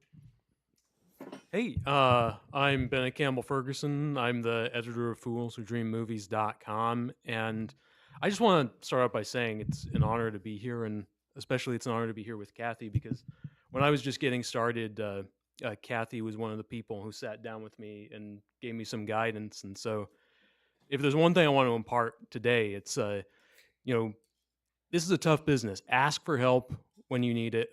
Offer help when you can give it.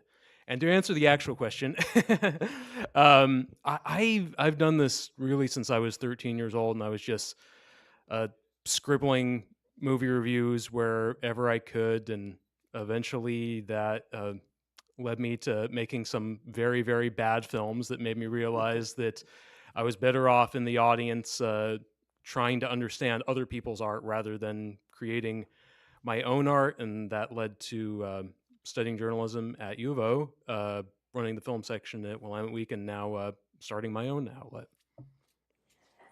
Okay, I'm thrilled that you're still writing about film because, yeah, we met a few years ago, and people burn out in terms of film writing pretty quickly, and sometimes music writing as well. So I'm super thrilled that he's still at it. I'm Kathy Fennessy, and I started by writing about music for my college newspaper. That was the Whitman College Pioneer. After I graduated, I returned to Anchorage, Alaska, where I'd grown up, and I wrote concert reviews for the Anchorage Times. And that writing was an offshoot of my work in both college and then later commercial radio. When I moved to Seattle, which was a year later, I got involved with KCMU, and I wrote for The Wire, which was the station newsletter. KCMU is now KEXP. It's not associated with the University of Washington in the same way anymore, and they now have a blog instead of a newsletter. And the first paid film writing I did, because I was always interested in film as well, was for Microsoft Cinemania, which went bust a year later, because that's kind of the nature of our industry. The web was taking off, and there wasn't as much of a need for music and film CD-ROMs, although they had a bit of a web component. So that was about a decade later. I started writing about film, and I've been retired from radio since the 1990s, although I work at a public television station, but not as on-air talent. I work in the development area, but I've continued to write about music and film ever since, mostly film. I'm Blake Peterson. I'm the digital editor with 425 Magazine and South Sound Magazine, where I have a monthly film column in both magazines. I'm also the founder of and primary writer at my personal website, Peterson Reviews. I got started in criticism. I mean, I feel like calling it criticism is kind of a stretch, but probably around middle school, my family got DirecTV, and I got very obsessed with Turner Classic Movies, and so was watching a ton of movies primarily from the Hollywood Golden Age, and started just kind of writing my thoughts about them back when Netflix still had like a comment section kind of, and so through that kind of developed a love for criticism, and then started Peterson Reviews, which I still run when I was a junior in high school. And then kind of after that, I got involved with my college newspaper, The Daily, at the University of Washington. And there I did criticism for film, but then also music and theater. And then a few years later, got my current job at the magazines, and I do kind of a mostly movie criticism, but I do music criticism there from time to time as well. My name is Bottom button. Oh, cool. Hello. My name is Dom Sinicola, and I am the film critic at the Mercury. I'm also a contributor to Paste Magazine. I was an editor for the movie section at Paste Magazine up until from 2014 to about 2021. I also used to be an editor at a site called Coke Machine Glow, which is where I started doing music criticism. And that started because I was an English major in Chicago at Loyola University, and a creative writing focus. But I just really loved music. Living in Chicago, you go to shows constantly, and all my friends were musicians, so I tried to figure out how I could use the only talent I had, which was writing, to express my fandom. And so I was unable to pitch anything to the college newspaper, but I just started reading a bunch of blogs online, really, and started just trying to pitch to everywhere I could, and that's where I found Coke Machine Glow and developed a long relationship with them and developed a real community of writers, and that community basically took me through the rest of my career, just making contacts and constantly writing and finding my voice, and that's how I was able to score a job at the Mercury. And I'll keep mine brief. My name is Chase, as you all know. I started at the News Tribune in Tacoma doing criticism, and now just kind of freelance everywhere. And a lot of what I'm intending this to be is hopefully specific practical stuff for people who want to do criticism, for are interested in criticism, or what role it has in journalism. And some people have kind of already touched on this, but in that line of thinking, the next question I was going to ask everyone, if there's one thing that you could have told yourself, knowing what you know now about criticism, the form, and the industry kind of within journalism, what would it be? And could you tell us too? Yeah, I mean, to start off with, I mean, it's a cliche, but it's true. It's all about relationships. I think that when I was starting out, I didn't fully appreciate the fact that it was important to, for instance, get an internship for a news organization and not just be a freelancer, because once I was an intern, I was actually in the room connecting with people. And then when I was a freelancer after that, that made me, more desirable to hire for assignments, because just as our industry becomes more and more remote, you can be an editor and you'd be hiring someone you only know through email. You may not have even spoken to them on the phone. And I think when you intern, you kind of cut through that and you actually, form relationships you can build a foundation on. But I also think one thing I would say is that it took me time to learn that when you're a writer, and especially I think this is true with criticism, you cannot count on an editor or a copy editor to save you. Your job is to make your editor's life as easy as possible. And that means everything you write, you have to polish it like a diamond, essentially, as if you're the last person who's going to look at it. You have to get out the thesaurus and choose more interesting language than the first words you thought of.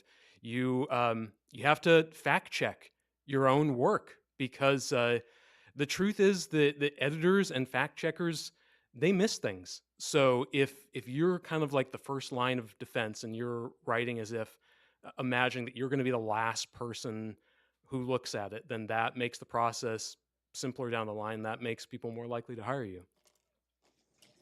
Yeah, I agree with a lot of that. I had an internship as well, which doesn't directly tie into what I do, but after I graduated from college, it was a little bit at loose ends because I actually majored in studio art, minored in English, went to a liberal arts school, and it's like, oh no, I'm not very hireable. I kind of knew that was going to be an issue, so I did do an internship program so I could have some more solid experience on my resume, and it was a program through Boston University, so I got graduate credit, even though I wasn't intending to go to graduate school. It was more because there was an internship component. So I went to London and took out loans to do this, and took some classes in communications and journalism because I don't have that degree. Whitman was a small school. I couldn't have majored in journalism there, which was not my intention at the time anyway. But I wanted an internship with BBC, and it fell through at the last moment because my interest was more music than film at that time, and getting to be around somebody like John Peel would have been a real thrill. But I still got a great internship with CBS News, so I got to see how that works, because the London Center it's kind of the center of CBS's European center. So the guy that I worked with, Dan Raviv, who was primarily a radio reporter, and I was interested in radio, just not necessarily the news end of things. He would get to go to Reykjavik or wherever, so he would travel from London. So definitely an education, and I did go on to work in radio, but just more in terms of, sorry, I lost my document, more in terms of radio DJ. So some of the things I wrote down specific to Chase's question. One is to be persistent, which can be hard if you're a shy person. Some people write specifically because they don't want to have to be constantly dealing with other people directly. Some people just want to be in their place and do their writing, and I'm one of those people. But be persistent. It can make you feel like you're kind of rude, but all editors are different. Some will get back to you right away, some won't. Just be polite, be persistent.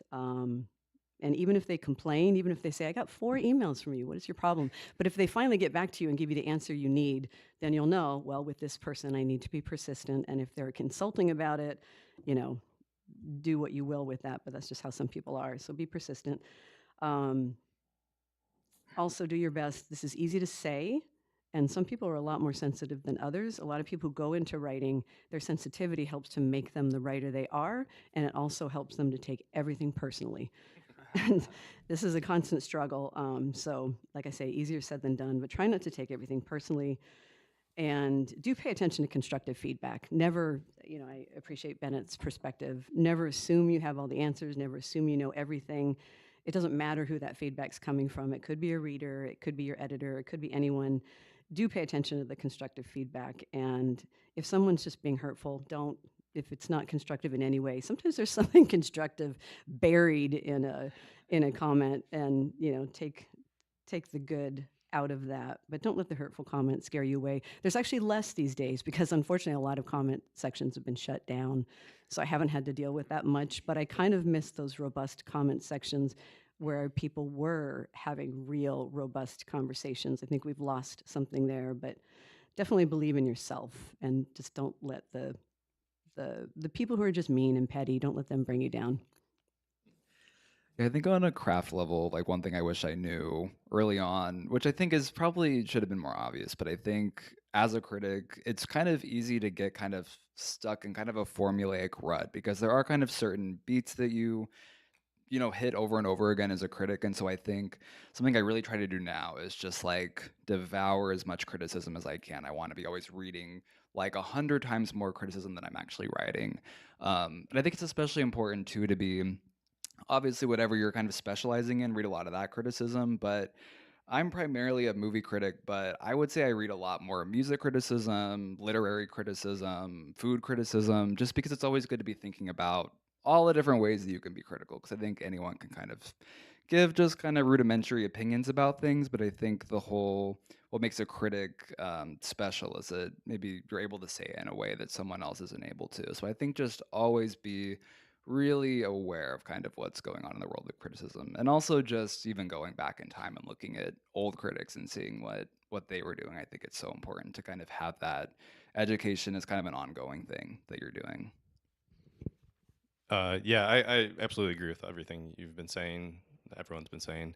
I mean, personally, I would tell myself to probably go to journalism school, but I think that to add to the idea of, you know, not taking things personally, but when you're writing criticism, it should in many ways be a personal thing because it is attempting to, you know, communicate your feelings about art,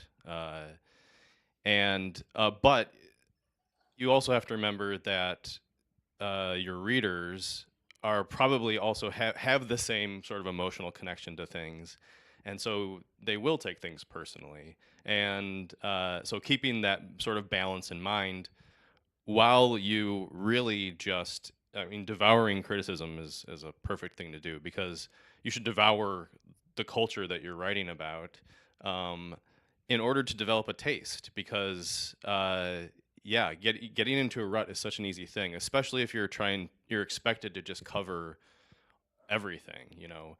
Like, do you really want to write about the latest Marvel movie versus knowing your taste enough to write about something that you care about that's maybe much more valuable to communicate to someone?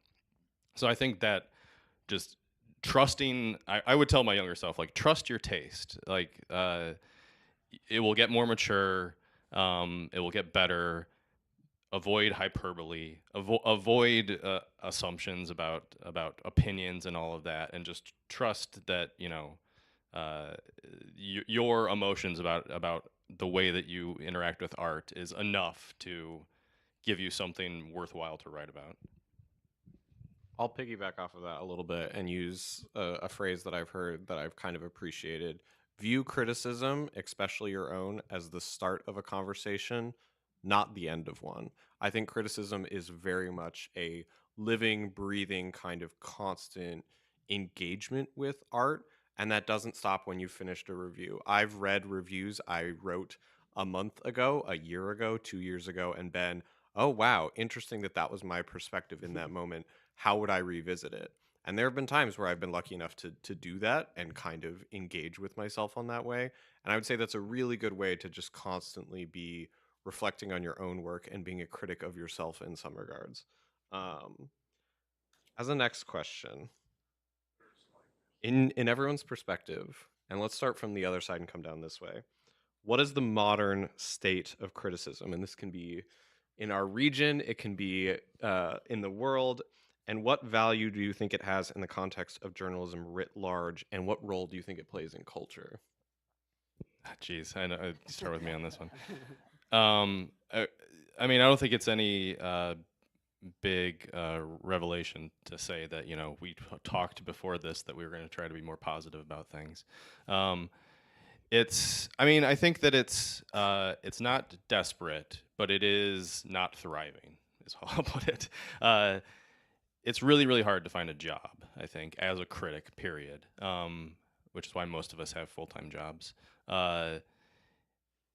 But on the other hand, there has never been better access to everything. So as a movie critic, just the amount of, even in just Portland alone, the amount of access that I have to movies is incredible, is comparable to any major city. And I think that's really valuable because you can recommend something that might be a bit esoteric and someone likely will be able to find it and watch it. And that's not always the case. That wasn't the case, 20 years ago. But I think that the big challenge is that because there is so much access, everyone has an opinion, and everyone believes that their opinion is worth communicating. And so it can be really, really hard to find authority on a subject, which is often, I think, what we aspire to, is to be authorities on a subject. Because otherwise, how else will people find value in our opinions? So I think that that's the major challenge, is that everyone's a critic now, and everyone can publish now. And it's a really valuable way to get started, especially if you happen to find a big audience through that. But it can be really, really frustrating when you're just, when you expect a lot out of criticism and it's just giving you the most basic ideas, just simply because the person watched a movie. I don't know. Did this work? Okay. Yeah, kind of jumping off that, I think because of the dearth of specific critic positions at newspapers and magazines, I've seen a lot of critics turn to like Substack or Patreon as a way to continue writing criticism and hopefully get that monetized. I think also the social media site Letterboxd oftentimes, not as much as I'd like, honestly, but a lot of people are writing like really long, thoughtful essays on there as well. So I think criticism, it's kind of, in terms of it being very prolific from one voice, I think it's kind of migrating to those areas. Something else we were talking about is if there is criticism in newspapers and magazines, it tends to be either from freelancers or someone who has kind of an overarching kind of arts position. Like even with my job, I do a little bit of movie and music criticism, but it is also kind of like arts feature writing on top of that. So it's not like I'm really concentrated on one specific thing. So I think it's just a little bit more diffuse now than it used to be. And I think in terms of the value of it, I think kind of the never-ending value with criticism is, like Chase said earlier, it's, the start of a conversation, but it is also kind of a way to, I feel like you said this once, Kathy, where it's like kind of a service that you're doing, because you're kind of doing the groundwork of kind of helping people decide what art to engage with and what's worth doing. And I, of course, don't think a critic should be telling you, what you should be watching or listening to or whatever, but it is helpful to kind of guide you, for sure. And I think criticism as well, there's a certain level of universality to it in a way that, I mean, obviously, like national news reporting does have a kind of broad spectrum. Everyone can kind of, I guess, like get a grip on it. But with criticism, it's like if someone's reviewing a movie in Kansas or something, you could be in Washington and like kind of be able to have kind of that dialogue with them, almost in a way that if you're reading a news story from Kansas, like that might be interesting, but it might not be applicable to kind of your everyday life. So criticism does have this like certain level of accessibility that I think makes it continually really interesting. my comments are somewhat related to what both of them said. I never want to look at things from too dark of a view. The way I see it, things are in flux. And to piggyback on what Blake's saying, criticism is more accessible than ever before, which can be a good thing. However, and Dom kind of addressed this, anyone can be a critic, and criticism is easier to access, but at the same time, the loss of newspapers, alt weeklies, and even websites that offered film coverage has resulted in fewer paid opportunities. So not just for us having a hard time finding paid work, in addition to the fact that rates haven't kept pace with inflation. So all told, nowadays there are fewer trained or experienced film critics. I've been doing this a long time, so I can legitimately say that I'm experienced, even if I don't have a journalism degree and didn't study film in college. And so it is a cultural loss, not least when there were critics like Pauline Kael, who I'm not necessarily the biggest fan of, but she's, she and Roger Ebert are usually the first people mentioned because they could turn a film's fortunes around. A studio releases a film, and this, happened with Bonnie and Clyde. It happened with a few other films that were a little bit different than what people were used to at the time, and she really took up that cause and helped to encourage other people to see it and other theaters to cover it and all that kind of thing. She completely turned that film around.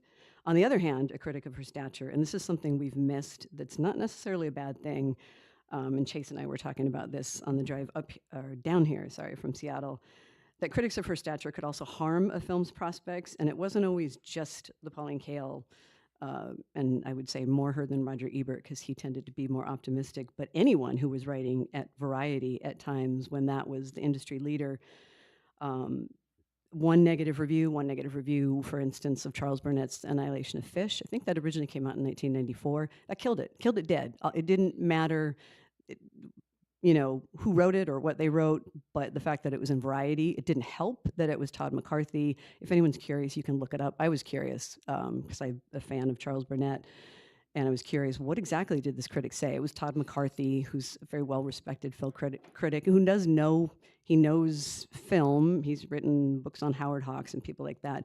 But he was really mean-spirited in this review. This is a great example of what not to do, and I've enjoyed some of his criticism, but he was very mean-spirited, and he had the ear of studios, so that film did not get a release. It's only getting a real release. It's only getting a release now. And here's Charles Burnett, who has films in the National Film Registry, like Killer of Sheep. And Killer of Sheep was already delayed for 30 years, but for reasons that don't have to do with criticism. So we've kind of lost that bad side of things where one film critic can kill a film dead. I think that's kind of a good thing. And also I do see it that was, while it was happening was more of a systemic problem. As a critic, to go back to what these two gentlemen have said, you do want to be honest. You shouldn't be mean, you shouldn't be nasty, you shouldn't be ageist. This particular review was ageist. That really stands out now because so many critics are more sensitive to things like that. But at that time, studios and exhibitors, I think, I appreciate the fact that they might have picked up a film because of Pauline Kael, but they might have also dropped a film because of Todd McCarthy. So that's a change that has a good and bad to it. I mean, I don't think I'm saying anything revolutionary when I say that the state of modern criticism is bad. But that doesn't mean that there's not great work being done and within the less than desirable state that the form is in. And also that doesn't mean we have to throw up our hands and surrender, essentially. I very much believe that no one is getting rich off this work. And so there is no reason to sell your soul and do silly things you don't believe in. Don't go on TikTok and do a video about the chicken jockey in Minecraft just because you believe that's what criticism is now. That's what I have to do. It's like no, because if you do that, you're still not going to get rich. But I think also, and I want to speak to what Chase was asking about criticism's role, like in the wider culture. And I think that probably the first reason all of us do this, or why anyone does this, is because it's fun. But at the same time, I think we have to appreciate that there is something that broader that I think our work helps with, and that I think that criticism's job is to nurture complex, thoughtful, nuanced conversations, and that ultimately is, I think, one of the bedrocks of any good democracy, because I think that being able to think about art in a complex way is one of the lowest bars you have to clear to participate meaningfully in a free society. I mean, so you write like a review of The Brutalist, for instance, and you talk about, oh, this is a great film, but the ending really doesn't work. Like, even saying something like that, that's not, good, bad, 4-star, bomb, that's, showing people a different way of thinking about the world. And that's something I think we always have to be, cognizant of, that we're preaching the gospel of thinking ultimately at our best. I don't know how I'm gonna top that, because that was the ultimate growth of like low art at Chicken Jockey to high art with The Brutalist, which, if anyone doesn't know, is like a 3.5 hour long movie about an architect coming to America. The only thing I'll add, and it was kind of the second question building off that, criticism is journalism. And I deeply believe that, not because it is the exact same type of journalism. I would say most critics probably should, or have to for logistical reasons, should do reporting. But familiarizing yourself with art, with its history, with its movements, with its techniques as much as possible is critical. And I think also there are conversations around ethics about how you write about things, small art or small artists, what impact that can have on them. That's something journalists reflect on, of how should I report on this? Should I report on this? In what way? And also on the flip side, if you are a critic, and I think of like especially music critics, there used to be a more robust kind of, you would go to a show and write about a musician that nobody had heard of, and that could really be a make or break thing for people if you took their work seriously. And so that's kind of where I see it filling a unique role that we are losing out on, but I still think is there and has a value in the broader context of journalism. Going back down this way, and I'm going to skip kind of the one about finding work, because I think folks had touched on that a little bit, and we might circle back to it at the end. But is there anything you would warn people about, things they should avoid in criticism or trying to get into it? And this can be about craft or about the practical elements. And we'll go this way now. Yeah, I mean, I think that's something that's really important to talk about. And one of the things I saw as an editor is that there are a lot of critics who I think they think a lot about their opinion, but they don't really think about the craft of writing. And I just read so much bad writing as an editor, and I mean, just something as basic as not being able to grab the reader's attention with the first sentence. I mean, when I was an intern, I remember one of the editors, I had written a review of a graphic novel with art by Mabius, and he said to me, like, your first sentence is your one chance to stop the reader from turning the page to something else. And then he read my first sentence aloud, and I was like, oh shit. So I think that, really just like drilling into the actual craft of writing. And I think study creative writing. Like I learned a lot from my mom, who is a poet and a novelist. And, there's so many like lessons you can learn about like how to properly use a metaphor or a simile from studying creative writing. They'll really be applicable to criticism and describing a work of art accurately. And then I think also, like, I just want to pick up on what Chase said about that criticism is journalism. And I think you have to take it seriously as journalism, because, just your opinion, who cares? That's, irrelevant unless you pair it with real journalistic discipline. I want to shout out one of my mentors at U of O, the late, great Alex Tizon, who, called me out for not being a strong enough reporter. And he said, you love Anthony Lane. You love his reviews. Like, he's not just doing his opinion. He's actually doing real research. And that was a lesson that it really took me a long time to learn and to properly absorb. But I feel that very much with me right now. I mean, the piece I'm working on at the moment is about Wong Kar-wai's film 2046, which is celebrating its 20th anniversary.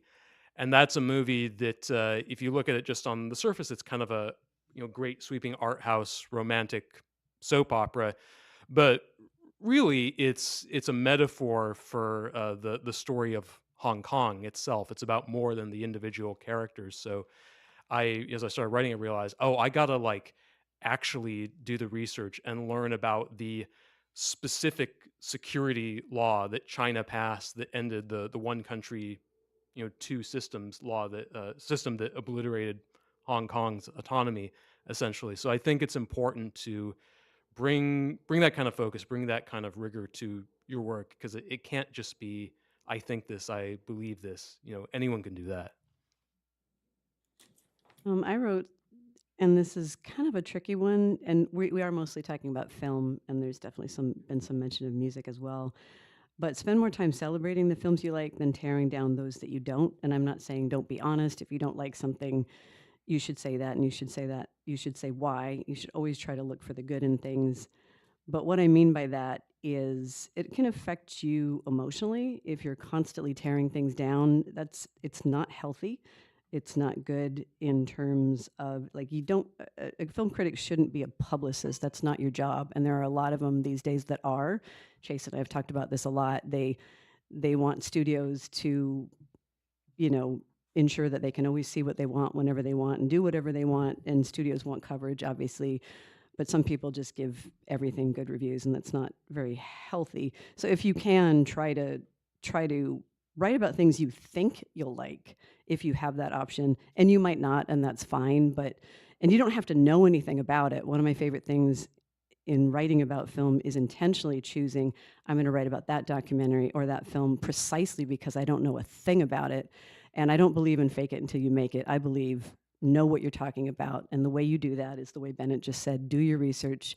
And it's so easy these days. Like, I love the Internet Archive. I don't always have to pay for, like when Sofia Coppola came out with a film about Priscilla Presley, I thought I should really read that book before I see the movie, and I didn't have to pay for it. I could go to the Internet Archive, and there it was, and that made for a better review that I read the book. So I do that when I can.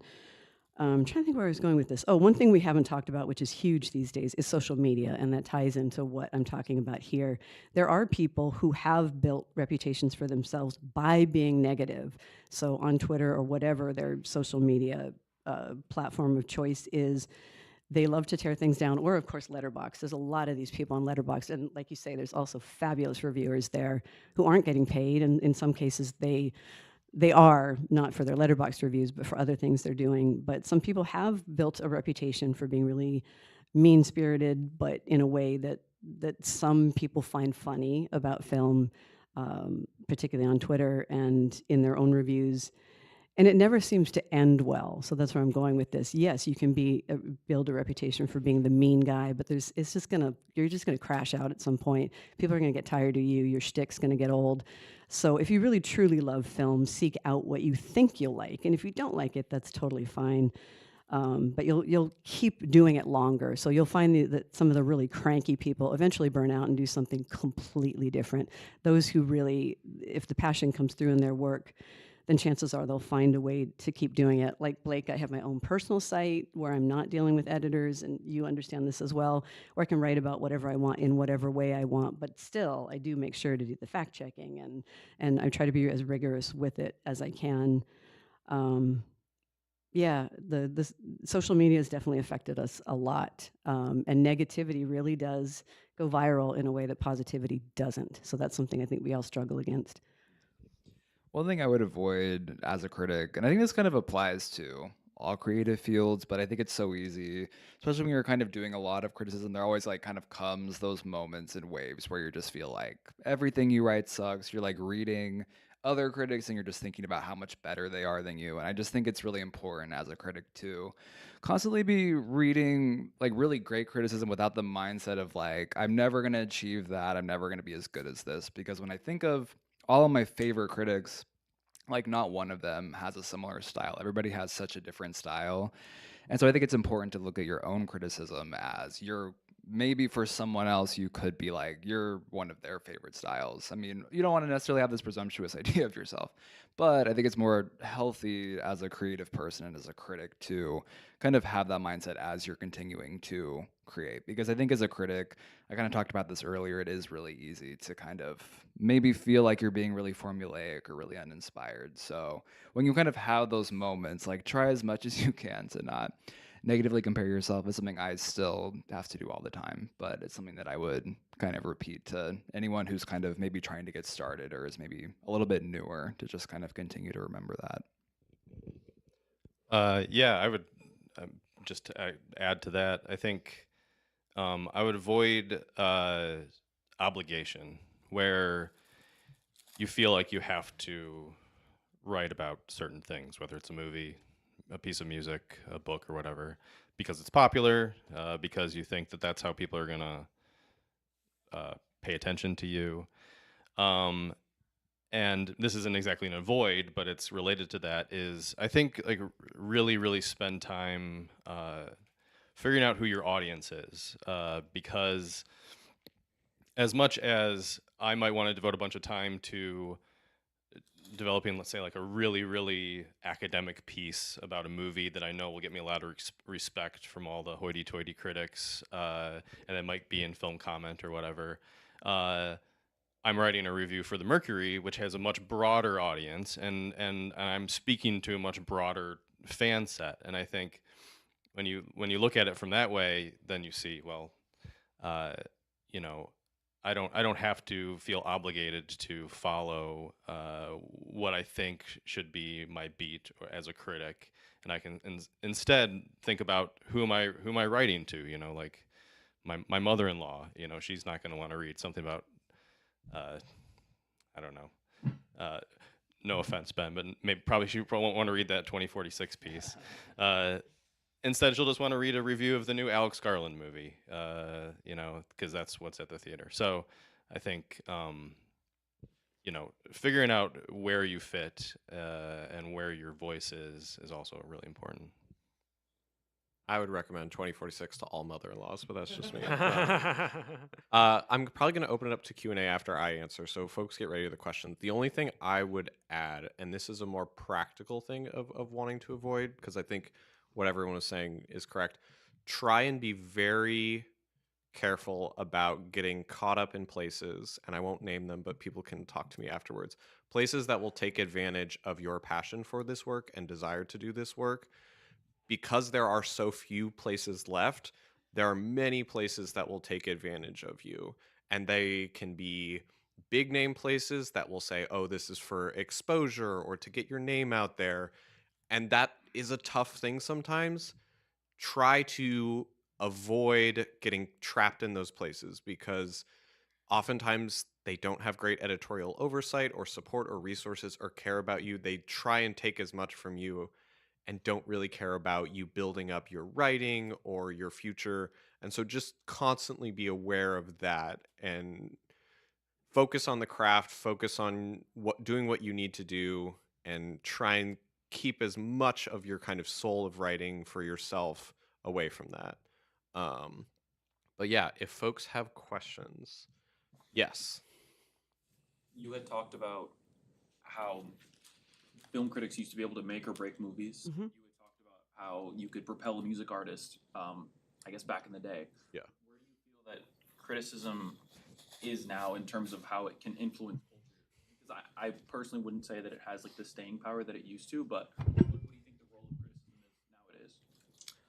I don't think it can make or break anything nowadays. I mean, the media landscape is oversaturated, but I don't want to make or break anything anyway. You know, I think that the issue really is that I often hear people say things like, "Oh, find a critic you trust, find a critic whose tastes aligns with yours," and I actually disagree with that. I think you should find critics who have the opposite taste of yours, so that it keeps you sharp and gives you something to argue against. And maybe they persuade you. Maybe you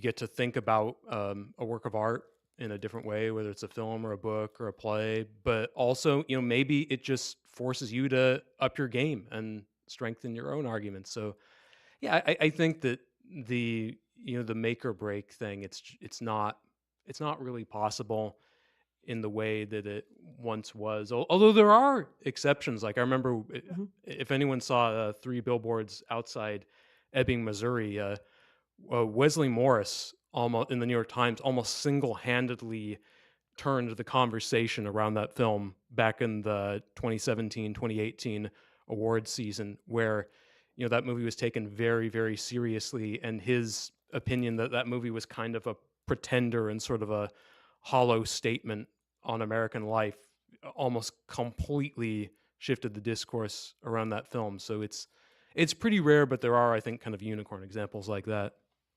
I was going to say that the example that comes to mind of where this used to happen in a way that I don't think it ever could, Siskel and Ebert named Hoop Dreams their top movie of the year it came out. And that catapulted that movie into the forefront of conversation. And I just can't think of any particular person that would have quite that same weight. And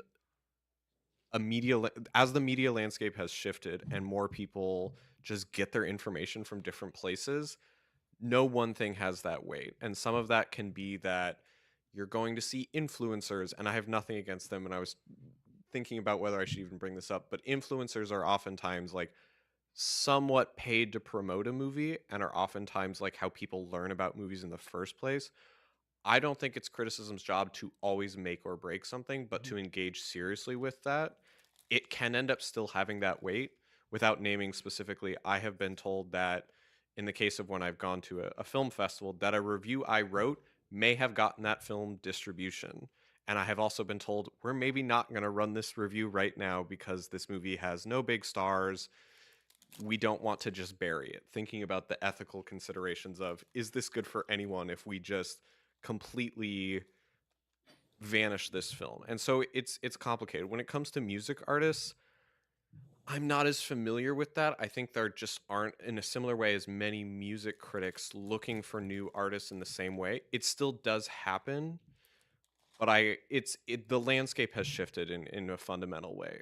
It still is something to consider, but it's just that everything is a whole new world now. I have a really quick comment related to what Chase said and also what Dom said, because he has roots in Chicago. One of the interesting things about Roger Ebert is, as we all know, he had his roots in Chicago, and I think that's one of the reasons he was so impressed with Hoop Dreams, in addition to the strong narrative and all that. But when he was writing for the newspaper there, was the Chicago Sun-Times, I think he wasn't just a film writer, if I understand correctly. I think he did some other kinds of writing, because he's actually credited as being one of the people that gave John Prine his career. He just happened to go to a club one night, saw John Prine, and went, wow. And he had that wherewithal. And I don't know if he was ever considered a music critic. I'm not sure exactly how it is he ended up writing a review about John Prine. But yeah, that does fit into what both of you were saying. He helped to give John Prine a career, this guy that we know as a film critic. But that passion was just like, I have to write about this. And it really made a difference.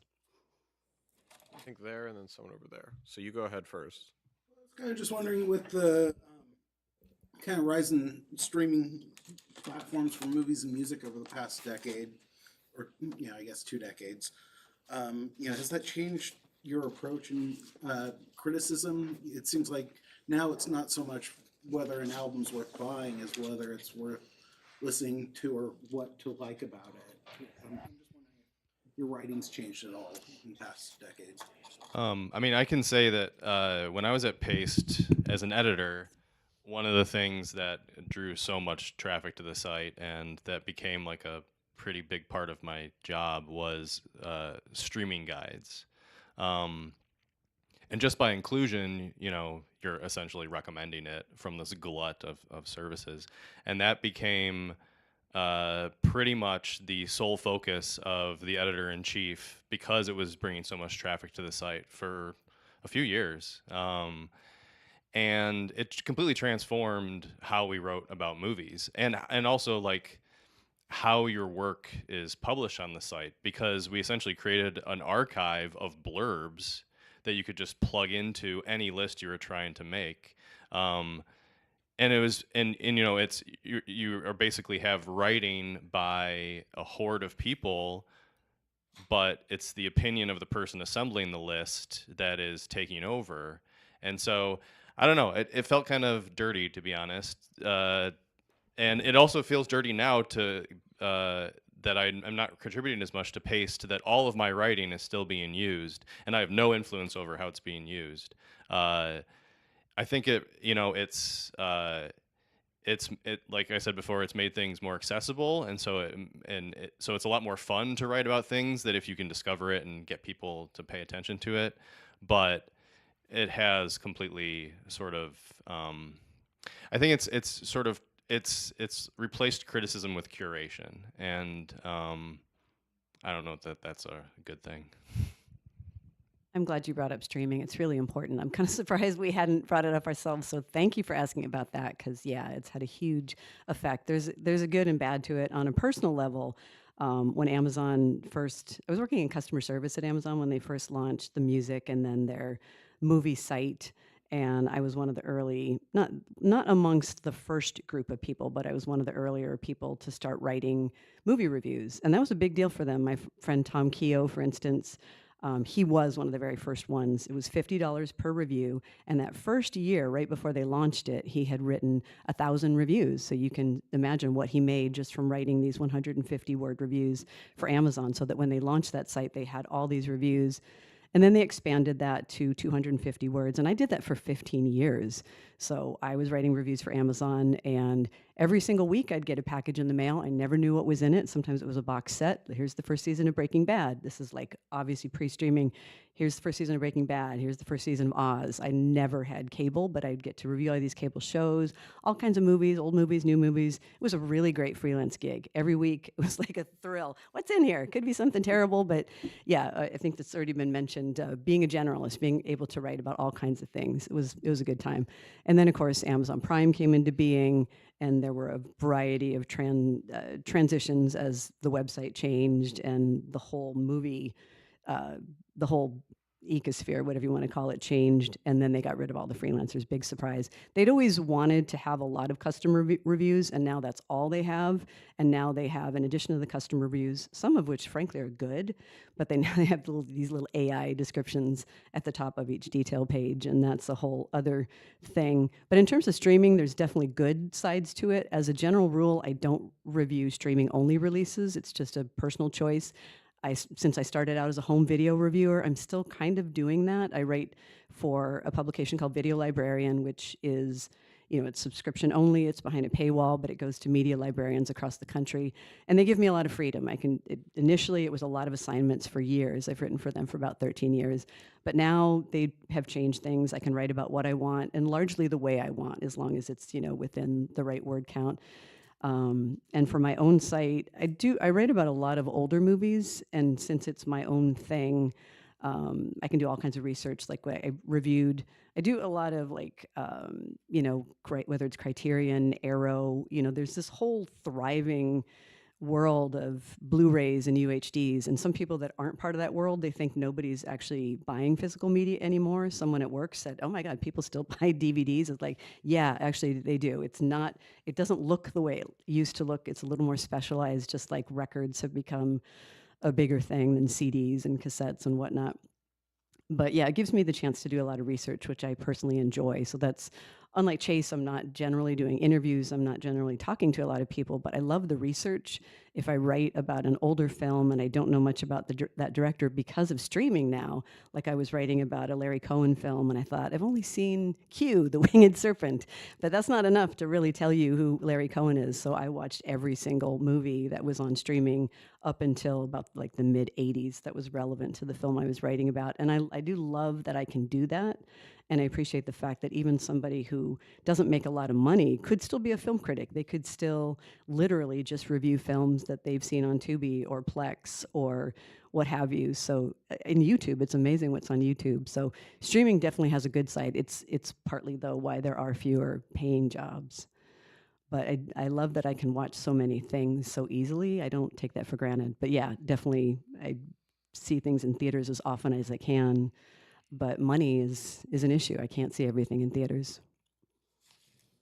So with any of your writing that you guys do for reviews or being a critic, let's just say you write something either positive or negative, and the audience itself really doesn't agree with you. Either way, positive or negative. What impact does that have on your writing? Does it improve your writing? Does it improve your craft? I'll start with that, and I'm fine to be specific, even as they're a excitable bunch. I was commissioned to do a review of the series Beast Games, which I apologize to have to introduce this to people, is the reality show created by YouTuber Mr. Beast that is like a competition show where he just gives away a lot of money. There's not a lot of creativity particularly to it, and that was when I was asked to review it, I said that. And the audience response from the publication in specific was very positive. His audience, it was very negative, and it was mostly, he's successful, he's great, why are you being a hater, you must be this poor loser. You kind of ignore stuff like that. If there is good faith responses that I've gotten in response to something that I would say is more substantive, and it's like a nuanced disagreement, yeah, you can take some of that feedback to heart. But I would say the thing that is a little bit unfortunate, and other people might disagree on that, criticism has become, again, less about that starting of a conversation and more of, oh, well, if you don't like this, like, you don't like me, or there's like some sort, they take it very personally. And I think that's concerning and a problem, but something that you just can't let impact you, because you have to be honest, the work has to remain the same. And yeah, I hope that answers your question.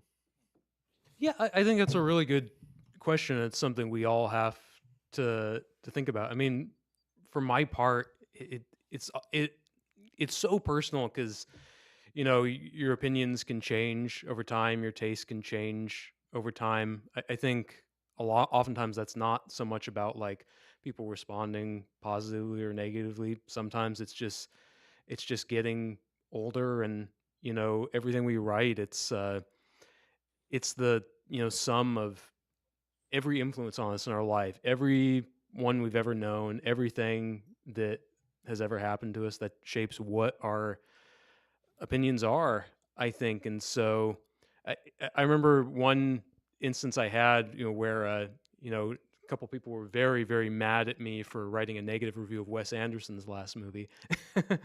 And it was kind of one of those things where that's one case where it's like, it doesn't really like affect me one way or the other, because it's like, you know, I didn't like the movie because of who I am. You know, they liked the movie because of who they are. And these things, Chase is absolutely right. These things can get heated, but I think you have to kind of like, you know, accept the idea that it's like, even when we see the same work of art, we're always absorbing something different because we're bringing ourselves into it. And I think kind of coming to terms with that is the journey, not only for every critic, but for every viewer or reader as well. I mean, I'll just add to that that I think it's like important to be extremely self-aware as a critic, because, I mean, there was a cartoon about how critics are pathetic, called The Critic. Very good cartoon. But I think popularly critics are seen as, you know, either being contradictory by default or being paid by a studio. And I think that's a valid way to look at critics, because you are a critic, like you are criticizing something, and most people don't really want to engage with criticism. But I think in order to be a good critic, you have to be very accepting of criticism back, and the only way to do that is to just be mercilessly self-aware about your opinions, about your base of knowledge, about things you don't know. And yeah, so to just add what Chase said, like, yeah, there's a lot of anger there and a lot of empty comments and a lot of people who just want their own opinion validated. You could say that about journalism in general, but um, there is a lot of valid conversation there, and isn't that what we want? Is we want to start conversation. So why would we be reluctant to wade into that conversation? And I just want to piggyback on that. Like after I had left Willamette Week, I got an email from an editor there saying, "Oh, I just got this very negative review turned into me of this film, Evil Does Not Exist." And the movie's gotten a lot of good reviews. I want to know what you thought about it, to kind of get a sense of if this writer is full of shit or if they have a point. and I said, you know what, look, I actually loved that film, but I also felt like if you have someone who doesn't like that and they strongly, earnestly believe that, you should be kind of grateful for that, because that is gonna, as long as that conviction is sincere, it's gonna stand out more than just the millionth person saying that this is great. Which if you sincerely believe it's great, that's awesome too. But I think, part of this, it's like Dom said, the word is critic, and dissent is a part of that. I think that should do it. Thank you everyone so much, and thank you everyone to being on the panel.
Give it a try.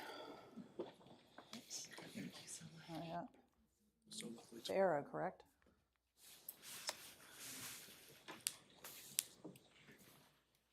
It's okay if it is not working. Yeah, it's not like an adapter. You okay to do it with these? Yeah, I can make it work. All right, what a great conference this has been. I've been so impressed with all of the different sessions, and congratulations to the various winners, and a special shout out to you, Don, for just an amazing effort to pull this all together. So thank you very much. It's definitely not easy, we know that. So we're going to go a little bit back in time here with a old style PowerPoint, talk about some history, but also maybe look at the future of journalism itself. So we're going to go maybe up 10,000 feet from some of these sessions where we've been more looking at detail stuff. First, a little bit about me. I am a worker bee journalist, I always say. I'm the editor of the Port Townsend Leader in Port Townsend, Washington. I've been there a little bit over a year. In fact, we have on these tables a special section we put out a couple of weeks ago called Sunshine Week. And hopefully by the end of my little talk here, I'll explain why we did that, why we're such a little paper, but we still felt like we should really explain what we stand for and the values that we have, the code of ethics, things like that. We actually published on the last page SPJ's code of ethics. Before that, I've been really from the East Coast, but I worked newswires and magazines and big papers when they were still big, and little papers and little. I started in community news, and it really is. I've come full circle to be back at the Leader. That little asterisk there. I took some time off to write about Hollywood, and I did 2 books. So I loved that. What we just heard of the critics. I wrote a book on Top Gun. Called Top Gun Memos that came out right with the new version, the 2. And then I also had done a textbook called Below the Line. I was embedded in a movie starring Robert De Niro and a bunch of other guys called Las Vegas. So journalism kind of overwhelmed me, and I decided I wanted to cover entertainment. So I went off and did that, and it was the best thing really I could do. But I never strayed far from journalism.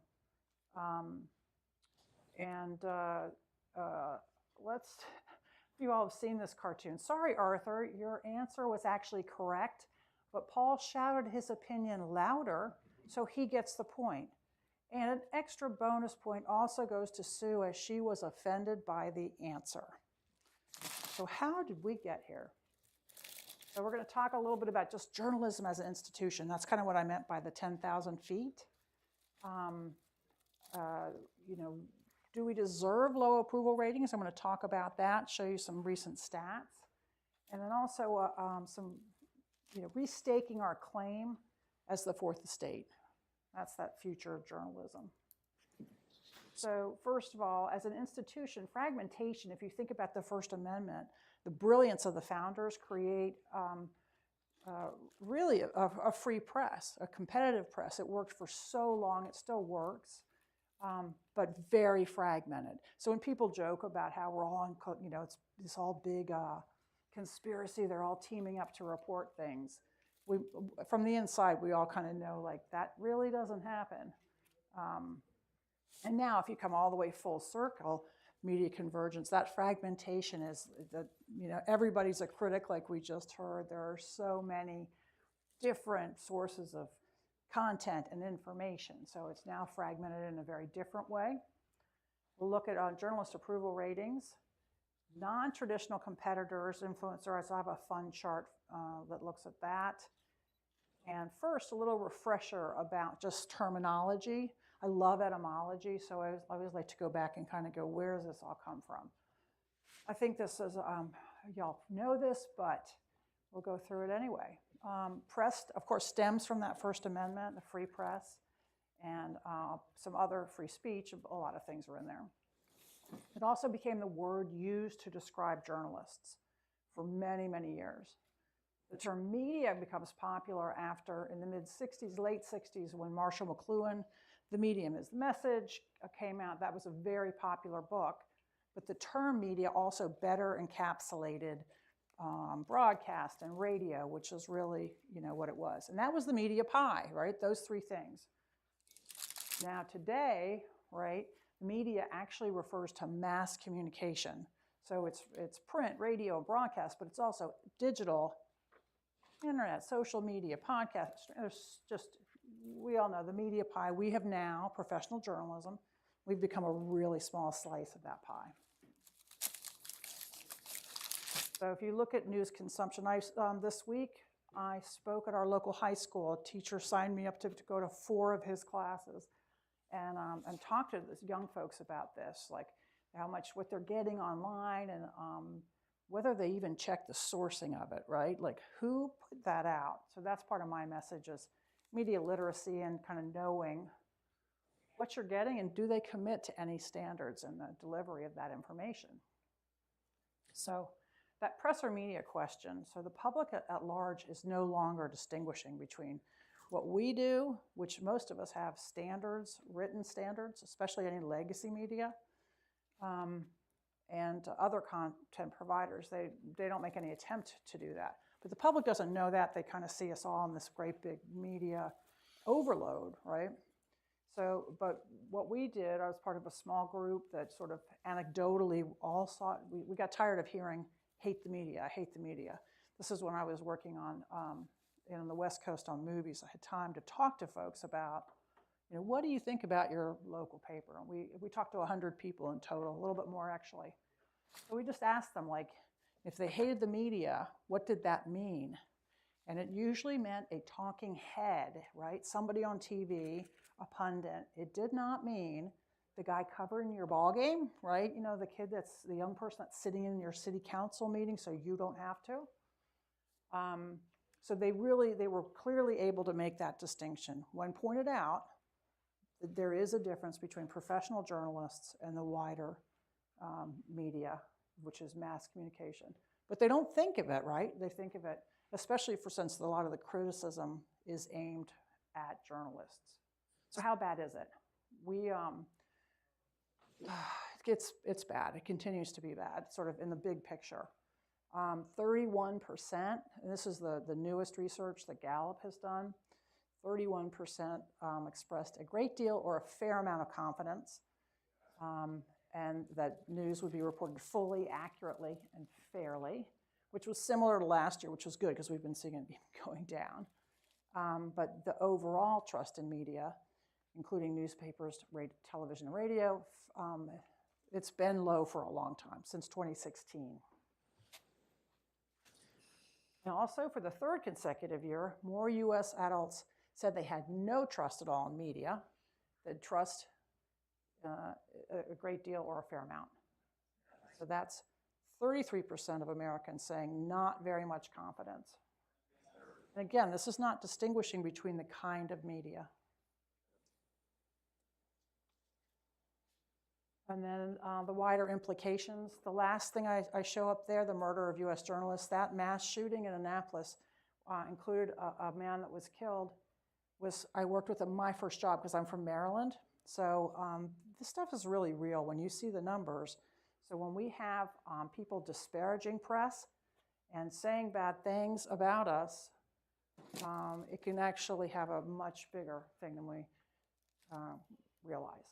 So critics dominate the message. The President of the United States calling journalists the enemy of the people. That has huge ripple effects. Elected officials are far more willing to come out and just sort of attack the messenger kind of thing. It's all biased. You hear like young folks, when I go to these school things, they are very easily, oh yeah, well, I'd like to know, there's no opinion in there. Well, what does that mean? How does that work? And then we're the best critics of all, right? Because we can see, as we just heard this fantastic panel, we can really see, what's wrong and find fault. So what's happened in the past decade? Tons of groups have come to the rescue of journalists, some very, very good ones. Obviously, our mainstays are Poynter and Nieman Journalism Lab. There's a lot of great stuff happening. Trusting News just came out with its 310th trust tip. There are organizations that will come in and sort of teach everybody or like give them a score. And this has really offended career journalists that I know. Like they don't have somebody who maybe worked in the industry for a short time is now doing this other thing, and they want to come in and approve your work or give you, So some of this has not been well received. Although I think, the intentions are obviously good. More recently, you have the Engaged Journalism Review and the Truth in Journalism Project. I mean, there's a lot of these. But the overall message is like, something's wrong. You guys are just, something's wrong. So is this fair, right? Is this widespread sort of rejection, is it a fair, fact-based response to a terrible professional news industry? Because you could get that impression, I think. I think that's what I'm seeing when I talk to these high school students, and they have something like, well, you know, they can't quite define what it is, but, you know, so it's sort of, no, it's not fair. That's my message. We're doing a great job and a good job, and yes, it's not perfect, but you know, we journalists represent the people. We ask questions, we get answers about things that affect them. We represent the people. The mass majority of these jobs are not well paid. None of us are really getting rich. You see folks on TV and they may be doing very well, but most journalists are, you know, making an okay living. Many journalists go into harm's way to get information. We looked at that slide earlier about the danger, even in our own, what used to be fairly safe neighborhood. But journalism has played a critical role throughout the history of this country. We deserve credit for the longevity, in part, of the country. And so I'm a little bit of a cheerleader here, but I just got really tired at some point. I think all of us are. Like, what can we do? So as noted earlier, we're a very small part of that media pie, and reminding folks of that has made a difference in a small way when we've done it, certainly at our paper. We also have rules and abide by rules that the others don't have to abide by. You think people know this, but they really have completely forgotten. Oh, it's all the same, it doesn't really matter. Well, guess what? You know, the vast array of content providers do not have any kind of commitment to the public, standards of conduct, codes of ethics. And codes of ethics go back a really long time. I don't know if I have this slide in here. I think it's 1910 for the origins of the SPJ Code of Ethics. Maybe it's 1920 for Association of Newspaper Editors, and these things have evolved. Virtually all legacy media have them. So we actually collected in 2022 all of the different codes of ethics, standards of conduct we could find around, from the New York Times to smaller papers. The tenets were the same, right? So this is something that's really important. It makes us different. And given what we're facing, I think, in the bigger picture, it's more important than ever to sort of assess that. So what can we do? Well, you can individually take your case to the public. That's kind of what we did here with this section, and we've also, on a couple of occasions, in a measured way, we've written about it. So what we did in our small town, like everybody else, we were coming out of a downturn. We still are. And what people wanted was good old-fashioned journalism. They wanted us to hold the public officials to account, look at our government, pay attention to decisions being made. And so that's what we did, and the response has been phenomenal. But not everyone likes that. So we have had some cases where a public official will be on the dais, will be in a public setting disparaging the newspaper, or perhaps online writing a bunch of things about the newspaper that are not true. And on a couple occasions, we've taken them to task for that. Not Joe Citizen. Joe Citizen can say whatever they want, but when it's a public official that is out there maligning the organization, we stick up for ourselves.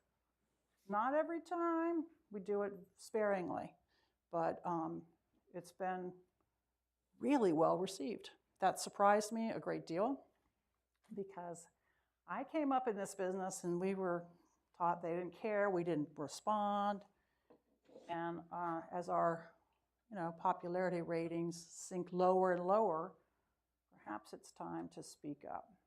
So in our case, the public, the response has been amazing. Our circulation's up 21% in the first 3 months of the year compared to the same 3 months last year. A lot of reasons for that, but I don't think it's hurt at all, especially we see this because it's very interactive. We get tons of letters to the editor. We get, I'd say between 4 and I want to say 7 additional interactions with the public. Now, we're a legacy paper. That makes it a little bit different. The community is used to having this paper. We occupy the same building we've been in for more than a century. We're very responsive to readers. So reminding folks that we have rules, I think that's a trend that we should see more of in the country. And I'm part of a group called the Public Alliance of Professional Journalists that believe we should do more of that. So how do we kind of leverage that? Just the fourth estate, the reminder that we exist over centuries to balance the other forms of government, that we have a role, an important role that's different than this sort of mass communications. Wait, let me go back, make sure I didn't miss that. Oh, it's in fact, perhaps the public doesn't necessarily pay attention to these things, but some of the most non-journalistic organizations have learned that they should have a code of ethics or a code of conduct. But when you read it, it will literally say things like, our employees are beholden to the employer kind of thing, as opposed to what we commit to the public. Did I already go through this? Yeah, I think anybody, how many people work in the news business? And then how many are scholars? Or good. That's actually not what I thought. It was a little different. So we talked about that. Truthfulness, accuracy, fairness, independence, and accountability. So these tenets are like completely different than what an influencer does. They make no commitment to that. They don't even claim to do that. And yet, one chart I could not find to update for this is the increase in influencer jobs and the decrease in journalism jobs. So the public's essentially switching over to an influencer, paying influencers for their very important thoughts. And some are great. And away from at least a group that attempts to be truthful, accurate, fair, and so forth. So when I talked earlier about the number of groups who have come forward, and I've attended a lot of different conferences, and some of the, I keep in touch with a couple of these folks. They're doing a really important service. But one of the things that happens is that we're so fragmented. There's not a voice. There's so many different group organizations that speak for journalists that nobody can really kind of get through it. Occasionally, like recently, there was a letter, and all of the different journalism groups, signed on the letter, which was good. But the problem gets bigger. We have to do something about that.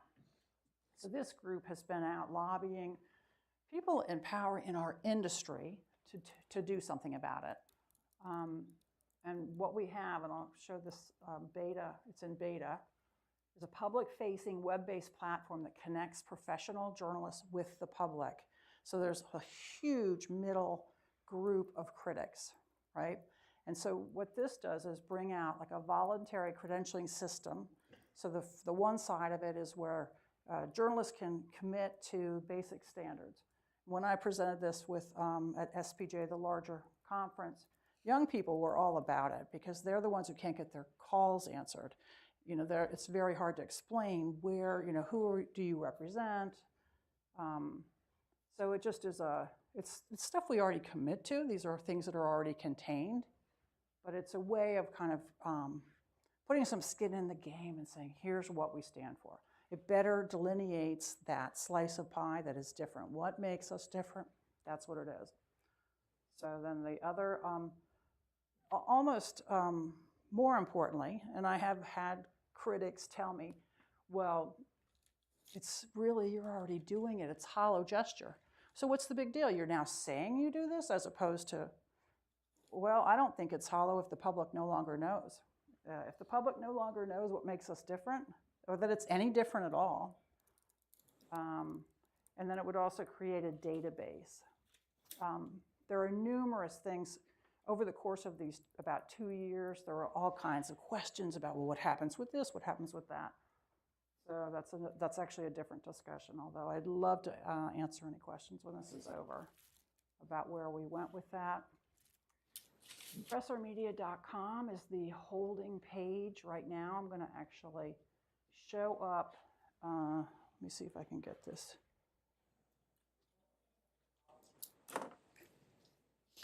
So this is the thing it's in beta now. The main thing is to have a place where the public can go and ask us directly, what is that about? You know, where we can explain the work that happens. Why did you do this? I think it comes as a surprise that we would debate the word. When we had secret in a headline, had to do with a story about an NDA. Well, a non-disclosure agreement is a secret. But the guy didn't like that, so I got calls and I had to talk about that. But what the public may not know is that we had that conversation. That headline got on, and then we batted it around and said, it is a secret. But, you know, I think all of us do that. Like, I don't, earlier somebody said, see if I can get this right, about inherent bias. Yeah, inherent bias is real. I can guarantee you I have an opinion. It does not stop me from putting somebody's opinion in the page, in the paper that's different from mine. And what was said earlier was someone said, yes, inherent bias is real, and so is news judgment. And that's what's different about journalists. We're trained over and over again. So in the end, you don't just, you know, you seek out the other opinion. Don't just want to, you know, want it. It becomes, I don't know, that's my view, and the public seems to think, oh, you'll just leave that out, when in fact, we will seek it out. Where'd it go? Let's see if I can find the other one. 1 minute. I haven't had to do this in 2 years. I'm a little rusty. So we aren't there widely distributing this, but I think by the end of the year, assuming I have 2 things happening with it, we might be able to put it out more broadly for folks to learn more about it. So one question I want to ask of you all is, do you post a code of ethics? What do you do with your individual organizations?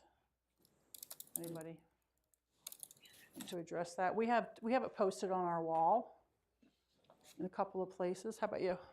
We have a really truncated, easy to digest version of that, which outlines basic principles. It would probably fit in a newsroom anywhere, but it's stated just so that people understand that we have an ethical standards that we adhere to.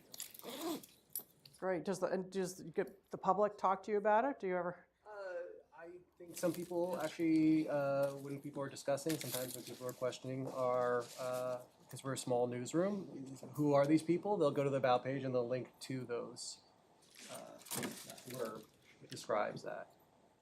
Yeah, we do that as well, and we did this big effort on the inside back page of this thing. I should be at least one on each table. In addition to the code of ethics, we actually summarized our policy toward artificial intelligence and other aspects of kind of what we do. It evolves, like it changes. I mean, the thing about the news industry is that we admit when we're wrong. That's unlike everybody else. Like, think about that. Like what would happen to the legal industry if there was a fender bender in that? Oh, I'm sorry, I was wrong. You know, it'd be the end of it. No, that's what we do. If we make a mistake, we want to fix it. Anybody else with a code of ethics or anything on the website? How about you? We have ours in a PDF form on our website that explains, the code of conduct that we follow. So it's about 2 pages. Good. What does anyone think about? Like, it was the one of the debates that happened was, oh, it's hollow. You already do it. Now you want to market it. Is this marketing that you think what I'm talking about? Would it be marketing? So it's interesting because when I was a journalist and now I'm an academic, and listen, I agree with everything you've said about about it being unfair to journalists. What I see, I think there's a real comparison between journalism and academia, in that they're each arenas that thrive on disagreement, or at least the marketplace of ideas. Thank you. But there's a hostility to self-promotion, which I think there should be if we're going to be these arbiters of information. And so unfortunately what that means is 2 things happen. For one thing, we don't do this type of marketing. We're a bit hostile to it. or a bit reluctant to do it, to just get out there and say, no, it's different. We have these codes of ethics, even though that's fundamentally necessary, I think. And I think the second thing it does is it leaves us vulnerable to bad faith actors who are just trying to work the refs, who don't actually care if bias exists or not, but in whom it is in their political interest to say that it exists. And so I'm really excited by a project like this. I think it's a really good idea. I think that sorry about the not having the mic before, but I think of academia as having the same problem in that there's not enough public scholarship and there's not enough public engagement from members of the media to say, no, this is a professional discipline of information verification.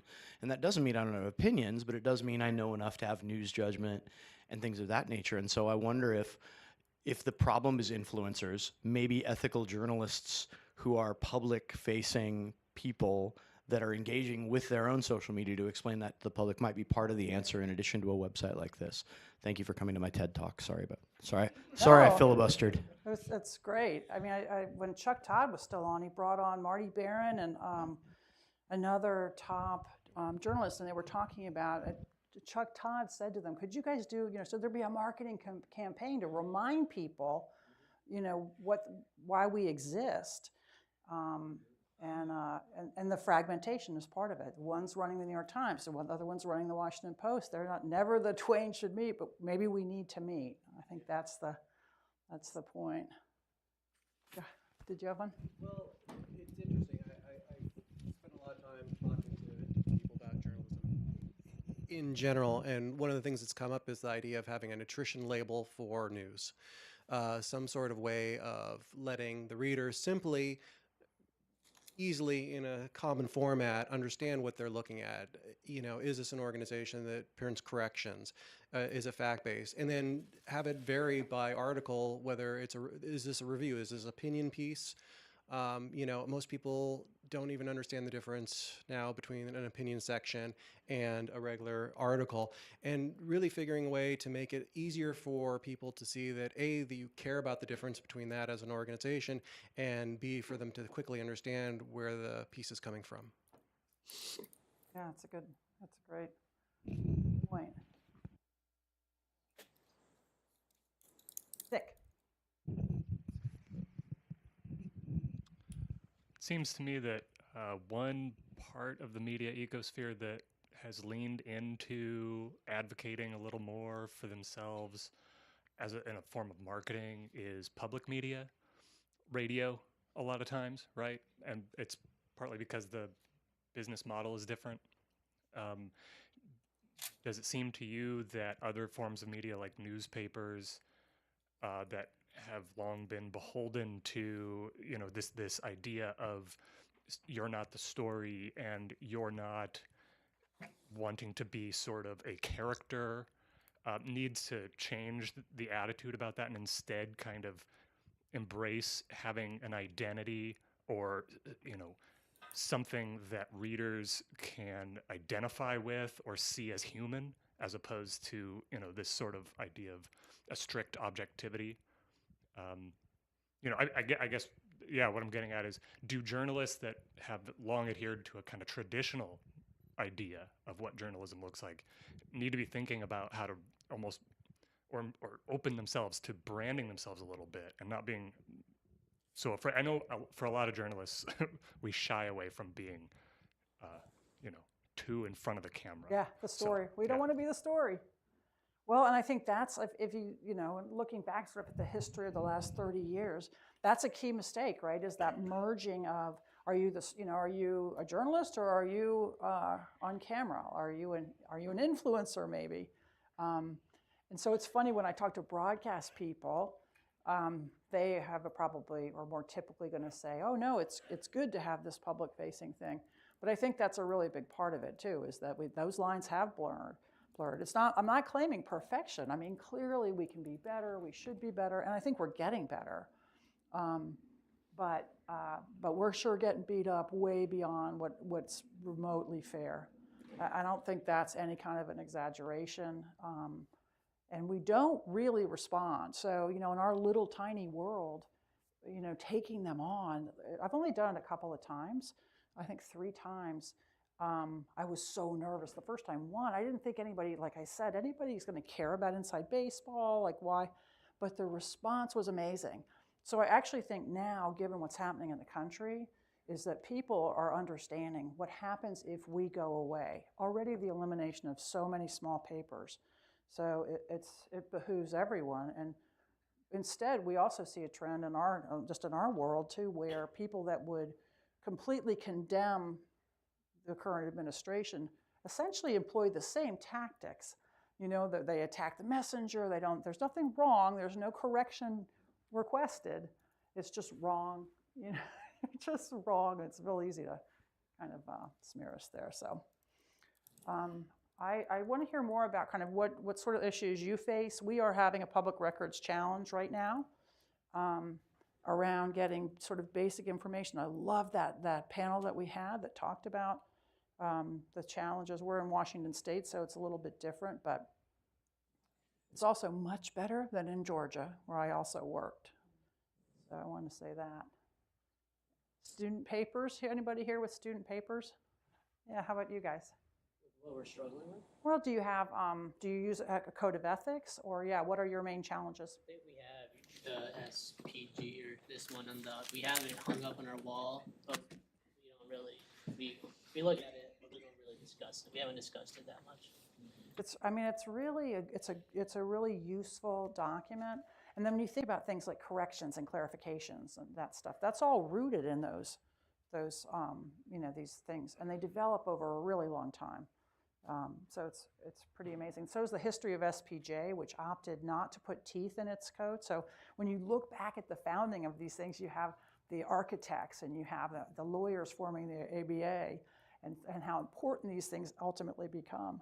But not with SPJ, because we didn't have to do anything. Actually, the SPJ ethics code had a censure clause until 1997, I believe. Yeah, say more about that. And they took it out because, not every journalist is a member of SPJ, and there were also legal questions about trying to enforce it. So SPJ's philosophy is that our code is an affirmative code.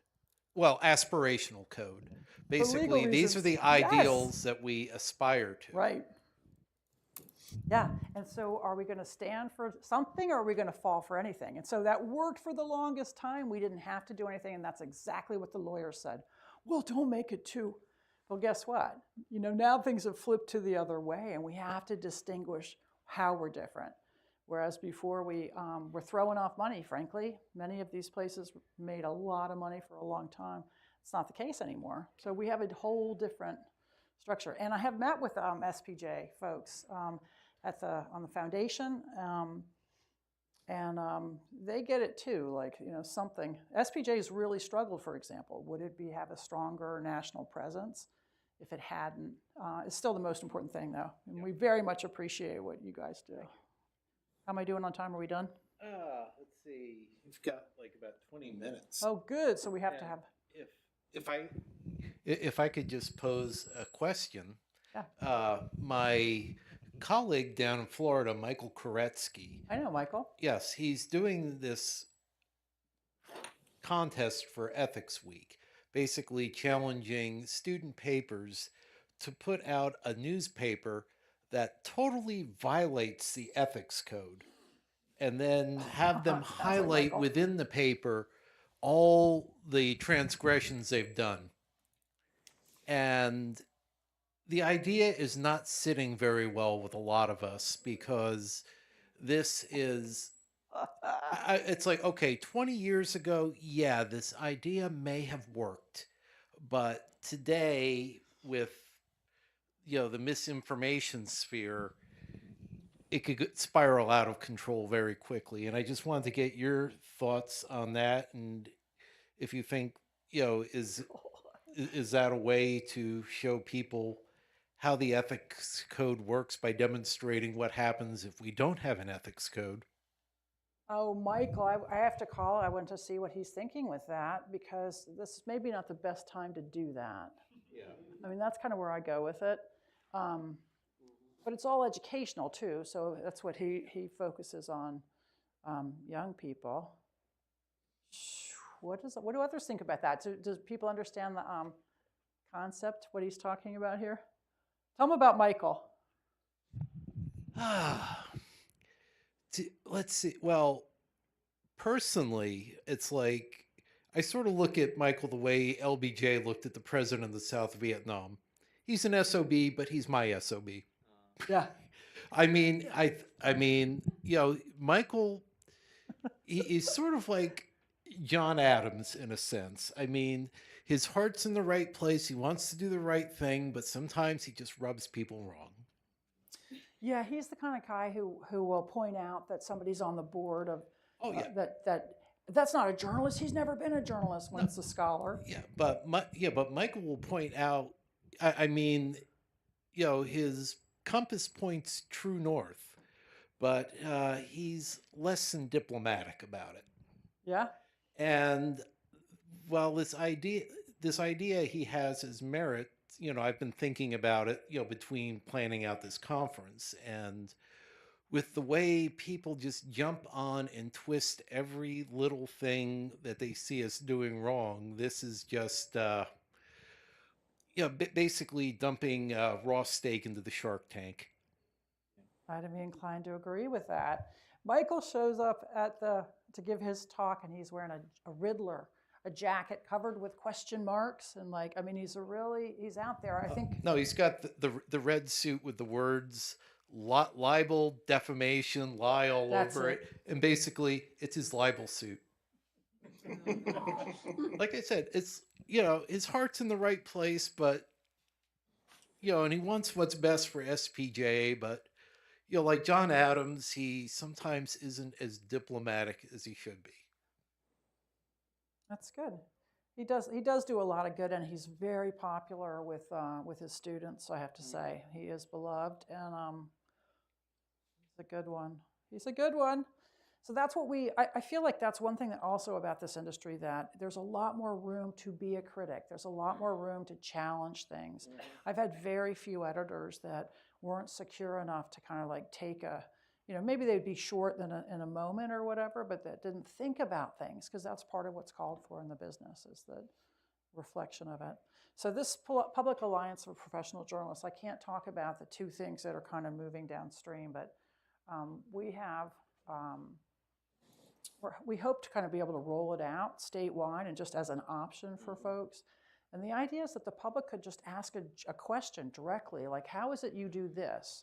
And with time, maybe it would end up having more teeth to it, but mostly it's just meant to be a place where they can come directly to journalists, directly to the industry to pose questions. And there's actually a lot to it of layers. Is part of the answer possibly, my question should be pretty short, is part of the answer to try to be a little bit more transparent in the way that we do our reporting, as far as how we write about the process of how we got our information? And I mean, what is that, in your mind, what does that look like in terms of, are there any examples that come to your mind as far as how we should be more transparent about the process we take to get information, in order to sort of... Yeah, I think it's key. Transparency is key, for sure. And the more, we're a small paper, so we don't necessarily, we're not publishing things that are unsourced, right, or off the record. There was a good conversation earlier today about somebody doing a story about trans people and providing anonymity in that case, because they wanted to be able to tell a story they couldn't really tell safely otherwise. But yeah, I think you have to do that. And that was actually the comment that was in that Meet the Press thing I was talking about earlier, how that's what the New York Times is doing, and where you can link in and see the document yourself. That's not something we're doing. We're very, we're a little paper, but it's a great trend. Show your work. Explain your work too. If somebody you're being mean to somebody, like a public official that'll cry out with pain that, why are you covering me? Because we see that more and more. when the reality is you're a public official, and we're supposed to cover you. That's part of our job. But they got used to it not. They got used to nobody paying attention, and then all of a sudden they start lifting up rocks, like literally just denying information. We had a city manager that wouldn't tell us what his salary was. It took 3.5 weeks for us to get the city manager's salary. This is a true story, and this is just, just a couple months ago. Anybody over in the corner have any thoughts to share? I'm thinking I'll wrap this up a little early. Do you mind if I take a moment to kind of ask back a question? Something that comes up in the way we approach it is we've kind of expanded past that kind of typical journalism rule where we allow people to be more active. I'm very active outside of the journalism role in the community to build credibility back to the work that I'm doing. So I sit on advisory bodies like a community advisory groups. I'm on several in the Portland area and have been over the time. And usually this is something you wouldn't do because it is, disclaimers have to ride across all the articles that cover that. But because the community sees me being involved and representing community opinion in those rooms, it has added some credibility to the work that I do in my journalism. But it's a very fuzzy line to walk, and I don't know where the rest of the room is on that. Usually, most newsrooms would prohibit such activity. Yeah, that's a really good question. I mean, and then there's some other things too that we do that we never would have done in the old days, which is, I didn't have a person to cover sports full time. So what do I, to get sports in the paper, people want to see their kid, and the coaches will write those stories. And then I have a tagline that says, this person is the coach, or this is Billy's mom, or we don't say that, but so that the reader understands you are seeing copy. That copy has not been, sort of journalistically vetted. However, this is a knowledgeable source for it.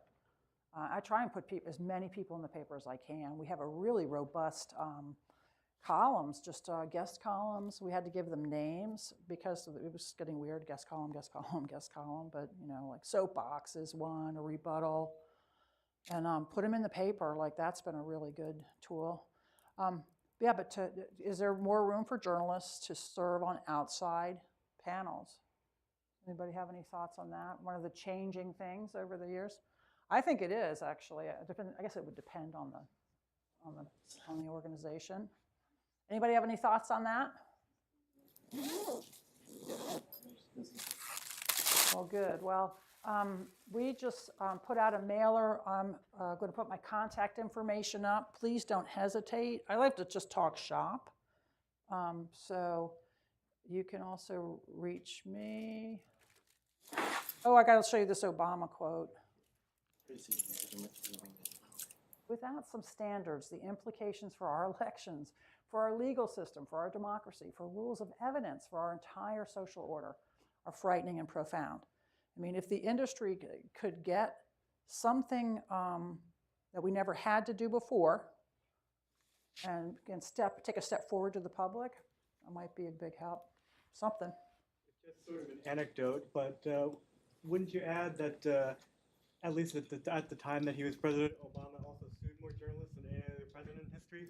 He did. He absolutely. And that's part of that thing about the red and blue and how, there's this, there's a lot of common ground. And it's national news is where we can see that so clearly, the divisive nature of these things.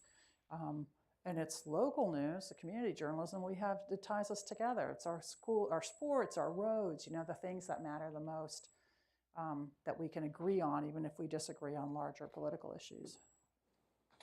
Good. Do you have any thoughts on whether it's okay to be serving on outside boards for journalists? I was asking him follow up. Oh, no. All right. All right. Any last thoughts? Here we go. Thanks. Recently we've seen an attack on our First Amendment with people like Mahmoud Khalil being threatened to be deported, and do you foresee that issue getting larger and maybe affecting more people, maybe they take down articles they don't like or something like that. I really do. I think the things that have happened in the past couple of years and just in the past couple of months were unimaginable. And so this is part of the reason is that we are stronger together. You know, we're the fragmentation has worked really well, like I said, but it's like this is the time to come together and work together and figure out a way together. It would seem like everybody's got a different vantage point.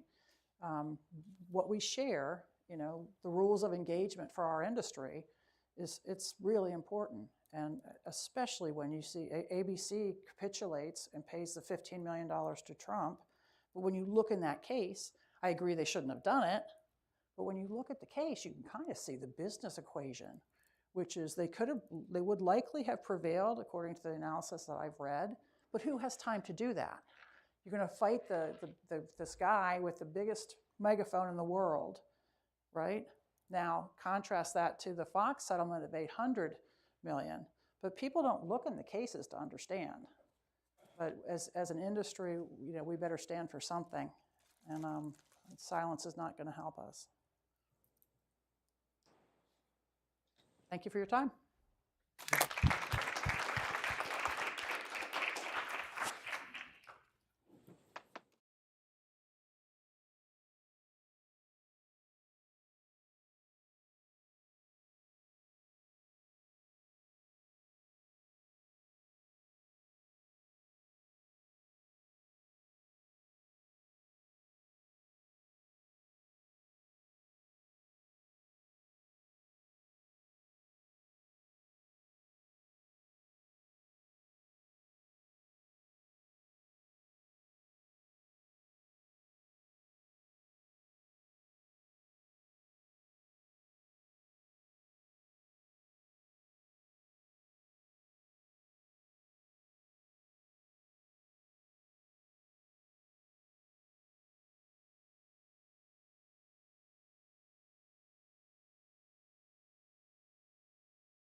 There they are. Hey, Tracy. Having my Twitter thing on. Hi, Lee. It's good to see you. Hi, nice to see you. And there's Christina. Hello. Can you guys see each other? We can. Okay, I'm going to introduce you. Hey, everybody. I'm Lee Vandervoo. I am co-executive director of Uplift Local. I'll tell you more about my work in just a few minutes, but I want to introduce my co-panelists. Tracy Simmons. She is executive director of, is it Faves News? Am I saying it correctly? Yes, that's right. Okay, Faves News, covering religion in a non-secular way in the inland Northwest. And also we have Christina Lords, who is the editor-in-chief of the Idaho Capital Sun. And if you know a bit about States Media, it is a States Media project, kind of like we have here in Oregon, the Oregon Capital Chronicle. So a few weeks ago, we met on Zoom and started to talk about our nonprofit news models, and we realized that we actually had a lot of questions for each other, and we're actually really interested in each other and the way our newsrooms work. So rather than cannibalize the conversation that we could have in this room, we decided to come into it a little cold so we could learn a little more about these different nonprofit models, but we also want to make sure that we open it up to you guys and answer whatever questions you have about nonprofit news. So I'm going to ask my co-panelists to just give a little overview of their business models and how they work, because all of us are actually really different, even though we're nonprofits. And we'll start there, and then I'll field some questions too. Tracy, you want to kick us off? Yeah, sure. Thanks for that intro. Yeah, so at Faves News, we cover religion and ethics in the inland Northwest. So we cover the Spokane area as well as Coeur d'Alene and the Palouse. And we really operate off, we decided to become a nonprofit in hopes that we could land some grants and get some donations, and that our donors could get tax write-offs, right?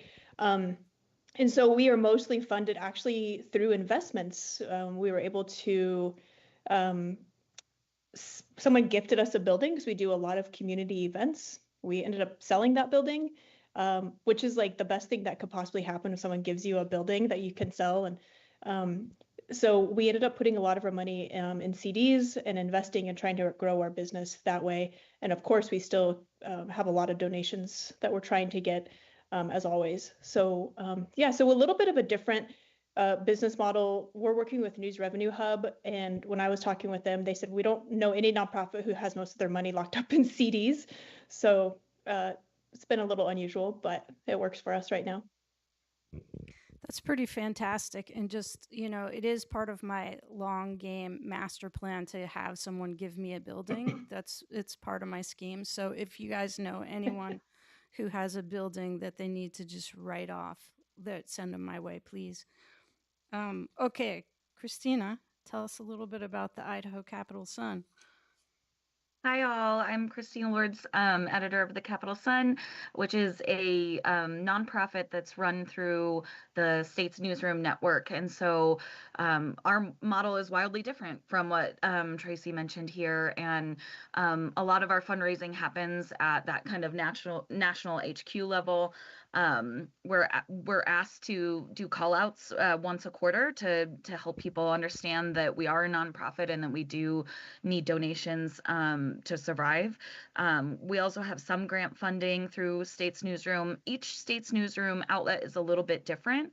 Some States Newsroom outlets have a reporter that is paid for by a specific foundation or things like that. So like in Virginia, they have a reporter that's dedicated to the environment that's paid for by a community foundation from other nonprofits and other people in the community that want to see environmental reporting. And so I'm not directly related to fundraising other than the call outs. I'm not going on meet and greets and things like that, which I'm actually quite grateful for. in my former life, I also worked for McClatchy, and they were looking at some community-funded journalism models for a for-profit, and was being asked to kind of go out into the community and make those asks a little bit more than what I'm required to do now. And I can talk about journalism until I'm blue in the face and how important it is to financially sustain it, but I'm not a fundraising director, and that's not my skill set. And so States Newsroom is bringing on a development director right now, but it's largely been through our executive director and a couple of other people at States Newsroom headquarters that do the large heavy lift of our funding. And that really does allow us to be able to just do the journalism, which is incredible because we have a very small staffs. One of the models about, or one of the things that States Newsroom I think does well is actually keep our staff really small. Most of us have between 4 and 6 people in our newsroom, but that means that we can make a livable wage. That means that we're not growing exponentially and not being able to afford that. So that's something that I think they're really considerate of and purposeful about and that sort of thing. So That's pretty fabulous. I want to make sure I'm following you right, actually. Are you saying that your donors, like you have buckets, like your donors can actually pick a bucket and put funding in there? Like, this subject matter is really important to me. I want environmental news coverage from the state. it depends on where you're at and which outlet we're talking about. So that specific example in Virginia, people can say, yes, I want this money to go toward environmental journalism in Virginia. People can donate to States Newsroom overall, the overarching nonprofit, but people can also send in checks, and if they donate through our specific Idaho Capital Sun /donate link, that goes directly to our Idaho newsroom. So I think big picture, I would love to see that model work for us, where I could go to, I've had people come to me and say, why aren't you doing more X, Y, or Z reporting on certain topics? And I always say, well, there is a model out there. If you'd be happy to, put up $80,000 a year to fund that, that would be great. So it just kind of depends on the outlet and what the connections are in that community, and whether there's a history of that through community foundations and other kind of financial gatherers, I would say. That is really cool. Okay, I'll say a few words about my organization, and then we can kind of open it up a little bit. So as I mentioned before, I'm Lee Vandervoo. I am co-executive director of Uplift Local, which is a relatively new nonprofit news model based here in Oregon. And what we are trying to do is to pilot a community news service, so a local news service that can be basically targeted toward communities that lack information from any other source, or just need some supports in communities. So we've prioritized, well, let me back up. A few years ago, we got a grant from the Oregon Community Foundation to study collapsing news ecosystems, basically, and what the effect of that was on the state of Oregon. And particularly news consumers, like, what do they think about local news? How do they feel about what's happening? We talked to 3,600 people in 4 different languages. That's Spanish, English, Russian, Ukrainian, which are the most spoken languages after English here in our region. And we learned a lot of things, but primarily the things that were most important that we took into our crafting this news model were that the most underserved areas are rural. They are communities that primarily speak a language other than English, and ethnically distinct or culturally distinct communities that lack culturally specific information. So we're piloting our news model out in the Columbia River Gorge, which is an area that experiences all 3 barriers to information access. So we have been supported by regional foundations here. In early days, the American Journalism Project picked up our work. We actually won a national competition to enter their incubator program, and they gave us 18 months of startup funding and coaching and capital to get this thing off the ground. But it really takes leveraging our regional foundations, individual donors, and kind of the other range of donors in the middle, in between, to make this go. So we're partnered with some news organizations in the Gorge. We offer a documenters program, which is we train and pay people to go to public meetings and take notes. Our partners have access to those notes. They can craft stories from them, and in exchange for that access, they actually help us edit and fact check all the notes, make sure the information is viable. And we also are then basically using that as a gateway drug, if you will, to being journalists, because what we hear in our underserved communities is they just need more people like them who understand them, who are training to be journalists. So that's where we're beginning. We offer stories from our notes in Spanish and English, direct to mobile and e-newsletter, and we'll let you know how it goes. We're just training documenters now. So I do all the things that Christina just described, not wanting to do ever, which is I talk to people and I raise money. And I am a journalist. I've been a journalist all my adult life. This was not a role that I imagined I would be in 20 years ago when I started this path. But we very, this is like 4.0 for me. I've actually been involved in nonprofit news since like 2009, before anybody knew it was a thing or could be a lasting thing in the big way that it is now.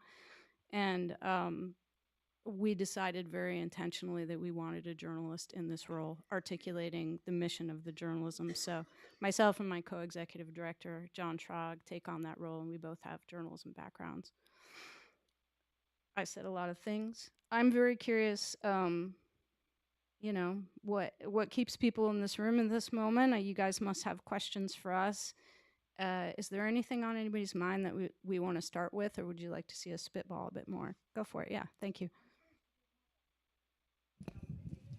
Washington State Standard. I pull from them most every week, Washington State Standard, and I'd just be curious to hear how many there are. I understand that you've grown quite a lot. Okay, so the question was, Christina, can you talk a little bit more about States News and how big it is? Yes, so the Idaho outlet was, I think, 20th or 21st, the 21st launch. They're in 39 states with their own established, we launched it, newsrooms. The other remaining states, States Newsroom is working in a partnership with outlets like the Texas Tribune. Like, we don't have our own States Newsroom in outlet in Texas. We partner with the Texas Tribune. All of that content can be used by all of us, which is really the big driver, the big benefit of what States Newsroom does, I think. And so they looked at states that were just really hemorrhaging reporters, journalists out of the state houses. So our focus is really state house journalism, what's happening on the state level, state policy level. States Newsroom also has been expanding its DC bureau. So there are States Newsroom journalists that do focus on Capitol Hill. After the Roe v. Wade decision, they went out and got funding for a whole reproductive rights team. So there's like 3 or 4 of those reporters. So we kind of have a DC bureau, a national level. So we have the repro rights team. We have a technology writer. Again, I think it was States Newsroom going out and really listening to people who had money, wanted to give money, but didn't know where to kind of funnel it to. And so they came across someone who was really interested in talking about AI and business and technology sort of related topics. So they have a national person. And a lot of these jobs started out as 1 year. The reporters that were hired for that knew you're getting 1 year going into this. And then I think the journalism is starting to just genuinely speak for itself, and people are understanding who we are and what we do. When I first launched, I used to constantly have to explain what States Newsroom is and what its mission is and who funds it and all that kind of stuff. And I just run into less and less of that now, because I think people just really are tapped into our network, and that we all have different names and different things like that, but we're all related somehow. We pick up and run each other's work quite a bit, and that's really, honestly, like, before I had a rough transition into nonprofit news, and one of the things that really sold me on this job was that that we do allow anybody, any media outlet, to pick up our work for free with just proper attribution. I've been in newspapers large and small my whole career and have been in those budget meetings where we're just praying that the larger newspaper or the AP or someone like that is going to come along and take up some of these tips that we're getting. And I think we all have experienced how that's just not the case anymore, and everybody's really struggling, no matter what your size is, to do the job that we're hoping to be all able to do. And so that's what sold me on this. And States Newsroom really doesn't pay attention to analytics or clicks or anything like that, but what they do pay attention to is our pickups, and we get a weekly report to see just how far our journalism has traveled. And that's the thing that really just I have a cold dead heart, and it warms it every Monday. I get that thing, and it's like, wow, 200 of our stories made it out into the world. At some point, we really do need to start be thinking about the news ecosystem and less about exclusivity and who has the story first and all of that sort of things, when there's so much to cover and we're all chasing the same shiny object. That's when we get really into these news deserts. That's why faves is important. There are no religion, news at your local newspaper. There are no religion reporters anymore. And so I think the thing I really love the most about States Newsroom and the nonprofit model is that we do get to share, that we do allow other people to, if we can focus on the state house, they can focus on their city councils, things like that. It really does bear hitting that home that all of us do work for nonprofits where the content is free and accessible to our audiences. And that's something that I think, like, would have been blasphemy not even a short time ago, but I think we recognize, like, information inequality is a real thing. And if we want to be in a functioning democracy and we're actually performing our duties as journalists and providing the information to support that, it's got to be available to everybody, and we have to make that work. I have more questions for you guys, but I'm wondering if anyone else in the room has questions. Yeah, please.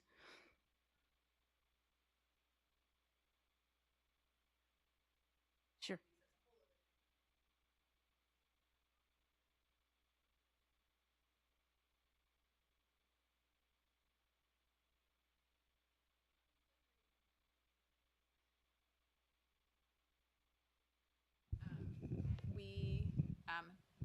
We do run the States Newsroom stuff out of Salem. We cannot run Oregon Journalism Project because apparently they're now exclusive to Lookout Local. But when you're a small rural paper and you're trying to get content for the page and then everybody's running the same thing, so I can see why they want to be exclusive, but at the same time, I'm like, well, how do I drive stuff to the Highway 58 Herald if my readers are like, but I can just click on it over here? And I don't know if that's sort of a non-profit question, but it's something I'm sort of trying to figure out as we try to get more of the small town readers to sort of come to us for their journalism. No, I think that's a great nonprofit question. It's actually something that we all struggle with, I think. So did you guys catch the first part of that question? Yeah. Oh, so we're kind of trying to find the line here between keeping content free and open and accessible and having something unique enough to actually have a business, right? Basically. Yeah, we've discussed this a lot. And I can say from the experience of working in collaborative journalism over the years that it can actually, like, all the cross branding and like cross pollination of content can actually be a disincentive to philanthropic institutional philanthropy to actually invest in you. If people can't clearly identify your product and what it is that you do, it's really problematic for fundraising as well. So it's something that I can just speak for Uplift Local. It's something that we thought really hard about. And right now, where we're starting is we make those documenters notes available to everybody, but then every partner can develop their content differently. And what we're doing that's distinct from our partners is we're developing the content for a Spanish language audience. I mean, the Gorge is 20% Spanish speaking. It's an audience that isn't otherwise served. There is bilingual radio there, but that radio does not have the resources to actually report local news. So they're very glad to have us come on and say, what we can say weekly about what's happening in a radio program, and that'll be in our future.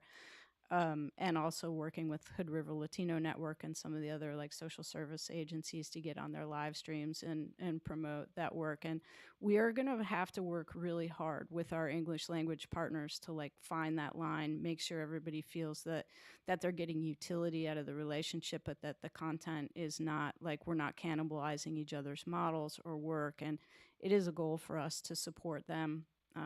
If we're putting another organization on their back heel by being in the marketplace, it's kind of antithetical to our mission, you know, so we don't want to be there. But it's very challenging. You guys have experience with this too. Thoughts?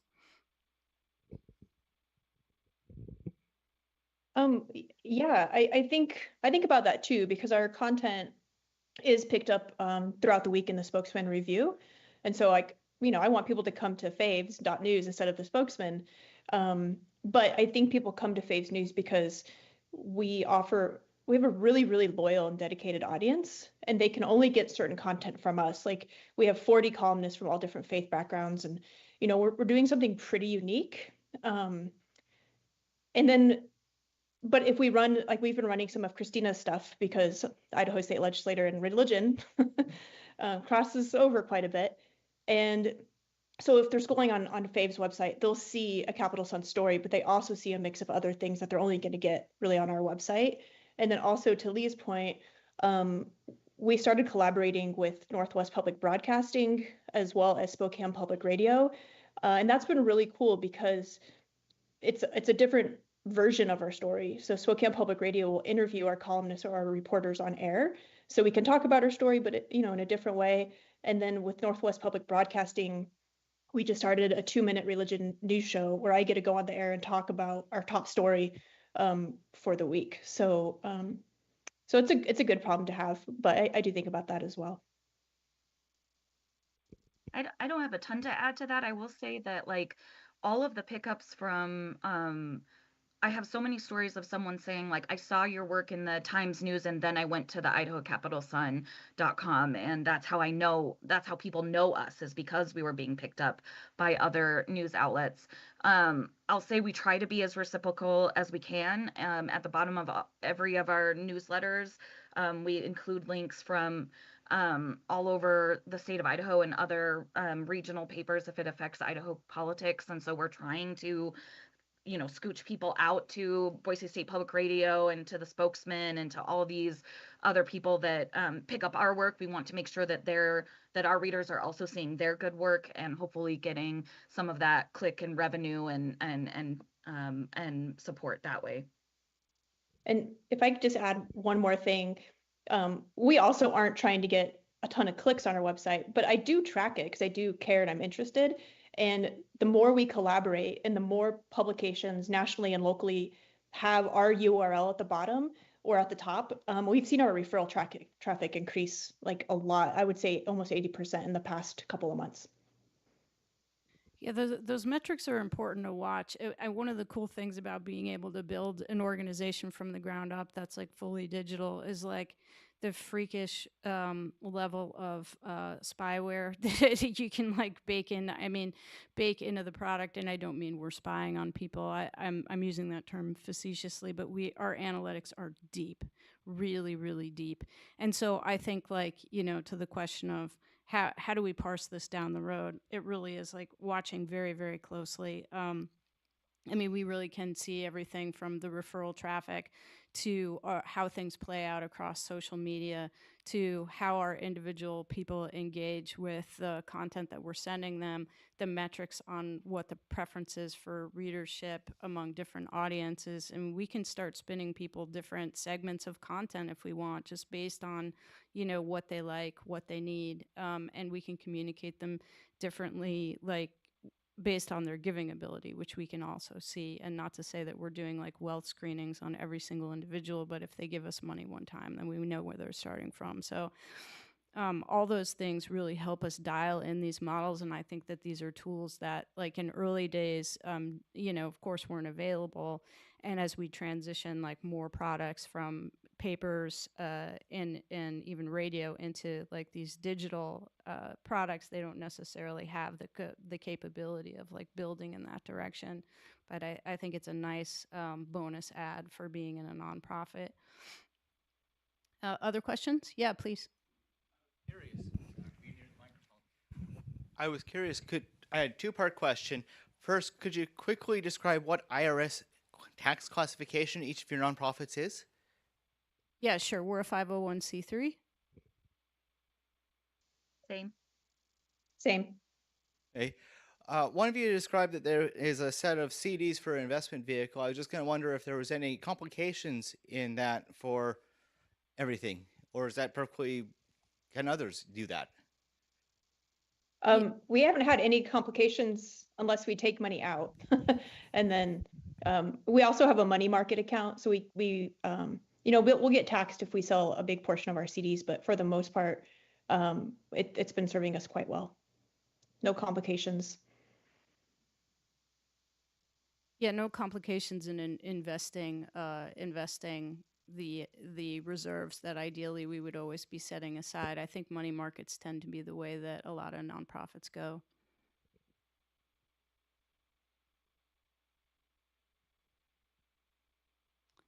Please.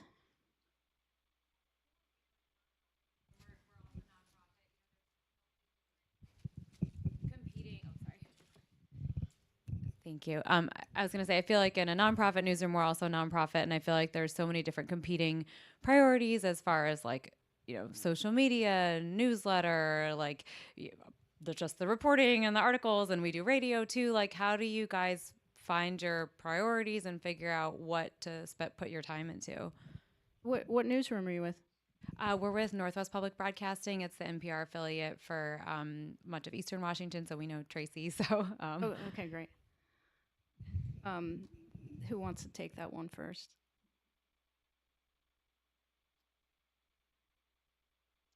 I can go. This is really something that the first 6 months of my nonprofit life, I was trying to do it all and trying to do the McClatchy model of all the social media, all the time, all the newsletters, everything. Like the best piece of advice that my boss gives me all the time when I'm really like, oh my gosh, there's so much to do. He says, you're not the newspaper of record, and we need to carve out a few things that we do really well that people can count on us for. And I've become like this mama bear protective like layer of, we only cover certain things. Like we don't stray into city politics. We don't do that kind of stuff. I get questions all the time, like, why aren't we on more social media platforms? Like we don't have an Instagram, that sort of stuff. And it's just, I'm like here with the water. I'm like barely keeping my head above it. And so the Instagram would be the thing to like crash me down and like send me into a spiral. So I just don't do it, and I wish it could. I wish we had a social media manager. I wish we had, more ways to ramp up. My focus is our newsletter. People tell me that that's what they like. That's why they're subscribed to us. That's why they donate to us. So I'm listening to the people that are telling me that, and I'm putting my effort into that thing. But do I wish we were on TikTok too? Yes, maybe. I don't know. Maybe not. I don't know. So it's like, I think you just got to find your 3 hills that you're going to die on and stick to those and forget the rest, as hard as that is. Tracy, you guys have a social media manager, am I right? We do. I was going to say, it's all about, for us, it's delegating. We also started in 2012, so we have, we've been able to build a small staff. So I have an associate editor. I have a social media manager. I have a photographer. And then I also, last year we hired an events coordinator. So that's been, and these are all part-time staff, but that's been hugely helpful just to say. And we also just hired a TikTok reporter. Christina, if you want to borrow her, you can. And that's been good, 'cause it helps us grow our readership on YouTube, actually, because we share them on YouTube. But even though I delegate, I do have founder syndrome. And so like, I kind of want to control a little bit of everything that happens. And so just to show you, this is like my daily faves to-do list. It's alphabetical and it's insane, but I try to get through a little bit of everything every day. I also teach full time. So, I'm a very patient partner, but our priority is always going to be the journalism above everything else. I'm really relating to your to-do list right now. I was definitely making PowerPoints before I came here. Uh, as far as separating audience, we're really early days, but we just brought on a consultant for this purpose, and it was really interesting to talk with her last week about what content's going to live where. I mean, we really just want to dial those streams in, and we're being thoughtful as well, like Christina, and not like giving ourselves more than we can actually do. And we were trying to make one of our out of the gate decisions was, how do we want to communicate on mobile with certain audiences? Do we want to go SMS, or do we like WhatsApp, and why? And we were talking about our Spanish language audience as being primarily, WhatsApp. They use WhatsApp a lot to communicate with friends and family. And but like when I asked in a workshop in the Gorge like a few weeks back, like, well, what do you prefer? People just sort of shrugged. It's like the phone is the phone. So I put it to her, like, what do we use? And she was just like, well, what does your audience use which platform for? And I was just totally flat-footed. Like, I didn't know the answer to the question. And it was a really interesting question because it just sort of raised like awareness about like, you need to know what people are in these venues doing, like what your audience is actually in the space doing. Because it's, even though like you're on the channel, your audience is on the channel, like your content may not actually be dialed for the reason that they came there. So like having that, that process of engagement with people and finding out in the first place, like if this would even appeal to them, like in that venue, like that actually was like pure gold. And I think it's going to help us really think through how to not stretch ourselves too thin. We're probably going to stretch ourselves thin anyway, but it's at least a nice way to start. Do you have other questions?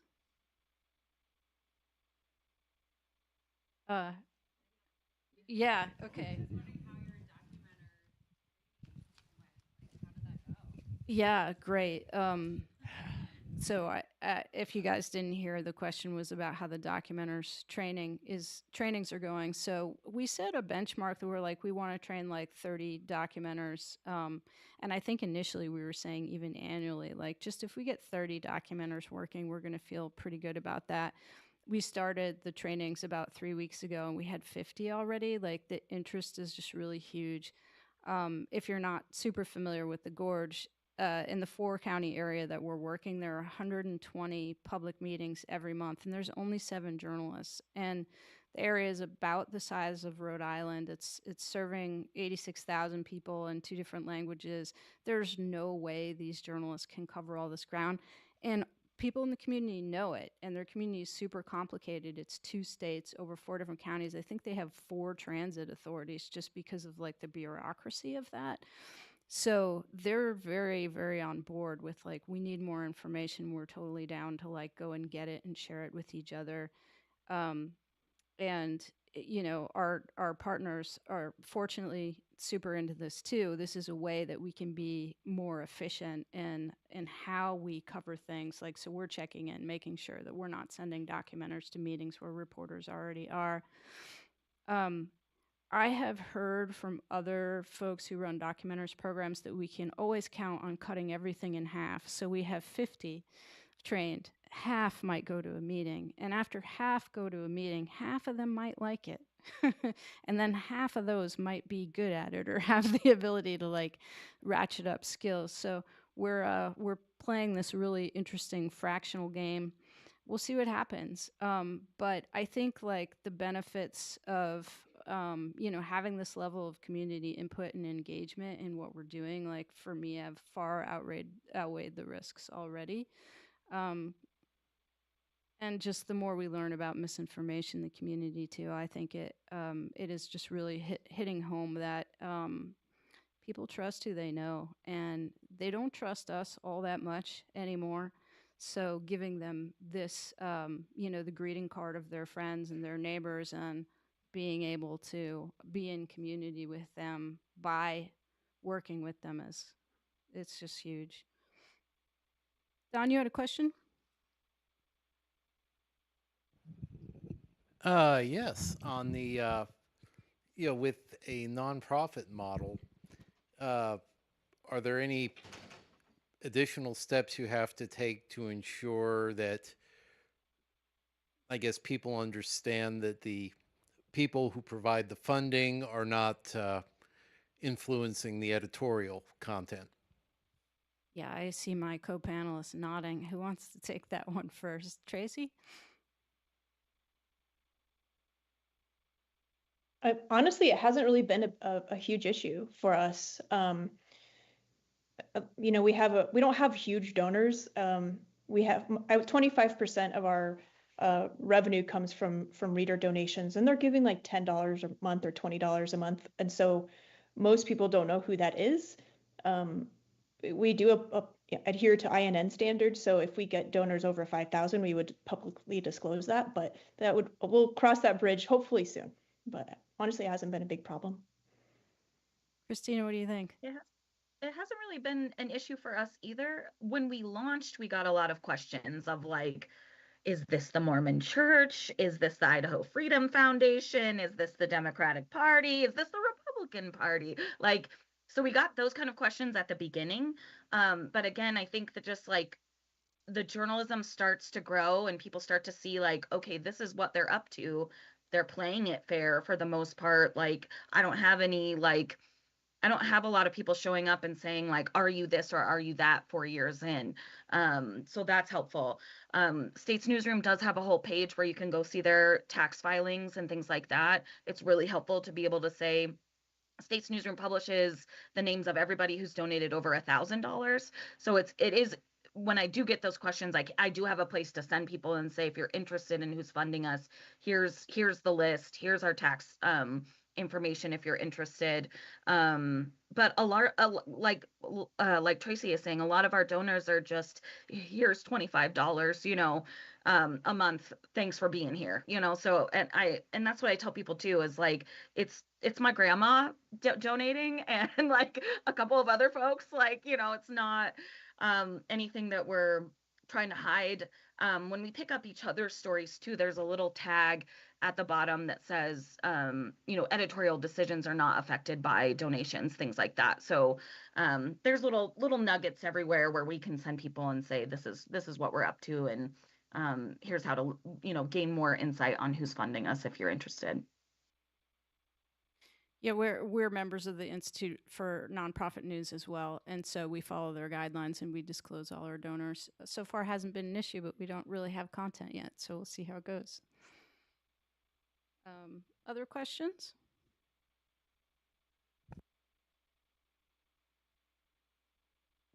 Yeah. Peter Wong, and before I ask my question, I guess in full disclosure, until last year, I worked for commercial newspaper media, but I am now a gig worker for the Oregon Capitol Chronicle. So it's my my entree into this world here. My question is whether any of you have faced competition from, and I'll try to describe this, mainly because Julia Shumway, who's the editor now at the Oregon Capitol Chronicle, has brought it up in the broader context of the Oregon Capitol Press Corps.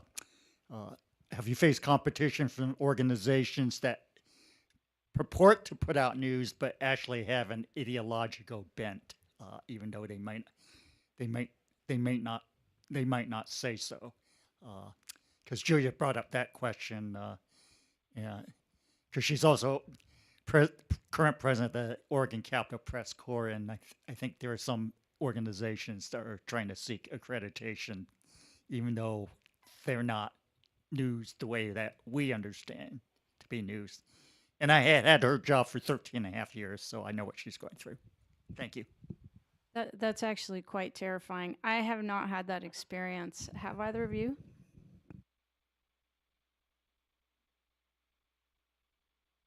This is something I think about quite a bit, actually. I just worry more and more about these silos that are popping up where people can go find the news that reflects their values wherever that may lead you, whether it's progressive or a more conservative outlook.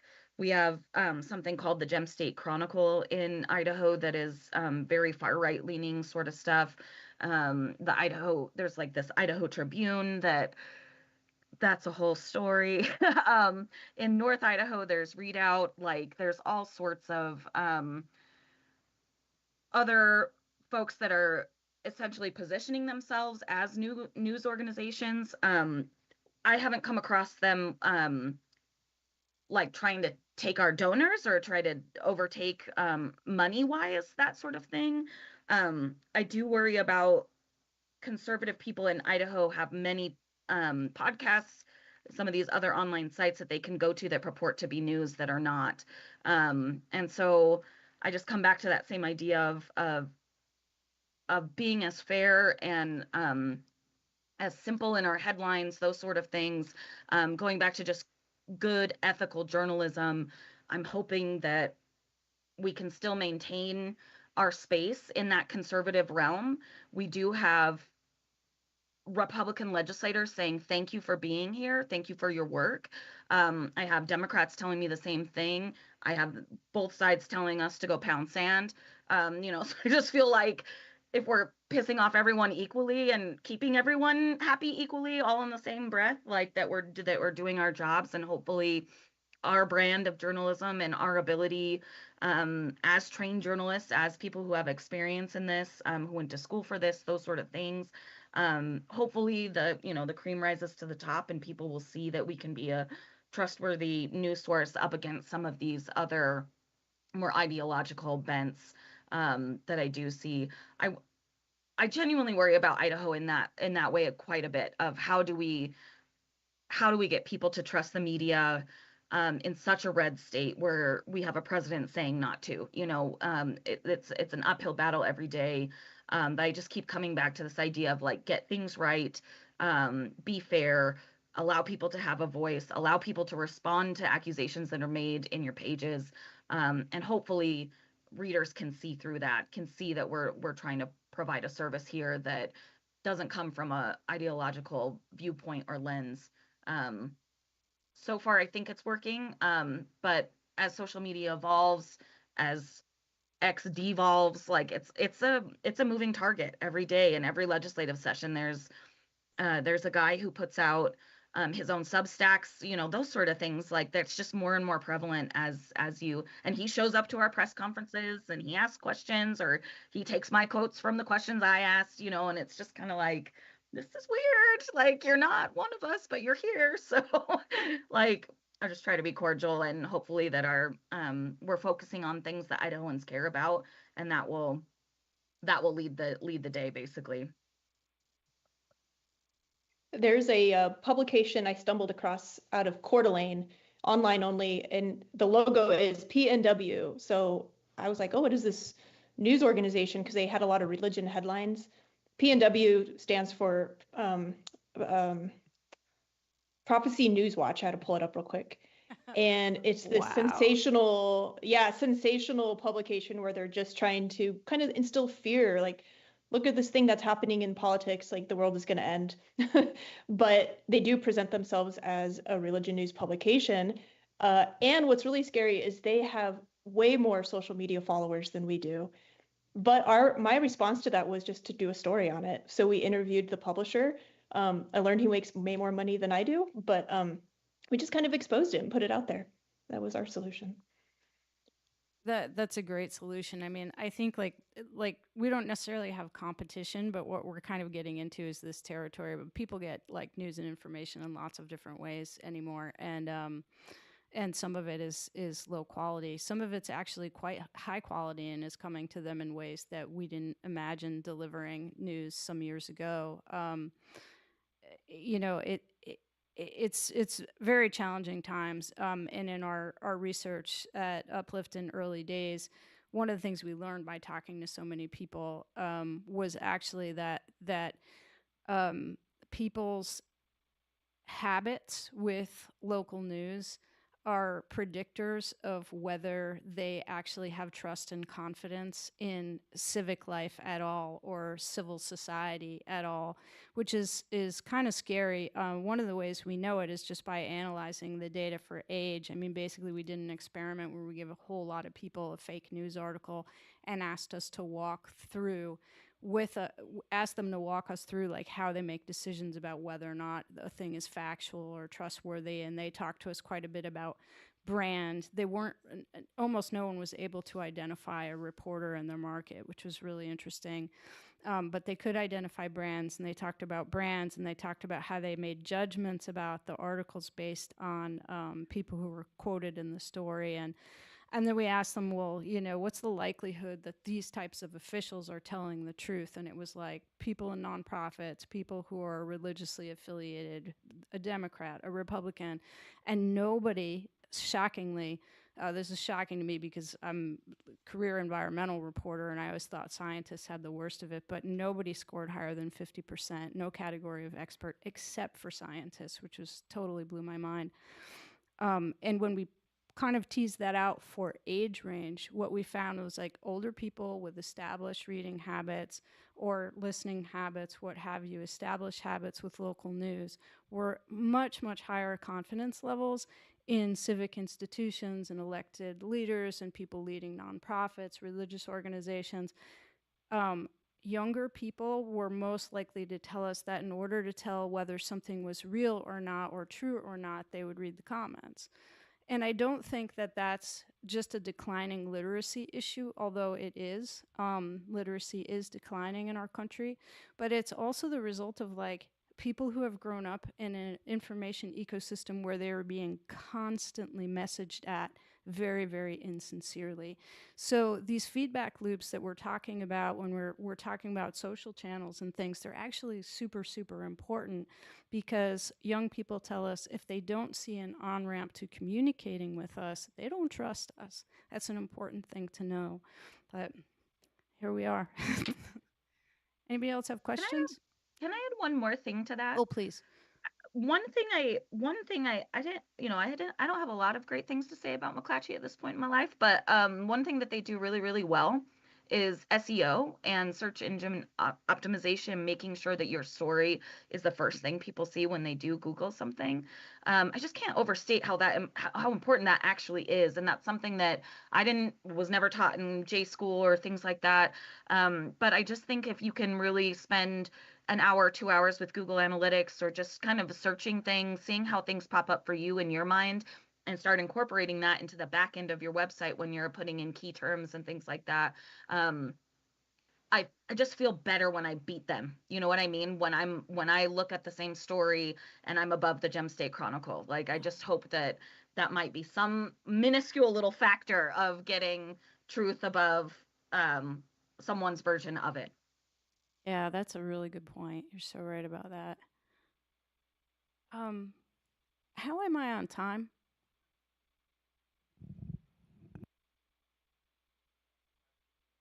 Okay.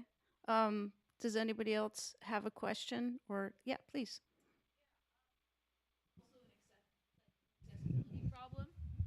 Yes. And not just literacy, but like accessibility and the non-acceptance of children who have disabilities and this kind of the masking. Yes. Yeah, I think that is an issue. I know that if you guys didn't hear the question, it's whether the literacy, like the trust issue, has to do with accessibility and whether we may be dealing with folks who have barriers to understanding information that maybe haven't been identified or expressed. I know that in working in the Gorge, one of the things we learned really early in trainings through one of our partners was that even though we had a lot of people in the community that we were working with who prefer and need to receive their information in Spanish, because of the background that they may have, their parents came here as farm workers or they themselves did, they didn't get the literacy training early on, they may not read that language. So we very, very quickly and thoroughly had to iterate what we thought our products were going to be, because we realized if we don't have audio, we don't have video, there's a whole segment of the population we're actually not communicating with. So it's something that we've had to think about and continue to think about whenever we look at a product, like really, can everybody use this? Other thoughts on that?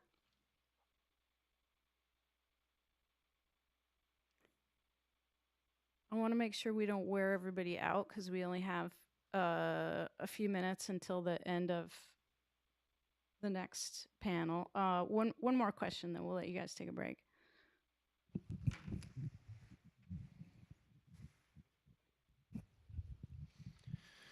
So I don't know how specific this is to your experience, but I'm really interested in like hyperlocal nonprofit news the same way what you're doing.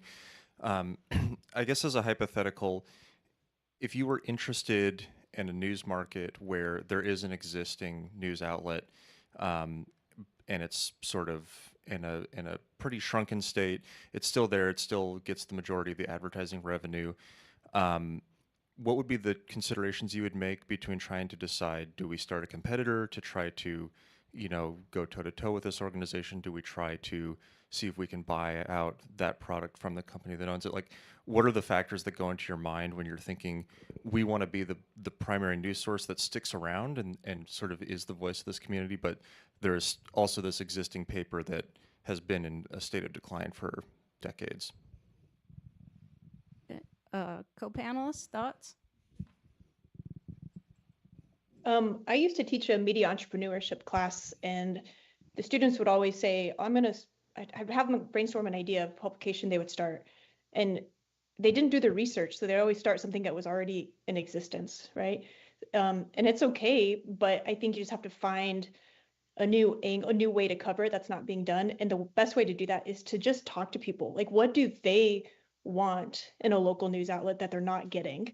Why did they stop subscribing to the local paper or whatever? So I think it's really just talking to potential readers and seeing what's on their mind and what they want covered.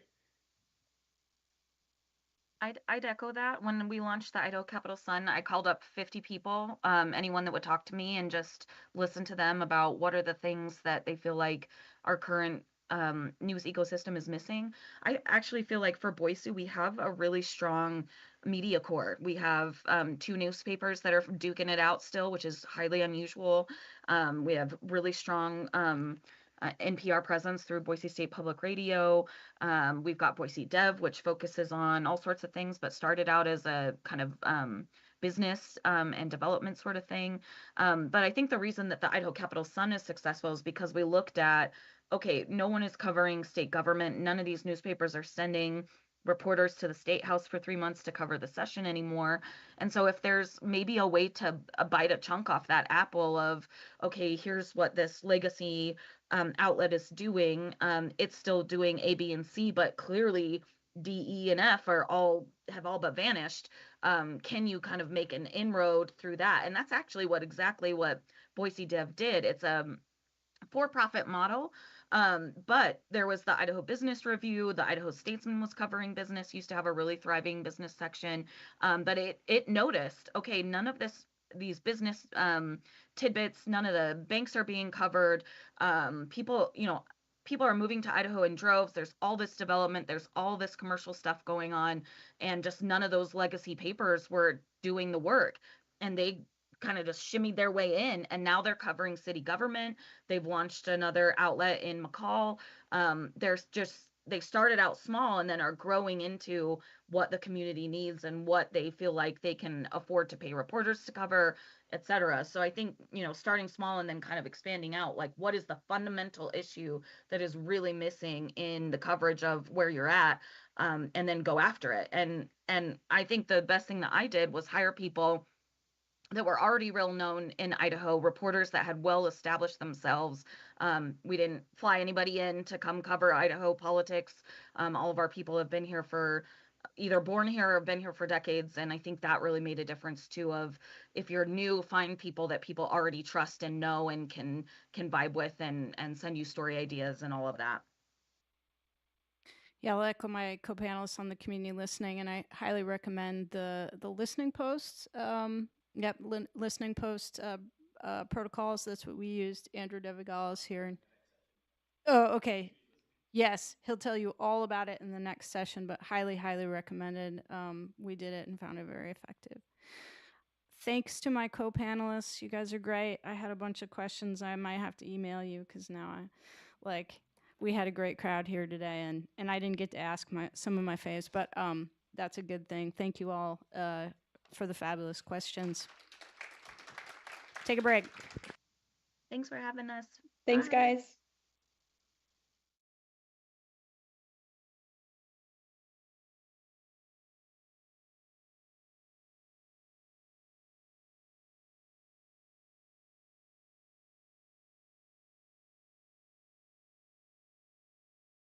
Drink. Agora did sponsor ice cream bars, so we brought in some ice cream bars in the back. They're from India.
And do we have anybody left from any of the schools that won MOE awards? Which one? All right, the balls. Okay. Love people grabbing ice cream and walking away. All good. I won't take it personally. Actually, there's a couple from Agora, so. Was that? Oh, we scored some right on. Yeah, School of Journalism and Communications. There we go. In fact, I think Camilla is actually in Eugene more often than I am. So. Yeah, yeah. So I won't get there until Friday. Excellent. Well, I appreciate folks sticking around for the last final round. Again, as I mentioned, this was a local. Sorry, this sounds hot to me, but audio-wise, too loud. Okay, all right. As I mentioned, this was a great local vendor. They started off as a little cart, a little food truck cart. They opened up a storefront now, but just some great little vendors open up and making available these kulfis. As again, it's described as traditional Indian ice cream from Indian subcontinent. So, all right. So again, thank you for those staying for the last session around Beyond the Newsroom, Understanding and Serving Communities' Information Needs. And again, thank you for the invitation, Don. And I'm honored that we're able to host y'all for this conference in our relatively brand new space here in University of Oregon, Portland.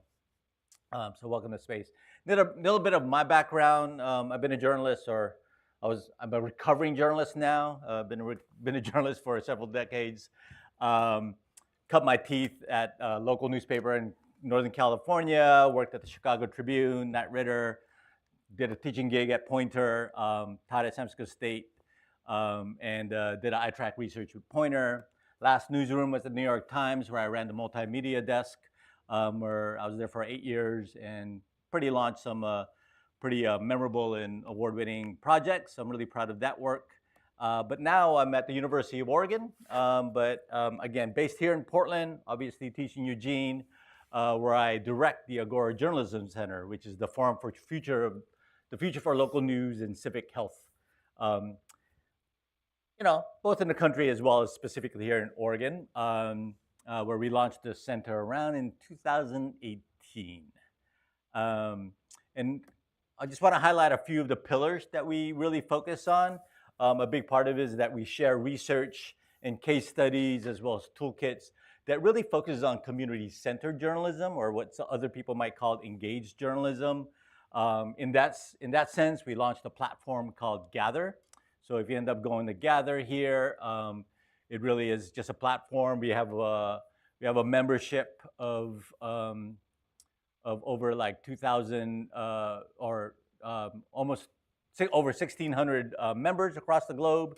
Again, supporting those who are community minded in terms of, again, supporting the work that they're doing in centering communities in their journalism.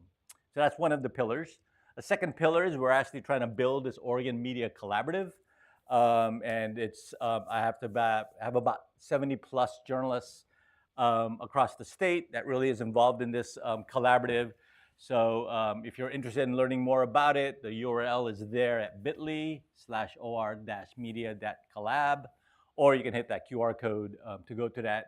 There's a way to complete a form for you to be able to request to participate. We have a fairly active Slack group, and a big part of what we're trying to do is really, again,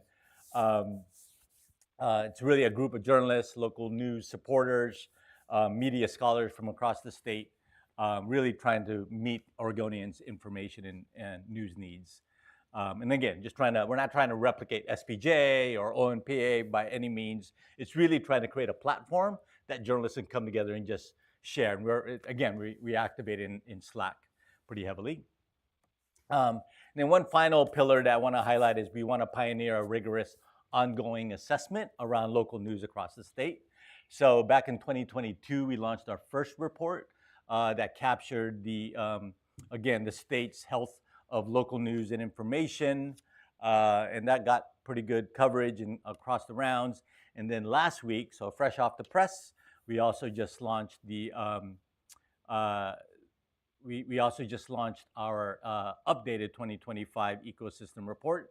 And as you can see here, we did capture quite a number of folks and of all the news outlets, as well as listed here on this database, or not really a database, more of a spreadsheet, to really just get a sense of a snapshot of where things are when it comes to local news. Obviously, the dire news and headlines from this headline is that, we have quite a number of closures across the state.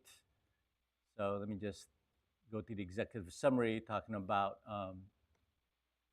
again, nearly almost 20 local news outlets have closed and merged.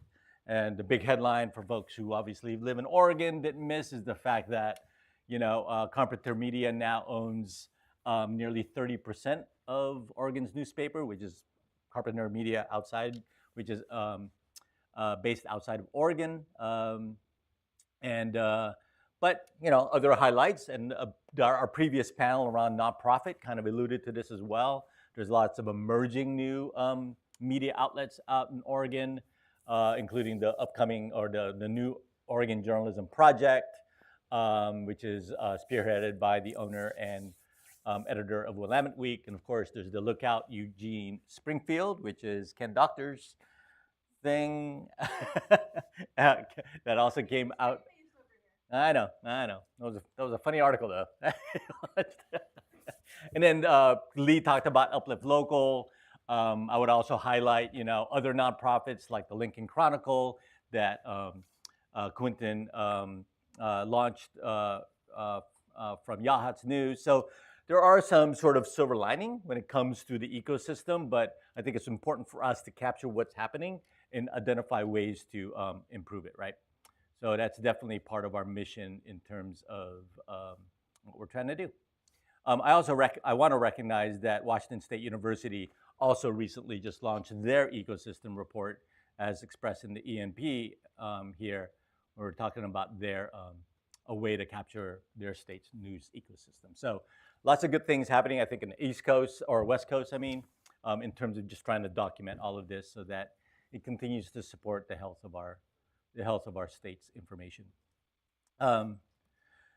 So one of the quotes that I want to highlight from our report, and it kind of resonates with, I'm sure, a lot of people's here in terms of their challenges, is the fact that there's just a single reporter and editor oftentimes, or it's a very small staff. So as Tim's trainer here said from the Redmond spokesman, is that I only have time for cops. If there's a murder in town, I cover it, right? He's a single reporter out in Redmond. There's no beat reporter to suss out our scandals and more complex stories with just one person are not, sorry, I missed the quote here, but our community's needs are not being met, is essentially his point, right? So, I think that's where I wanted to kind of present some of the initiatives that we're doing at Agora, is to really think about how do we get and obtain our information needs from our communities. So I do want to pose that question back to you guys and ask you, what are ways you listen for your community's needs and information needs at this moment? Yeah. Oh, go ahead.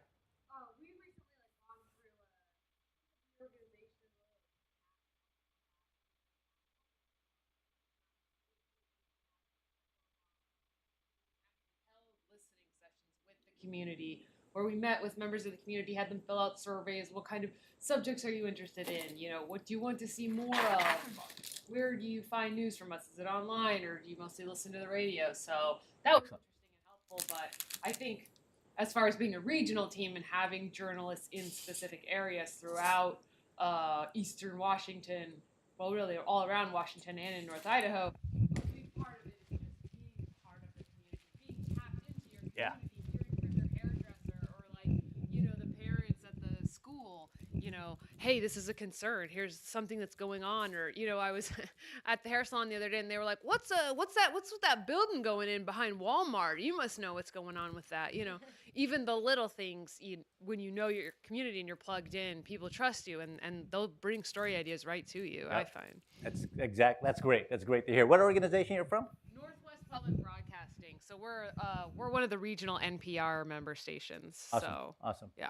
Yeah, it's interesting how public media seems to embrace those listening sessions far more, and of course other publications no less so. But public media really has embraced it. I don't know if folks might be familiar with the Harkin model, for example, where they have a platform to basically have a form on their website. It's called Harkin, so we'll point that to it as well. But that's awesome to hear that there's listening sessions that's effective in your community. Yeah. We did a readership survey between December and January and ran it. I think we ran it 8 times, and we got great information back. Awesome. Yeah. Surveys, listening sessions. What else? What else is coming up for people? Yeah. Hi there. I'm from the Torch in Eugene, Oregon, and I've recently been going to coffee shops. I find that that's just a hub for talking to people, and I have a lot of very activism type coffee shops that are in Eugene, and I find that leaving my business card out and everything, I get some incredible stories. I just talk to everyone who looks interesting on the street. That's fantastic. Yep. Yeah, coffee shops, barber shops, salons. I mean, those are all post office, right? There's a lot of long waits in post offices that you get a chance to talk to folks. And I also appreciate those newsrooms where they actually host their page one meetings at coffee shops, right? So that you can talk about your news coverage, but then invite the public to actually participate in that conversation. That's great. Anybody else want to add something? Yeah. We do a lot of what's been covered already. I find having a phone number that we publish and answer has been a resource as people pull away from doing phone. Recently, I had someone trying to get a hold of a business, an employer, because their daughter was missing and had gone silent on them, and they needed to get a hold of the employer. There's no phone number. There's just moments when people reach out, and local newspapers are the resource of kind of the connecting fibers to the community. And if you're willing to do that, it adds a little bit more credibility to you in the community. People know that not only do you have information and that you share, but you also will share beyond just the idea of a story. Yeah, that's great. Yeah, old school. I mean, to me, the coffee shops, phone numbers, right? Old school surveys. There's some old school methods that still works and should really be tried, right? So when I think about this is right? We talked about online and offline. There's formal and informal. There's low tech and high tech, right? I mean, again, the really offline, just walking around and observing and talking to people. Obviously, that should still stay through. There's online community spaces, right? In terms of, Facebook group, and we'll talk a little bit about how popular Facebook group still remains. There's Nextdoor and WhatsApp, right? In terms of SMS. So, and then when we're talking about SMS, there's also Subtext. So Subtext is another platform where we're really kind of using a way to add text and using that as a communication tool between your newsroom and the public. So those are other online platforms. I mentioned Harkin. Harkin was its other tool that has been really popular through public media because Jennifer Brandel, who's the co-founder, came from public media and came from WBEZ in Chicago. And also, there's other online platforms like WhatsApp and Nextdoor. So Documented, which is a New York-based publication really serving the immigrant community in New York, uses WhatsApp as a way to really connect to their community, especially with the Spanish-speaking community, because they know that a lot of Spanish speakers are actually on WhatsApp more than any other social media platform. So think about your audience when you're also thinking about how do you engage with other communities.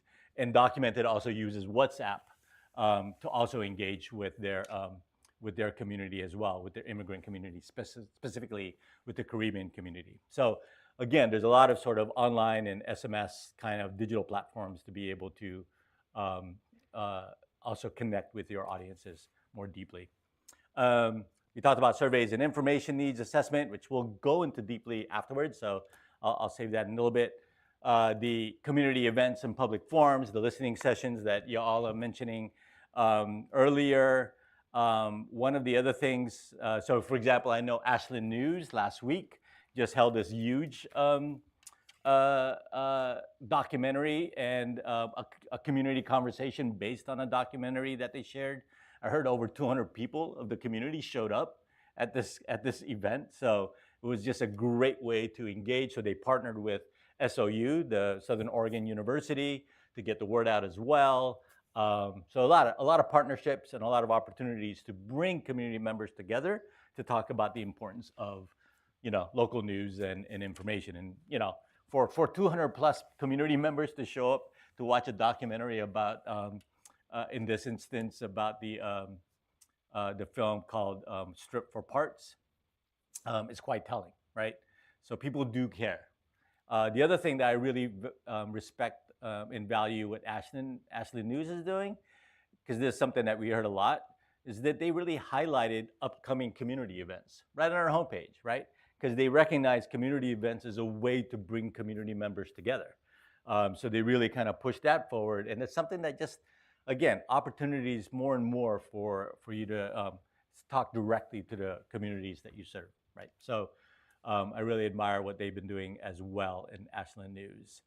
And then there's also public signs and physical listening posts, right? So I'll allude to the Listening Post Collective shortly, but they really was on the forefront to actually set up these kinds of signposts to allow people to look at a text number, and you're saying they just put their phone numbers up on the side and they just start texting with them, right? So it's a way to create an opportunity to engage with people directly. And then what else is there? I think that was it for that screen. But again, we'll focus a little bit on the surveys and information that others people have already mentioned. I think for these kinds of surveys and listening sessions, there's really an opportunity to get the targets of real needs from communities, right? So that we stop assuming what the community wants. We ask them directly, right? It's also an opportunity, as you were saying, that when you're meeting people at these listening sessions, you build trust with the community, right?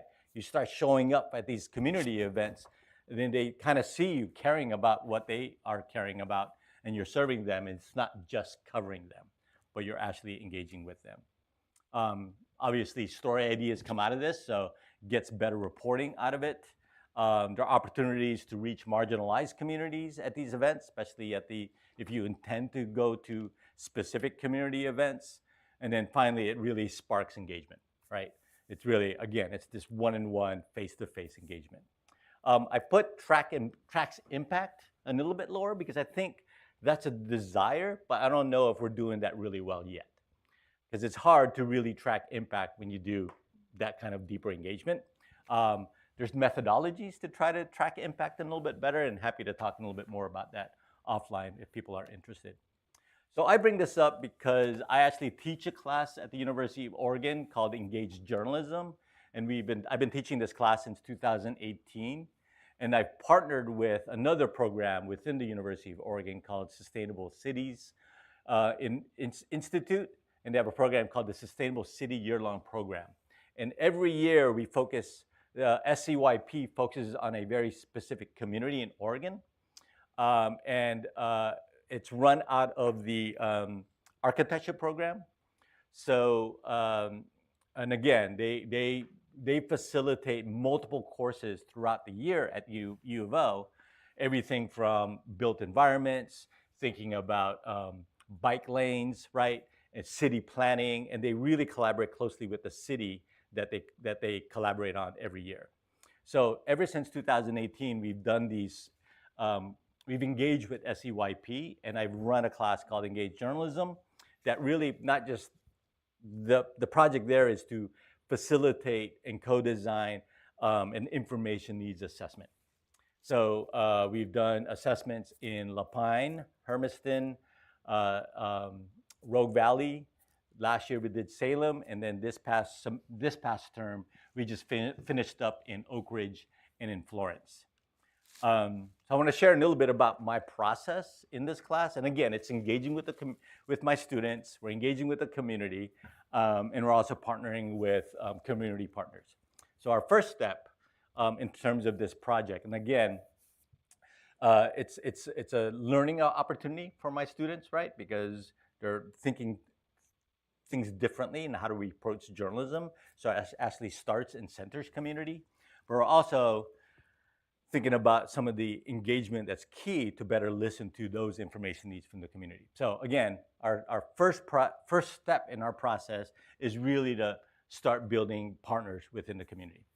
So because the term is only 10 weeks long, it's hard to actually start building those relationships during the term. So I ended up like building these relationships weeks before the term starts. So it's pretty important to, again, connect with community partners. Now, because we work with SCYP and they partner directly with Oregon cities, we also take advantage of that and partner with them to basically build those connections. We obviously work with libraries, especially through the city. Those are effective information sources because they are gathering places, right? A library should be gathering places for information. And we also partner with community organizations, which is pretty important, especially if they're civic community organizations. And then finally, it's important to also partner with high schools and other academic programs to really reduce the age of the people who take the surveys. Because as we know, most people who do take the surveys tend to be the one who have time or tend to be the retirees who have time. So again, the goal is how do we reduce that age thing.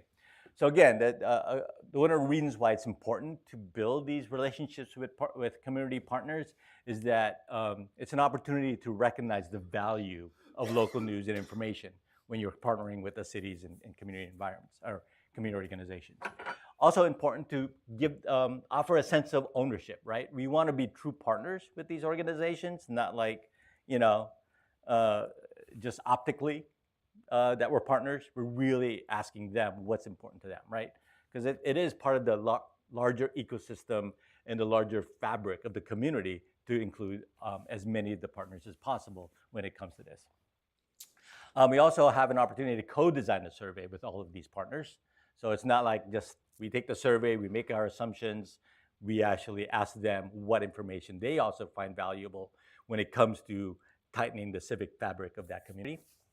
And then it also helps the partners to partner with other people to be able to distribute both the printed and the online surveys so that you have a much wider reach, not just your readers, right? Because when you do your surveys and you distribute your surveys just through your readers, you may not be getting the people that could be your readers, but not yet, right? So in Salem, I think what was one of the advantages when we partnered in Salem was that it was easy for us to connect with a family center and a civic community organization. One thing I should note in Salem, because it was such a big city, for us to do a 10-week survey and a 10-week program, we ended up isolating and focusing on the Spanish-speaking community in Salem. And I think it was a smart move because, again, doing something really large, it could be intimidating. And also could actually hurt other communities. So we really wanted to focus on that. So by partnering with the Mano a Mano Family Center through the city of Salem, that gave us a much easier throughput. The other example of good partnership is when we did a partnership with the city of Oak Ridge. We ended up distributing the link to the survey through their water bill. So almost every resident in Oak Ridge received the flyer to be able to fill out the survey because they received it through their water bill, right? So again, good partnerships to think about ways to get the word out as much as possible. Libraries, of course, as I said, is natural, right? We partnered very closely with the Rogue Valley and in Oak Ridge. We actually, I think hosting a listening session at the library can be super effective as well because they have a great gathering space.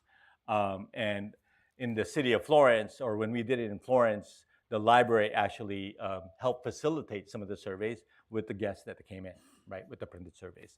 So great other reasons to partner with these relationships, these organizations. And then, oh yeah, and I'll mention also with the Florence one is that we identified Saislao Vision as a nonprofit organization, community organization, that really facilitated these kinds of conversations already, right? So it was a natural way to partner with them as they really convened some of the partners already. So again, partnership is a key component, and if you have that already, it's a first step to really try to engage and reach out to a much larger community that you're trying to reach. Step 2 is that we ended up co-designing the survey, both the online and printed survey. Lee mentioned the Listening Post Collective in the last session, so let me just also point you to their resource. So again, this is the Listening Post Collective. They used to have a PDF, a playbook that's in PDF. That was easy. That was pretty easy to review and process. They've been smart enough to really push this as more of an interactive tool. So now if you go to Listening Post Collective's website and check out the playbook, you can sign up to actually go through this program, this online program, to really better understand a very step-by-step methodology to really engage with your audiences. So I'd really encourage you to sign up, fill that out. It's such a, yeah. I use their methodology quite a bit. There's also a variety of different approaches that they would recommend. And you can actually see here is that they also offer these sort of grants to be able then to facilitate and run your own civic information assessment and actually get paid for it, right? Or at least get some funding to support it. And that's really then their approach to it. So again, I use their framework quite a bit on a regular basis. I end up using their baseline survey from the Listening Post. And that baseline survey is what I then present to my community partners to ask them, how do we improve this survey so it actually speaks to your audience and speaks to the constituency that you're connecting with? As much as, again, working with local. One thing I want to mention is that when we, as an educational and academic institution, when we partner with other community members in this step, you'll notice that I did not include local media, right? In each one of these, we did talk and collaborate with local media. I didn't want to emphasize it, especially in this particular audience, only because you guys are the local media if you were to do this on your own, right? So I wanted to show from that perspective.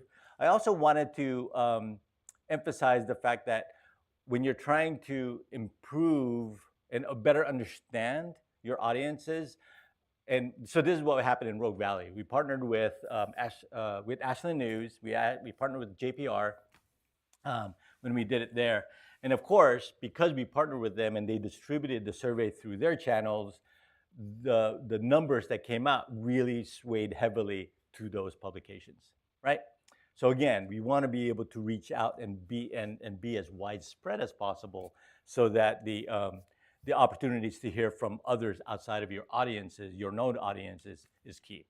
So again, partnering with local media, in my perspective, is really beneficial and be helpful, but you just got to make sure that you're looking at the numbers in a different light when you're doing that. So, so again, partnering with local media and partnering with community organizations to, again, co-design the survey. And this is what's important with partnering with local media when you co-design surveys, because you do want to be able to reach out to their specific needs and how to improve their coverage. So I want to emphasize that. And also in Salem, we did both Spanish and English, of course. In retrospect, I think we did that in Hermiston as well, because it was one of the fastest growing Spanish-speaking community is in Hermiston. And then we, of course, distributed the flyers and the online surveys through their listservs with the community organizations listserv. And we also had a $25 gift card incentive, meaning it was a drawing, so that there was an opportunity to, I guess, entice people to participate as well. So this is an example of the flyer that we had around town. as well as this flyer with the QR code that posted to the online survey, and then we had multiple surveys out there as well. So in addition to the survey, afterwards we ended up inviting those who filled out the survey. One of the questions that we asked in the survey is if they were willing to come and participate in a listening session. So by doing that, we were able to get names and emails to be able to, again, get some really engaged people to talk about the responses from the survey, as well as other sort of nuanced information that we were really hungry to find, right? So we held community listening sessions, as you can see here, from La Pine. So even the mayor from La Pine showed up. In Hermiston, we ended up doing a food cart pod because it was one of the busier spaces that we had. In Ashland or in Rogue Valley, there was a nonprofit that we partnered with to host a listening session with them in Ashland. In Salem, I should also point out that in Salem, we actually partnered with Willamette Academy, which is a program that's facilitated in partnership with Mano a Mano that really encouraged 9th graders to 12th graders to actually participate in this Willamette Academy. So we had a chance to partner with them, and this is a session that we held with high schoolers to really understand how they actually consume local news. And of course, as you can imagine, whole new ballgame, right? In talking with high schoolers in terms of their information needs and hunger. And then you can see here, Florence had a pretty good attendance. Oak Ridge, not so much. It was a small library, but there were an engaged group. But it's also an interesting ecosystem in Oak Ridge, which we need to talk a lot about, Camilla. Now that you're on the board of Highway 58, or Harold. Oh yeah, lots to share and lots to talk about. And then finally, I would also point out that the results of what we found really mirrors a lot of what we hear from the national reports, right? In terms of the Pew Research Center, where Americans' changing relationship with local news, not surprising. Americans' increasing preference for getting their news through digital platforms is not surprising, but it also echoed with the reports or the surveys that we conducted. And that local media as you can see from this first slide, you can kind of see that so in general, this one was actually from Florence, but it's representative of what we saw in many other sort of surveys that we've seen, is that where first, so we asked over the past week, where was the first place that you looked at for news and information about what's happening around Florence area, right? And again, it's very important to recognize what kind of questions you ask, right? So if you ask a question of over the past week, they think of something recent, as opposed to, what do you want me to answer? It's really about thinking about what they did recently. So again, this is a snapshot of that particular audience in Florence, where they went to their local Facebook, oftentimes group or private group, to get information, right? Now, it could be loose about what information it is, but they can also recognize that, regardless of how they know how trusted or the lack of trust that they have with the quality of news on Facebook, it is still a platform that they find connection and information, right? And of course, the local newspaper, or in this case, a news outlet, word of mouth obviously is big, and then the social media that also folds into Facebook. So again, very consistent across the board when we're looking at these numbers in different locations. And then we asked about what were the biggest challenges, if any, in getting news and information about your community. Again, a question that we often ask across multiple cities. Again, a good representation and a snapshot. But again, the fact that local news doesn't represent my community, news feels biased, untrustworthy, or unreliable, is pretty high up, right?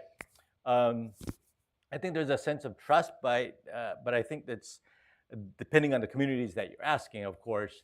I think some are more challenged than others, but I think in some ways there is this sense of being able to relate more closer to the information that they're sharing.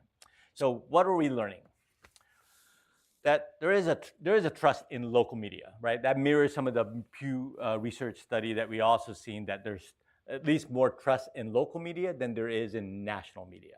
So there's the decline of national media obviously is high, because I think when people think about national media or national news, they think of broadcast, right? They think about Fox, CNN. So I think the trust in local media being higher than national is representative of what we're also seeing in terms of the need for a much more robust local news in their ecosystem.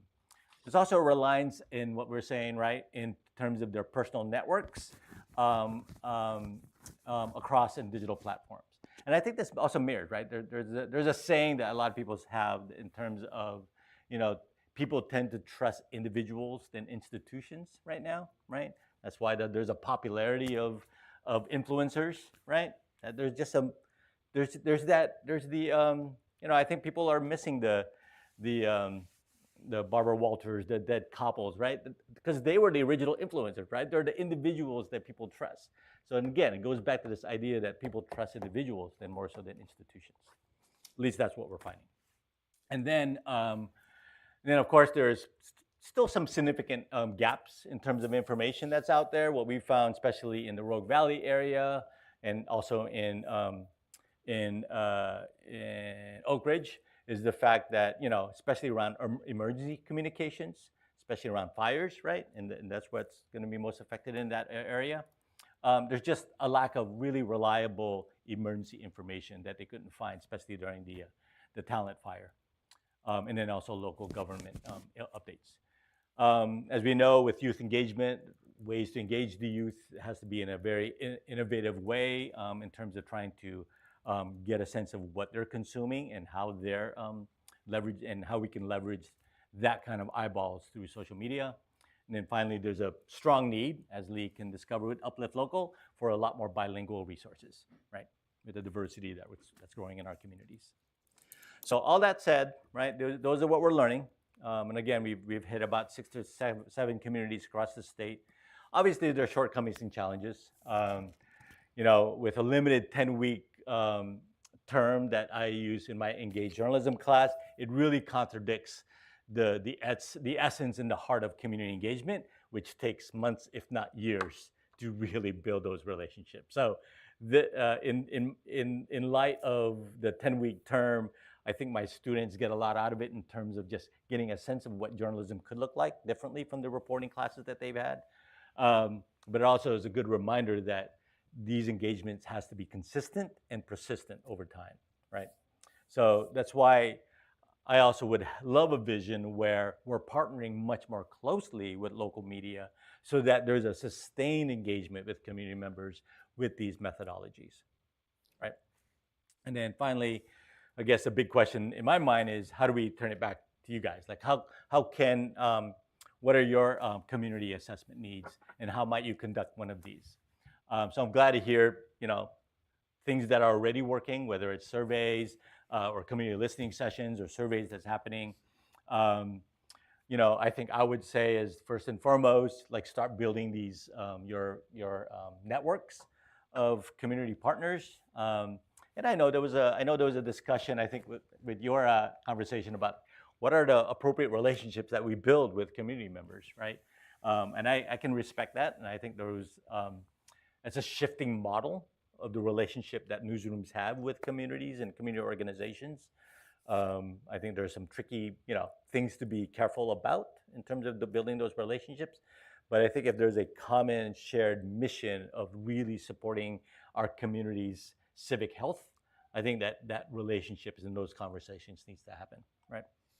So how do you, again, build those community networks? I would also, think about starting small. So you don't necessarily need to do a robust survey that's co-designed with multiple partners. I point to El Timpano, which is a organization that serves the Hispanic and Mayan community in the Bay Area. And El Timpano, they basically, they do these postcard-sized surveys that just has one question, easy to fill out. They go to community events, set up a booth and a table, have people that fill that out and just give it back to them, right? So much rich information to be able to, again, engage at these community events, postcard-sized surveys, and then host listening sessions from those who are interested, right? So El Timpano is a great example of an organization that's doing some great work out there. And then other resources, we talked a little bit about the Listening Post Collective.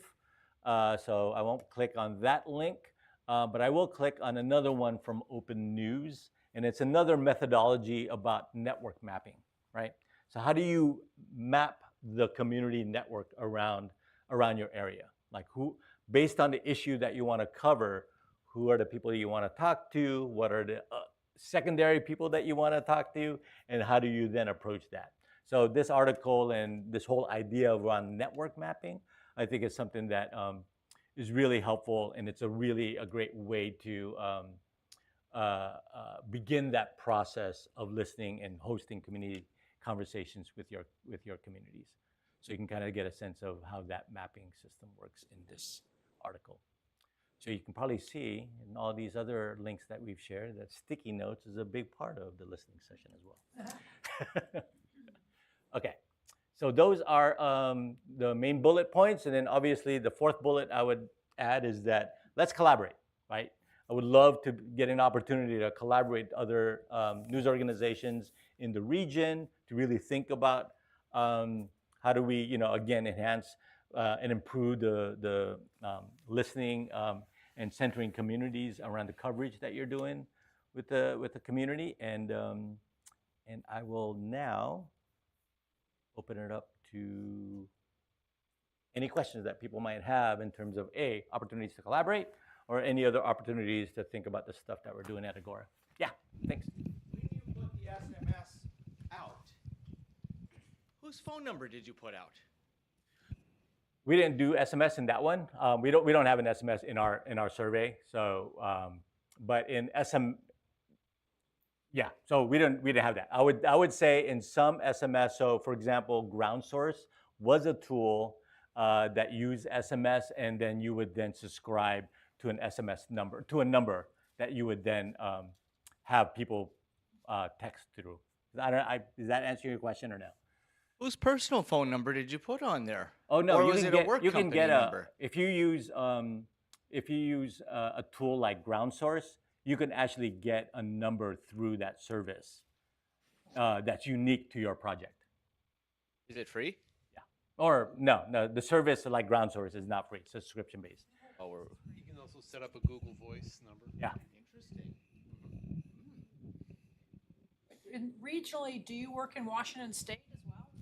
No, not at the moment. We do not work in Washington State right now, but again, I think we're neighbors. We have a lot to learn from each other. So I would love the opportunity to especially collaborate with like Washington State University, which I know has conducted that survey. I know my colleague, Regina Lawrence, who is the Brannon, do you know Joe? Yep, I know Jody. Yeah, we've chatted a number of times, but yeah, Regina Lawrence was instrumental in our report, and I know she's part of a program and a collaborative that really is trying to better understand how we conduct and capture these ecosystems of report a little bit more systematically, and so that they match apples to apples when we're looking at the health of our ecosystems across the country. So. Yeah, more collaboration would be great. Yeah, I was just wondering what the logistics behind having a nonprofit arm in a school newspaper, and if that's a thing. I don't know if it's a thing, but I don't see why it couldn't be. Can it be a thing? What are you thinking about specifically? I recently went through an accident, and it was really hard to find mobility devices, and I just think it would be really cool to be able to reach out to my community and help them match this with those resources. Yeah. I mean, all of these partnerships, I think, again, trying to bring this other mechanism of like your storytelling network with your community, right? Who are you connecting with? Which nonprofit organizations you're connecting with? For me, I feel like as long as you're transparent in your process and really in informing others whenever you're collaborating with others, and you have a shared mission of actually supporting the community, I think go for it, right? Awesome. And again, I think transparency is what's most important, as in all journalistic coverage. Thank you. Yep, thanks. Hi.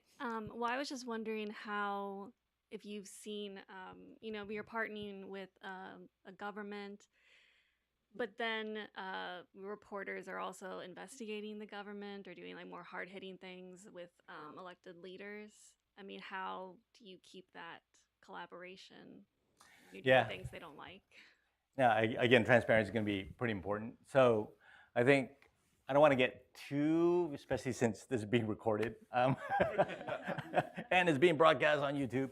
I don't want to get too into the challenges of a very specific or recent project that we did. But yeah, I think one comes to mind when I think it's important. Again, transparency is key, to just recognize that what we're doing is to support the community.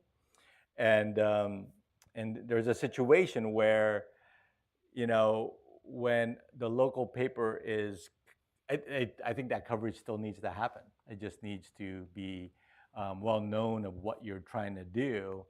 And I think there's some good faith actors in a lot of these situations. So I think it's just, yeah, I don't want to get too specific. I'm reluctant to get more specific about some of the challenges.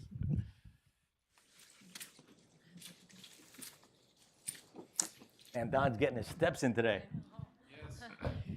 I was just wondering, I saw that, a lot of people are getting their news from Facebook. I'm assuming like Nextdoor and stuff. I'm guessing that we've done listening sessions about what our community wants, but not necessarily where they're getting news other than our station. But have you worked with news outlets at all to kind of figure out, like, what do you do? What's the next step after that, after you figure out everyone's getting their news from Facebook? Because, like, I know that, our team posts our stories on Facebook, but nobody sees them. And, like, so what's the next step after that? Yeah, I mean, that's absolutely a challenge right now. I would try to encourage more participation in those, more journalistic participation in those Facebook groups, to try not to invent something new, but go where people are, right? So if they already are in a very specific Facebook group. So for example, in Oak Ridge, one of the clearly most busiest and most sought after Facebook group happens to be the one that's called Oak Ridge Chat Forum. And, it's really widely popular. The opportunities for the local journalists to participate in there is pretty limited. So I would encourage opportunities to find ways to get more responses on those Facebook groups, post some of the journalistic stories or our news articles on the Facebook group, encourage participation and engagement and conversations within the Facebook group. So again, try to go where people are and try to be as helpful and informative as possible in those conversations. I don't know if that answers your question, because I suspect that's already happening, but it's still hitting the wall. There are like very active Facebook groups in our community, but they're kind of a scary place. So we haven't been posting our stories in there. Yeah, I don't know if that would be a good way to build trust. Yeah. I have a question. Do you ever use Reddit for posting stories? The subreddit is really popular. I know when I gone to like the latest ONA conference, the Online News Association conference, there was a whole subreddit session. And I think it's super effective to try to go into your subreddit to engage. I think there's a little bit more honest conversation in Reddits. I think even just posting links too, I've had really good luck just as a journalist on my own, posting stories maybe in Reddit, Idaho, or, we had a high profile case and, posting in the specific subreddit for that. And then all of a sudden the newsroom's like, oh, we got really big numbers on this. And I'd be like, yeah, I know why. But, I don't know. It's just an idea. Yeah, absolutely. I think so. I think Reddit is a great platform and a great way to engage, especially since they're more passionate and they're more engaged in those spaces. More niche. Yeah, more niche for sure. But Reddit isn't coming up high when we're asking these surveys, if that's where they're going. Because maybe they don't even think of it as a news source, right? As an information source. Maybe that's why they're not flagging Reddit as a source for them, whereas they see Facebook is, which is ironic. At the same time, there's a lot more spaces in Instagram and TikTok less so, I think. But Instagram and Instagram stories, I think, is growing in popularity, obviously, and then YouTube itself is another way to get your stories out.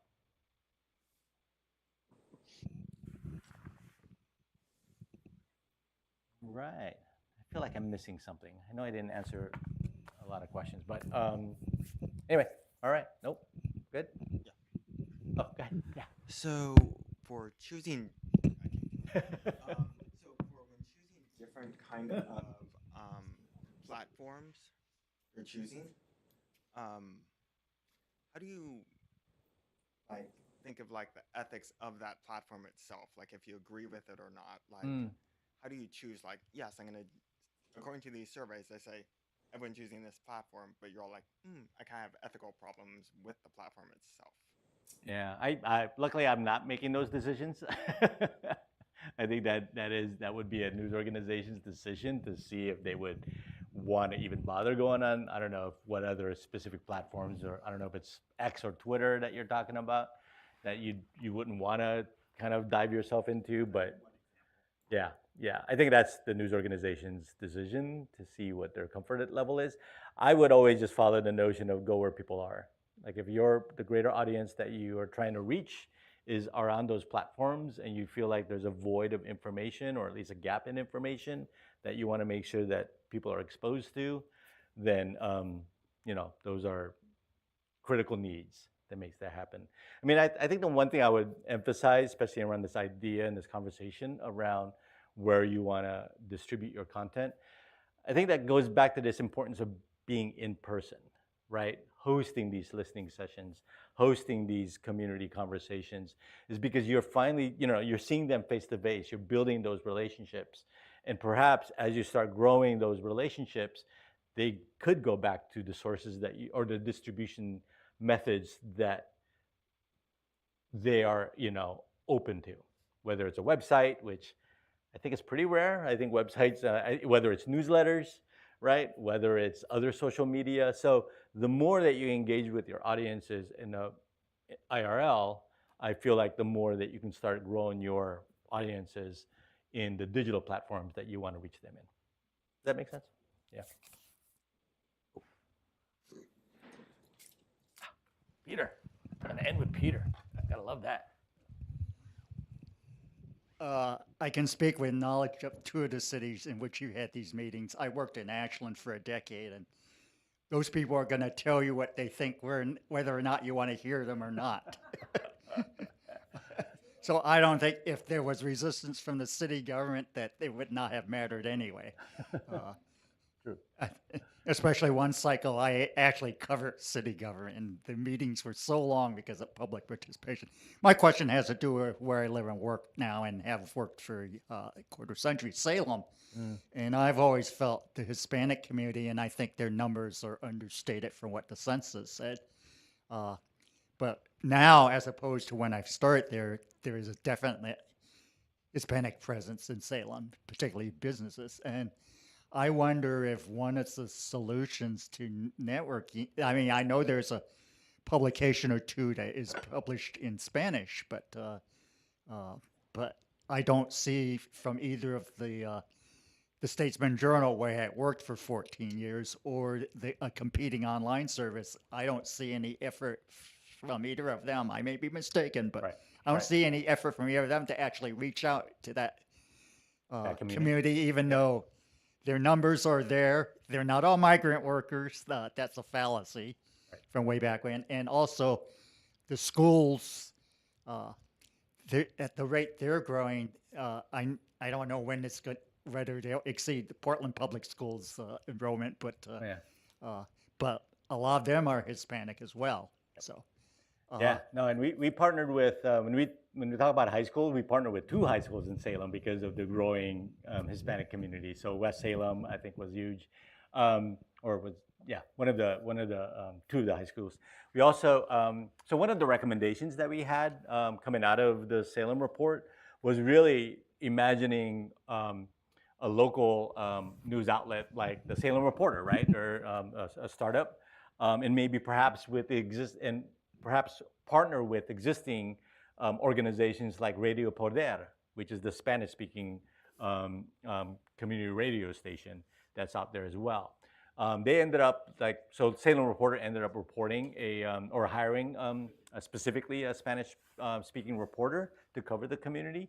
And again, a great opportunity to partner with another media, not just another paper, but another media that then reaches out. Because one of the other things that we discovered in our survey in Salem was radio remains to be one of the other very highly valued, because they actually tell their story in the language the native language that they listen in, right?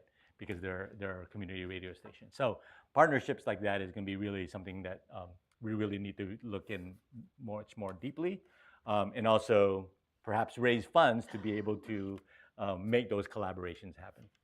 Okay, thanks. I work for a statewide service now, so I'm not involved in either the Salem Reporter or the Statesman. Yeah. Cool. All right. Thank you so much, y'all. And thanks for being here and closing it out with us. Actually, we have one little bit of business left. All right. You want this projector or? No. Okay. As you know, traditionally we've offered a comped registration to the national conference, courtesy of National. And this year, National said they couldn't afford to do that. So we took it on as a region. And through the magic of a random number generator, we are going to select the winner. Basically, all but one person who registered for this conference is entered in this drawing. There's this one guy, he's a scrub, he's from Yakima, so he doesn't need it. Okay, and the winner is Dan Petty. What? Dan was Actually, I'm going to have to, wait, so he was our presenter, so let's do that again. Forgot to take him off. Be one thing if he was a journalist, but he's not working as a journalist. This is so biased. He'll be there working. Okay, let's try that again. And it is Esther Powell Pedersen. And basically, I will reach out to them, and if they can't use it, we will select another person. That's cool. And thank you for all coming out.